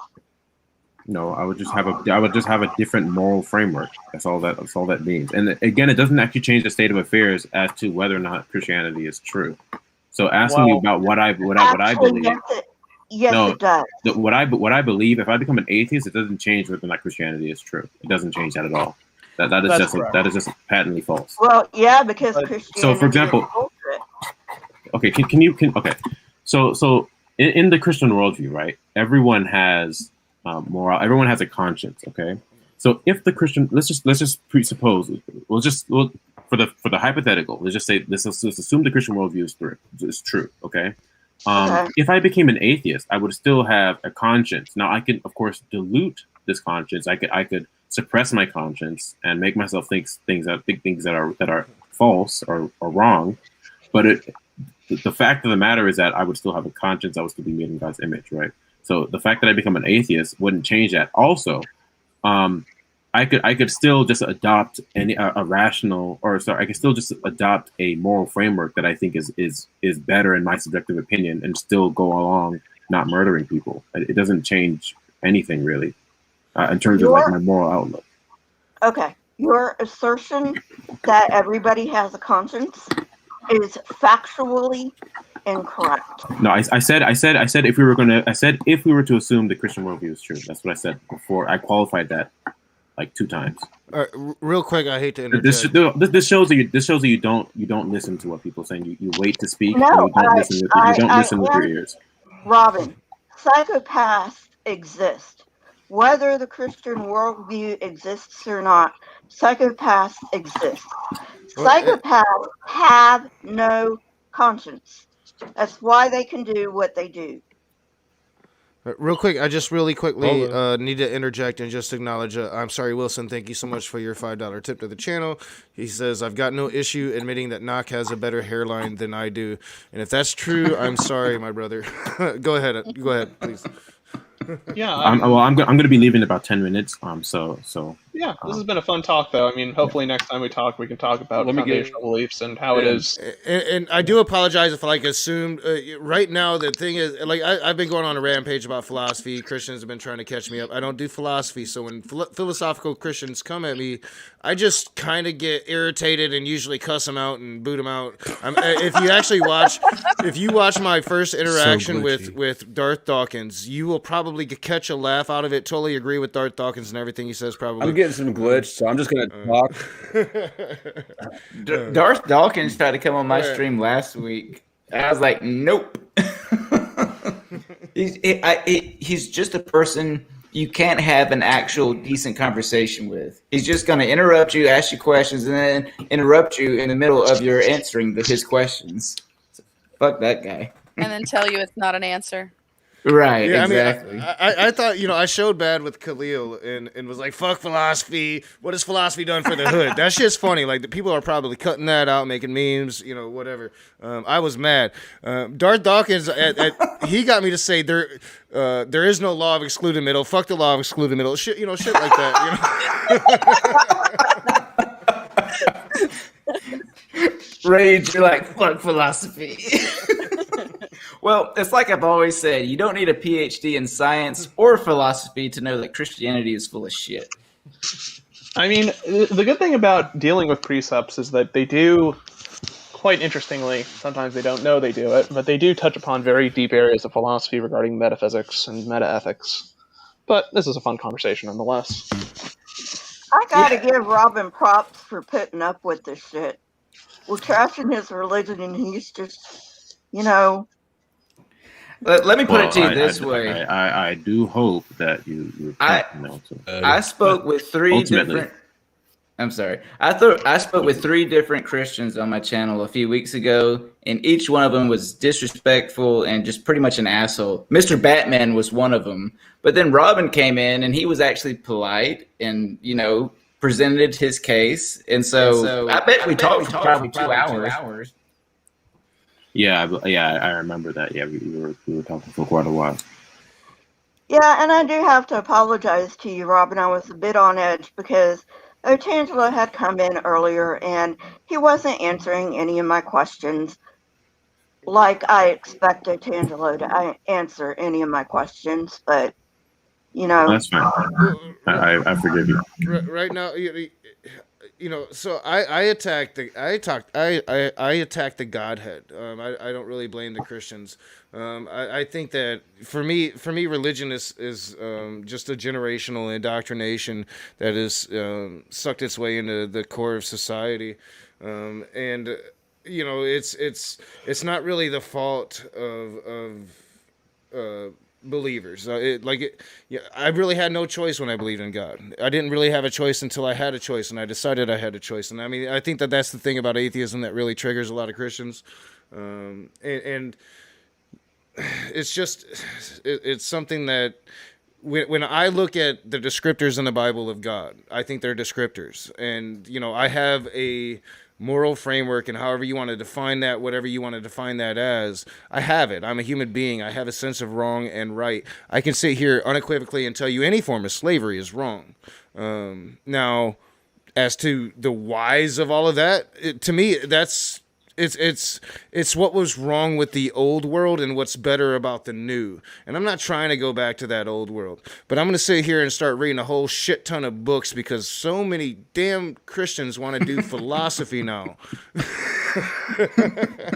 Well, it's like this. You don't. Why am I hearing an echo? Okay, there it goes.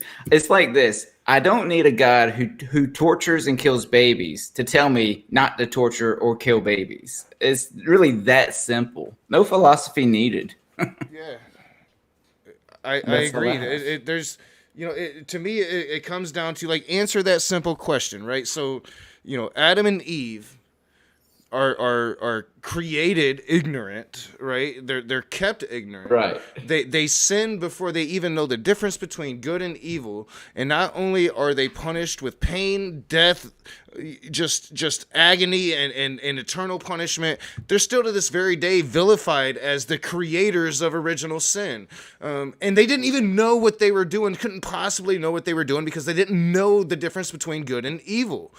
And yet they were punished for that. How is that in any worldview fucking moral? Exactly. They didn't even know the knowledge of good and evil prior to eating of the fruit of the knowledge of good and evil, yet they're held accountable. It's just stupid. It's so obviously a man-made book. How anyone doesn't see that just blows my mind. Made by somebody who has no clue about parenting either. All right, guys, I'm gonna get going. Robin, this is a nice conversation. Sorry, a little bit of it started off on the wrong foot, but it was fun. You know where to find me if you want to talk more about philosophy or whatever. Thank you for coming in and saving my ass, Immutable. And I will be winding down. I've actually went way longer than I intended to tonight. So. And Immutable, it's nice to talk with you. I'm looking forward to our upcoming debate. Me and Amy and you and Nephilim Free. It's going to be an interesting one, I'm sure. Nephilim. I'm gonna need some alcohol for that. That Immutable, I'm pretty sure, Rage, that had a lot to do with me and Otangelo, and Otangelo trying to dodge my question. It was just a simple question. Why can't he answer the fucking question? Because it's Otangelo. I had him on my stream last night, and we went through this whole thing, and he ended up rage quitting because he couldn't handle my husband and our friend. He did the same thing on my channel about 1 or 2 weeks ago. Same exact thing. Mm-hmm. Well, see, that's why I will only have him on a one-on-one on my channel. Actually, I prefer one-on-ones anyway. I know open rooms are a thing, and Rage, I appreciate you having open rooms. I'm just a personal person, if that makes sense. I do better on a 1-to-1 or a 1-to-2. See, I'm a lot like Rage. I'm a lot like Rage, where I'm like, sometimes I'll get into conversations and realize too late I'm in over my head. So at least if I'm in an open room, I have other people to rescue me. Yeah. Well, the first time I saw Lisa for Truth Stream, she invited me in because she was having an in-depth conversation with Otangelo, and it was an interesting experience. I thought it was good. Look forward to more of those. Yeah, and like I said, like I have a weird judgment scale of Christians at this point. Like if you're not talking about my kid and doxing my family members, I'm like you're pretty decent. So, or being a You've really lowered that bar there, Nog. Yeah, no. As we know, some Christians are lovers of minors, but that's all I'm going to say. Yeah, that's starting to sound pretty Catholic to me. Oh, boy. Right? Or Jehovah's Witness. Which is another stream, and I can do these streams forever because, like I said, as I was prepping the stream earlier in my little opening, and I've been kind of putting that together for a few days now because this philosophy thing has been a thing, and I said what I said, and you got to try to clarify yourself when you do that stupid shit.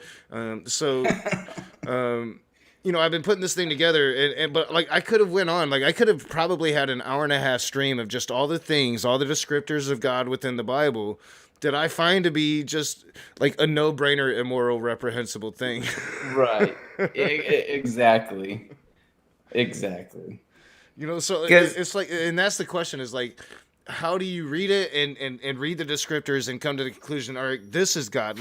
It's one of the things that I've always liked about the pagan mythologies is those gods are at least a little more understandable and closer to some form of reality. They all have their fucking issues like normal fucking people. Right? Mm-hmm. Yeah, I would agree with that. Because, at least they're not 110% pricks. Yeah. Maybe 80%, but not 110. If Odin was like, you're either going to love me or I'm going to burn you forever, I'd be like, yeah, fuck that God. I mean, it's kind of like why I'm not here screaming against deists, right? Deists don't give a fuck. Right. God's out there, but he don't give a shit. Yeah, that's better. Well, Yeah, I just did numbers 1 through 6, I believe, in my live stream today, and I used a lot of "fuck you gods." Did you say "fuck you gods" or "fucking gods"? Fuck you, God. Okay. Yeah, I've done it. I've done it, and like, I will say just the words of wisdom, whatnot, blah blah blah blah blah. I regret every goddamn time I did it. Like that one stream in particular. Like I had this one stream where I just before the stream I wrote out like as many insults that I could come up with that were way out of line, and I'd stream that shit. Well, I regret it wholeheartedly. My live streams weren't scripted, Rage. What comes out of my mouth comes out of my mouth. Oh, but scripted, you can get creative. Hey, real quick, who is Bob? Yeah, or whatever Well, that yeah, says. I mean, I missaw the symbol because I had a symbol from this like homophobic person that was trolling us back in the day that was similar to that but not that. So Okay, I yeah. missaw it. Yeah. Yeah, And what is that dude doing? Is he falling? Dancing? No, it's from a band called DRI, Dirty Rotten Imbeciles. They're a punk band. So it's basically a punk dance. You know, you're just in a mosh pit. There's like going- slam dancing. Yeah. Oh yeah, like hardcore dance and stuff from like 2008. Well. Yeah, the mosh pit. You're down there in the mosh pit slamming. Like first. Yeah, I was I gonna miss say. concerts. It's the way he Dude, was me explaining. too. Yeah, when Robin was explaining the standard thing, I wanted to comment on that. It's like he's saying God's a standard, but then he wants to say, well, God uses slavery to punish people, but God is against slavery. I mean, that doesn't make any sense. If he's against slavery, why would he use slavery to pass judgment on people? How is that a standard? Yeah, there is none. And for some reason, all of a sudden, StreamYard is echoing like hell. And I'm not Yeah, I sure noticed that why. too. I don't know if it's StreamYard or just me that's echoing, but I tried changing a couple things, nothing happened. No, it's everybody at this point, and like it was stopping for a while. Like if I would mute on StreamYard, but now it's not even stopping. Then it could be the program I have. I have to talk to some people and maybe update this program that I'm using that runs alongside StreamYard. Nah, I think it's fine. No, I think it's fine. No, I think it's fine. Now it's when I press mute. Now it's when I press mute. That's when it starts fucking echoing. That's crazy. Yeah. StreamYard. Yeah. But I just, What? I'm not like dissing him or anything. But I didn't get an answer from Robin about the double standard thing. You know. But Well, he did say he had to go. What was the I can question? tell I you. didn't hear it. You go ahead. Like Um, I'm not sure. I can't remember now. Well, Lisa, when he was asking you for a verse, it doesn't matter. Whatever verse you were going to say, he was going to say, oh, well, that's out of context or some other bullshit. It doesn't matter what verse you use. It wouldn't have mattered anyway. Well, yeah, and I was looking desperately for my file on slavery in the Bible because it appeared to me like he's a person that is probably going to go along the lines like, you know, slavery was debt slavery. The chattel slavery wasn't involved in debt slavery. Well, that's not really immoral, even though we as a society has decided that debt slavery is indeed immoral and it's outlawed. You can't do that. But the slavery in the Bible wasn't debt slavery. It was chattel slavery, and it's quite apparent just by, you know, inside of war with the conquering of the other nations. Of course, Canaanites were just slaughtered and massacred. But even inside the Israelite culture, fathers could sell their daughters into a form of sexual slavery that took away all their freedoms. I mean, it's complete bullshit to sit there and say that any of that is moral. And if you're using, and that's kind of like my problem with philosophy, if you're using philosophy to justify that, you're just using philosophy as a tool to justify your atrocious fictitious God. I would agree. Absolutely. And it's just like the hell thing, you know. Well, you know, if God really didn't want us, assuming he exists, which I don't believe, but at least the Bible God. Assuming the Bible God exists, which he doesn't, but let's pretend. That's a thing I use a lot on my channel. Let's pretend. Okay. Why would he create hell for us instead of making Adam and Eve sterile and starting the fuck over? Wait, Lisa. He made hell for Satan and his angels. I'm just fucking with you. Oh, I got somebody back there. Let me turn that. You might like Antangelo was frustrating him, and that's why he did it. It's not his fault. I'm remembering Christopher Hitchens once talking about how the Bible was, he characterized it as a manual for slavery, the portion of it that covers slavery, of course.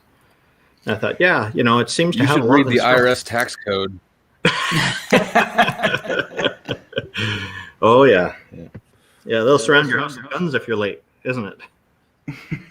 Yeah, usually I don't talk about the slavery when I talk to Christians. There's a verse in 2 Samuel 12, verse 11, where God says that to punish David for David did something wrong. God's going to punish him by taking David's wife and giving her to his friends so they could have sex out in public. So God's going to force David's wife to be raped and then have her commit adultery. But the God is against adultery, but he's going to punish a woman by using adultery, which is a contradiction to me. But He's punishing. Well, God kills an innocent little baby because David had an affair. Yeah, so hang on. So he's punishing the wife of David because of David's transgression? No, David, slept with Bathsheba and then sent Bathsheba's husband out to be killed, and then took her as his wife, and then, David made God look bad, so God's going to punish David. So David should have been put to death, but God doesn't kill David, but he's going to punish David by forcing David's wife to have sex with his friends or somebody in his house out in public, because it says for what David did in private, everyone's going to, it'll be shown in public. And then after that, and then after that, not only does he force his wife to be, raped and commit adultery or whatever, he's going to kill David's baby by making it sick for 7 days and then dying. But then there's verses in the Bible that says the son will not be punished for the sins of the father, nor the father for the sins of the son. Our God is an awesome God. He reigns. Well, yeah, and I pointed it out. Our God is an awful of a God. I pointed it out at the beginning of the stream. Like, really, like the Bible really gives you no indication of some battle between Satan and God. I think that there is some Jewish things there, especially once you get into angelology and some of the lore there. But like, if you look at the Holy Bible, the relationship between Satan and God is Satan's always subservient to God, and Satan needs God's permission to do certain things. And even once you get to end times, it's all a part of God's plan, and Satan is ultimately doing what God wants him to do, and that is going to be to reign over for 1,000 years and torture those of us that remain on the planet. Well, yeah, the big war between Satan and God was covered on South Park, where they give County McCormick the game controller to the golden one to win with. Yeah. I'll be right back. And Satan isn't even a Jewish concept per se. It didn't exist as a concept per se until the post-exilic period. What Satan means and what most of the Jewish books mean when they say Satan is the opposer, not some supernatural bad guy. Opposer or adversary? Yeah, Opposer, adversary. They are kind of different. Well, yeah, I can see that. I think it literally means the opposer. I'll have to go look again. But if you look at,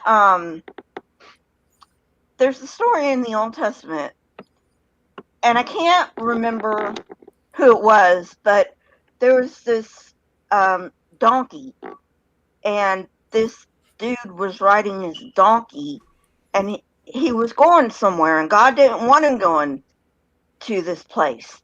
And so the donkey stops, and the dude is like beating the donkey to within an inch of his life, and then all of a sudden this dude's eyes are open to see an angel in his way, and that angel is called the Satan.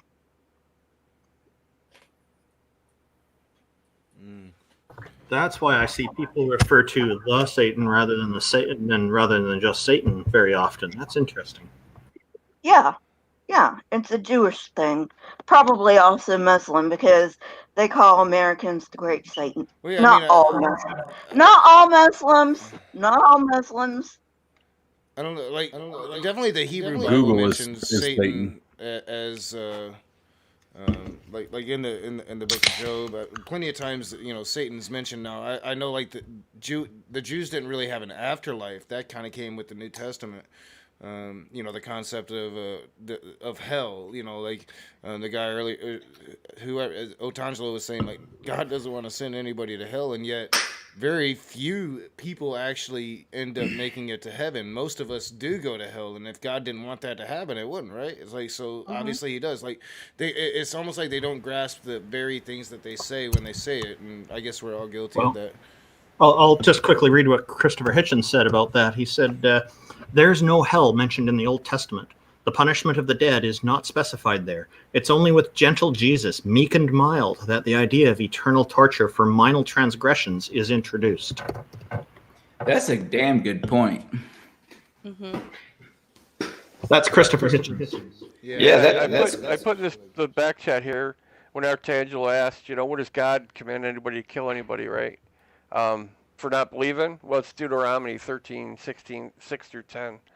And it says it's the same thing. You kill apostates. If your brother, your mother, your son try and lead you away to a different God, you should stone them to death. Yeah, I mean, there's Praise the Lord. There's probably like many verses like that, and there's verses like that in the Quran. There's, I think I can remember reading something in the Bhagavad Gita as I was reading it, and I was like, what? Or someone, There's a good one. something as simple as someone picking up wood on the wrong day. Go for wood, even. Actually, there's according to King James version of the Bible, under 2 Chronicles 15:13, it says that whosoever would not seek the Lord God of Israel should be put to death, whether small or great, whether man or woman. Gee, that sounds like it includes babies. Mm-hmm. There's a specific passage. Like last night, the Rex dude that was trying to go at me hardcore. I think he was there, Randolph. You remember, like he went to abortion just out of nowhere. I tried to bring up I tried to bring up the actual Bible references somewhere in Isaiah. I don't have it right now, but I had brought it up. It's a direct reference to the Sumerians and telling Israelites to rip their pregnant women apart, right? And I'm like, so like, like God hates abortion, huh? But I couldn't even get it out because like the dude wouldn't even really just let me say anything. It was just the philosophical word salad for 40 minutes, and then I'd say something like "go fuck yourself," and then more philosophical word salad for like 40 minutes. Your philosophical interjection is just right. God performs abortion with magic bitter water. Yeah, I Numbers. covered it today. The book of in Numbers. Now, all these are edicts to kill. Yeah, thank you, Mindy, for coming on. Yeah, thanks, Mindy. Those are edicts to kill in that book, and that's multiple examples we've covered here, which to me that means that this is not a really good book to follow as a moral guide. Yeah, exactly, and that's my ultimate point. And it's funny that they want to go to these deep philosophical conversations when my simple question is, how do you get over these descriptors of your God in your Bible, the Bible that you profess, at least most of them, a good chunk of them, profess to be the inerrant Word of God. All right. But I do want to. I want y'all to take some time and have some final words. But I do need to wrap it up. I was actually planning on ending around 9, but I did my thing and I just get into it. So. What time is it where you are? It's 11:13 here. Yeah, it's 11:13 now. So it's you're about way time past. for my old ass to go to bed. Yeah. Hey, thanks for having us all on. This was a great open session. It was a lot of fun. Yeah, it was fun. Immutable coming in at perfect timing because I was gonna end up just going on one of my damn like fuck philosophy. Yeah, and I probably wouldn't have rambled on as much as I did if Atangelo had just answered my fucking question. I can't believe Atangelo made you do that thing. Yeah, Yeah, Doc, he- yeah. Thanks for letting me in. I'll talk to you guys later. Hey, the Alrighty. offer still stands, Doc. He does. Potential if does you- give long-winded answers. Yeah, if you do another video with Matt Powell, I said I'd come out and film it for you. So. Oh yeah, Because like I sweet, said, yeah, I'm over here out in Detroit, so I ain't a couple hours away. Oh, dude, I'll take you up on it. It might happen soon. Shit. Try to contact me on Twitter or email me at theragingatheist@gmail.com. And yeah, because it might happen soon. All right, I man. don't know Good if night, you guys. see the birds. Yeah, I appreciate it. Yeah, I definitely want that to happen this time. If I go see Matt Powell again, I'm definitely taking a couple people. That Yeah, can, you should. can be there and handle Yeah. the cameras and make sure that his crew ain't fucking with my shit again. I was about to say, because, he'll take you right Weird. out of context. Well, yeah, I mean, the second conversation, I ended up getting what I got of it on my phone because they kept messing with my camera. And my camera still works. Damn. Like I've been through it all. Like he still denies it. Like, oh, we're good Christian boys. We were homeschooled. Of course we wouldn't do that. Wait. Was Matt Powell homeschooled as well? Yeah. Oh yeah. Damn. Because I was homeschooled, and I believe in all the shit that he believes. Like that doesn't surprise me at all. Yeah, That's why I was asking. Not all homeschooling is bad homeschooling, but most of it No, is. I would agree. Yeah, most of it is, and a lot of the Christian homeschooling actually comes from the Quiverful movement. Bill Gothard, he made a fortune off of that shit, and it's like no science and just all beat your kids and tell them God loves You nailed it right on the head. It's all about let's brainwash these kids. Don't let them actually be educated. Yeah. We by beat the you liberal because we agenda. love you. So I mean, it's because I want people to have the freedom to actually educate their children at home, but I want it to be done responsibly.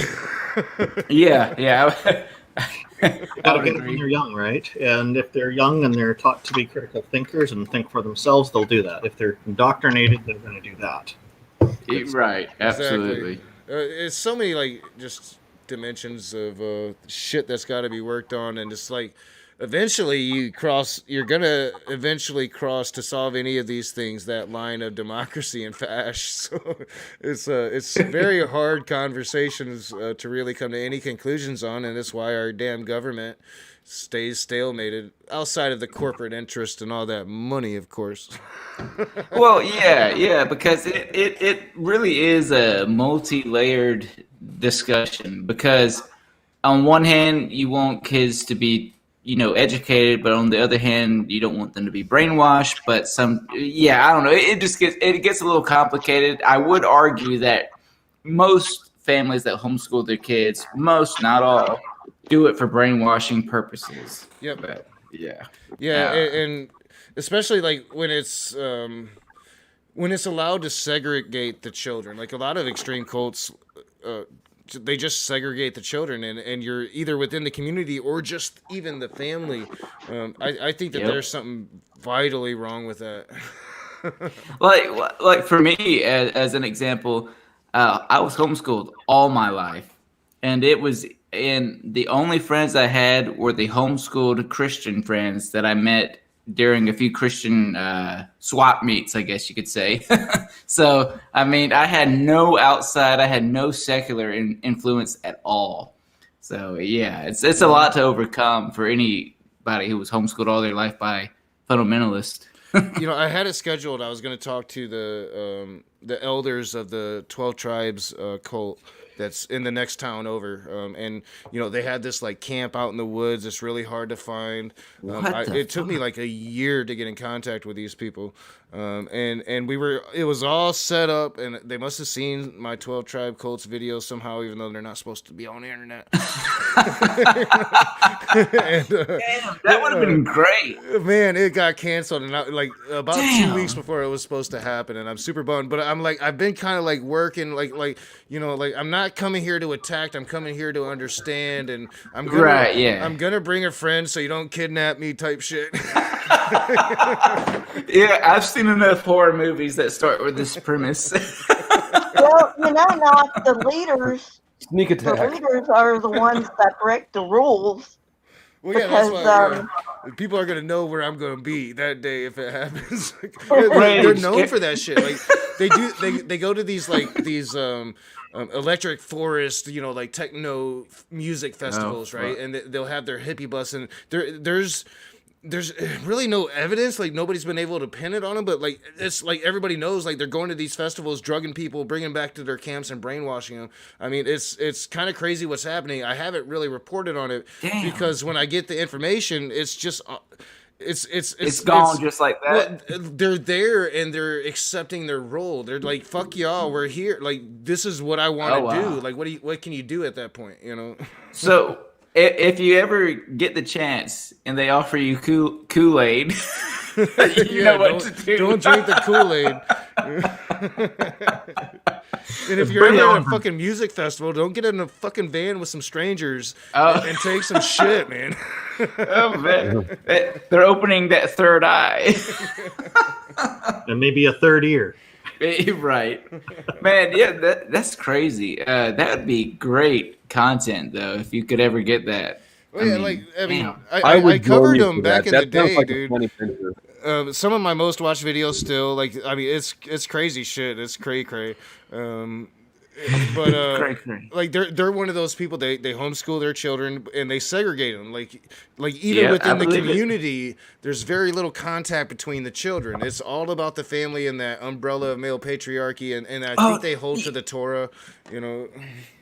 Well, that actually reminds me of my family, because my family, I'll put it to you this way. My parents are fundamentalist Pentecostals, speaking in tongues, interpretations, dreams, supernatural healing, all that. But even they don't like to go to Pentecostal churches. Shit. Right, the good shit. They don't like to go to Pentecostal churches because they're too secular. I mean, that's how hardcore they fucking are. It's scary. Wow. Yeah, and I'm looking at this Pentecostal preacher right now that I'm going to probably start covering. I can't quite remember his name, but he's a douchebag and a half. I believe it. They don't even want to go to the snake handling churches. Well, it's funny. I make jokes. I tell people anytime somebody says, "Girl, what kind of church did you grow up in?" I say we're just a few snakes shy of being snake handlers, because they were just smart enough to know, hey, let's not fuck with something that's poisonous. My mom grew up in Tennessee. It's where our Cherokee blood comes from, and she grew up in Tennessee, and she grew up in a snake handling church. And when I tell you, my mom always loved me right to her dying days. She tried to understand me, but the headbutting, and then just at the end of her life, like how my family tried to use, the extreme forms of her religion to and utilize that against me. It was, but she never really allowed it to get there. But she would tell us about the snake handling and shit, and how the pastor would get bitten, lost fingers, all this crazy shit. But God is good. Now, this is a little off topic, but I just discovered that some birds have built a nest here. I don't know if you can. I love birds. Above the red wire. Are you still working on the new space for your northern exposure? Oh yeah, I see it. For the True North Talk, yeah. Oh yeah, True North Talk. Yeah, that's what I thought. The weather's nice here, so it's going to be. You're filming a TV show about Alaska. Yeah, Canada hasn't taken Alaska back yet. We're still waiting for Sarah Palin to leave. Yeah. Attack! You need to invade that motherfucker. Great. See, we've got lots of support, even from Americans. I feel like Canada is like American 2.0. Sorry, the Alaskan Native Americans were brutal, dude. No, we're not. We have national health care and public education and very restrictive gun regulations. So. I'll give you that. Shit. I'll give you that. We've gone on quite a different path. We also have a kind of parliamentary system in our democracy with 5 major parties to choose from. God, I want to live there. Yeah, I would love to move to Canada. Y'all got it so much better than we do. We need. We do. I agree. We need a. You better need choice. to have you need to have 3 or more, and it should always be an odd number to choose from. Yeah, I agree. Yeah, because here in America, you either have Democrats who say they're against war, even though they're not, Republicans who are completely for war, and they are, and that's pretty much it. Yeah, that's it. Yeah, like it pretty much sucks for an anti-war dude here in America. It really does. Like, even as a Christian, I'd be like, you know what? This war shit doesn't seem like the righteous path to take. And as an atheist, it's like, wow, yeah, I was right. Even then, as a Christian. You know, like if Joe It's actually ridiculous. pulls it off and ends the war in Afghanistan, man, I like, you know, the respect levels go up. You know, I still have my criticisms, Right, but the right. respect levels go up. Well, it's like when Trump pulled a few military operations from I can't remember where it was. Syria. One of those foreign countries, Syria. I thought, okay, finally I can applaud you for something, but that was pretty much it. Yeah, Well, I was you know in the what same, I you know, like because I did too. But even considering the geopolitical ramifications of it, like I still think like pretty much at this point, like for me, you know, the withdrawal of any troops from any country at this point is such a great thing, and we shouldn't be at war with Yeah, anybody. agreed.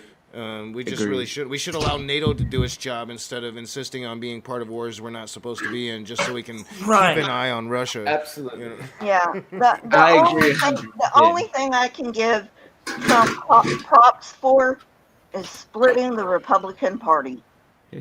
Well, he definitely did that. Yeah, they have some issues, especially if he runs again, and we have some I issues think if he will. runs.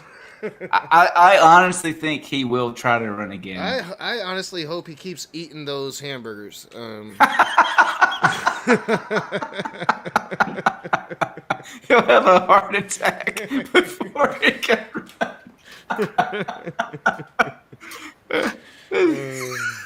I don't know why. That was fucking funny. Yeah, I shouldn't have said that probably. No, I was just talking about Marcus Rogers having the FBI at his house, and now I'm gonna have the FBI at my house. Hey, all you'd have to say is, listen, I just hope that our former president eats well. That's all I'm saying. I hope he doesn't starve. I hope he eats a lot of them. You know? Flow State is really angry at me now. I've got to wrap this up because if I don't go to bed, I'm going to regret it tomorrow. And I've done that for like 2 nights in a row. So yeah, once again, final word, and then I'll just stop it. Okay, I just want to say thanks for letting me on, first of all, and I think I missed the majority of this. Everybody, take care. Oh yeah, man, thanks for coming. Flow State, you know, get past the rage about us talking about your boy and shit. Oh, dude, you were glitching out, and I told you I'm off that shit. He was a Trojan horse candidate. I'm on to my anarchy shit now. Real anarchy though, not the black bloc communist kids. Cool. All right. Hopefully, I don't have. Last night I had my microphone way too close. Are we doing sign off? Yeah, we're ending it up. I'm about to get out of here. Okay. Thanks for having me on again, and Randall, thanks for letting us watch you handle that wood, that lumber, so masterfully. Shit. I'm not an Adios, I expert, guess. but I'm learning as I go, and I looks do pretty study a good. lot before I start. So thank you very much. I'm glad you see it as masterful. That means a lot to me. Lisa.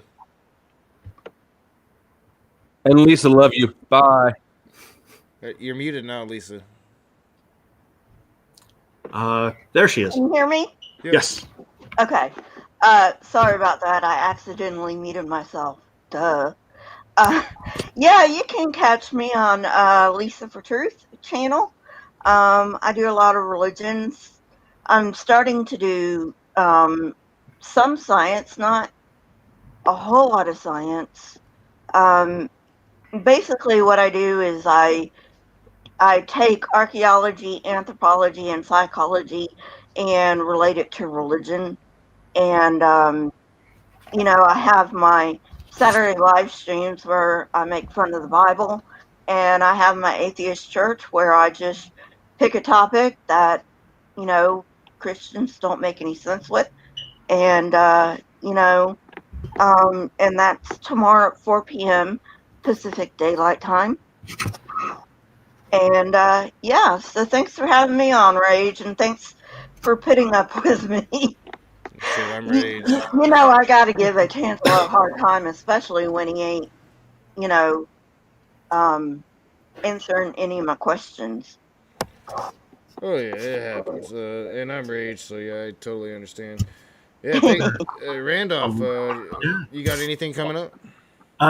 Well, I'm going to be on In Time with Nick Suter again soon, but it's probably going to be later this month, early next month. And we had to reschedule because he wasn't feeling well, and I told him reschedule. I don't want hosts to go out of their way if they're feeling sick. It happens. So we'll be talking, I guess, about a little bit of debate review, partial debate review of the one that I was on with John Maddox on Modern Day Debate recently. Of course, what you see behind me is the new studio that I'm working on building. Neil's been helping me as well, but most of the video people are seeing is just me working on it on my own, and because it's connected to my house. And we're going to run truenorthtalk.ca is the website.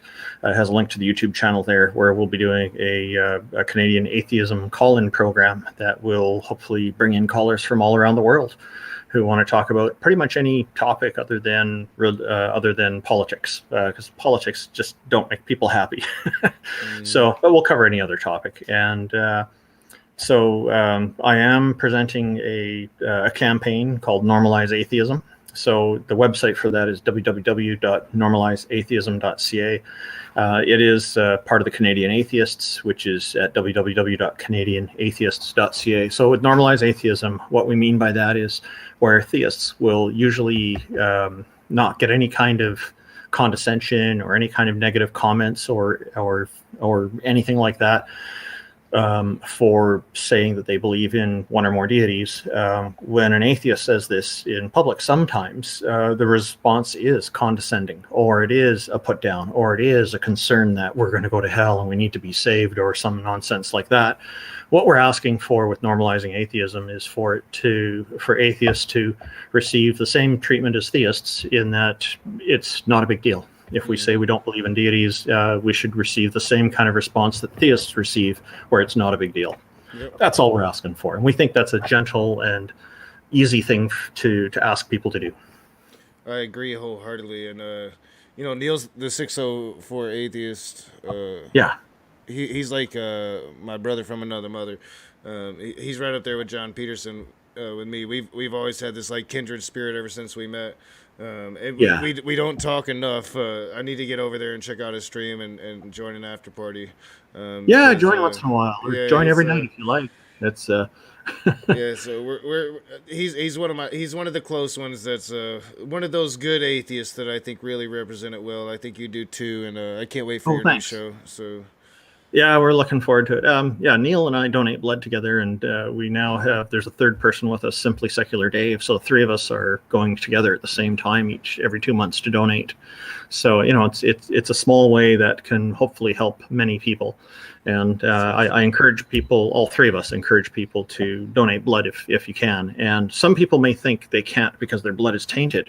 And there's been some new technologies that will allow people with tainted blood to still donate, because it can get used for research purposes. So that way, tainted blood can be used instead of clean blood.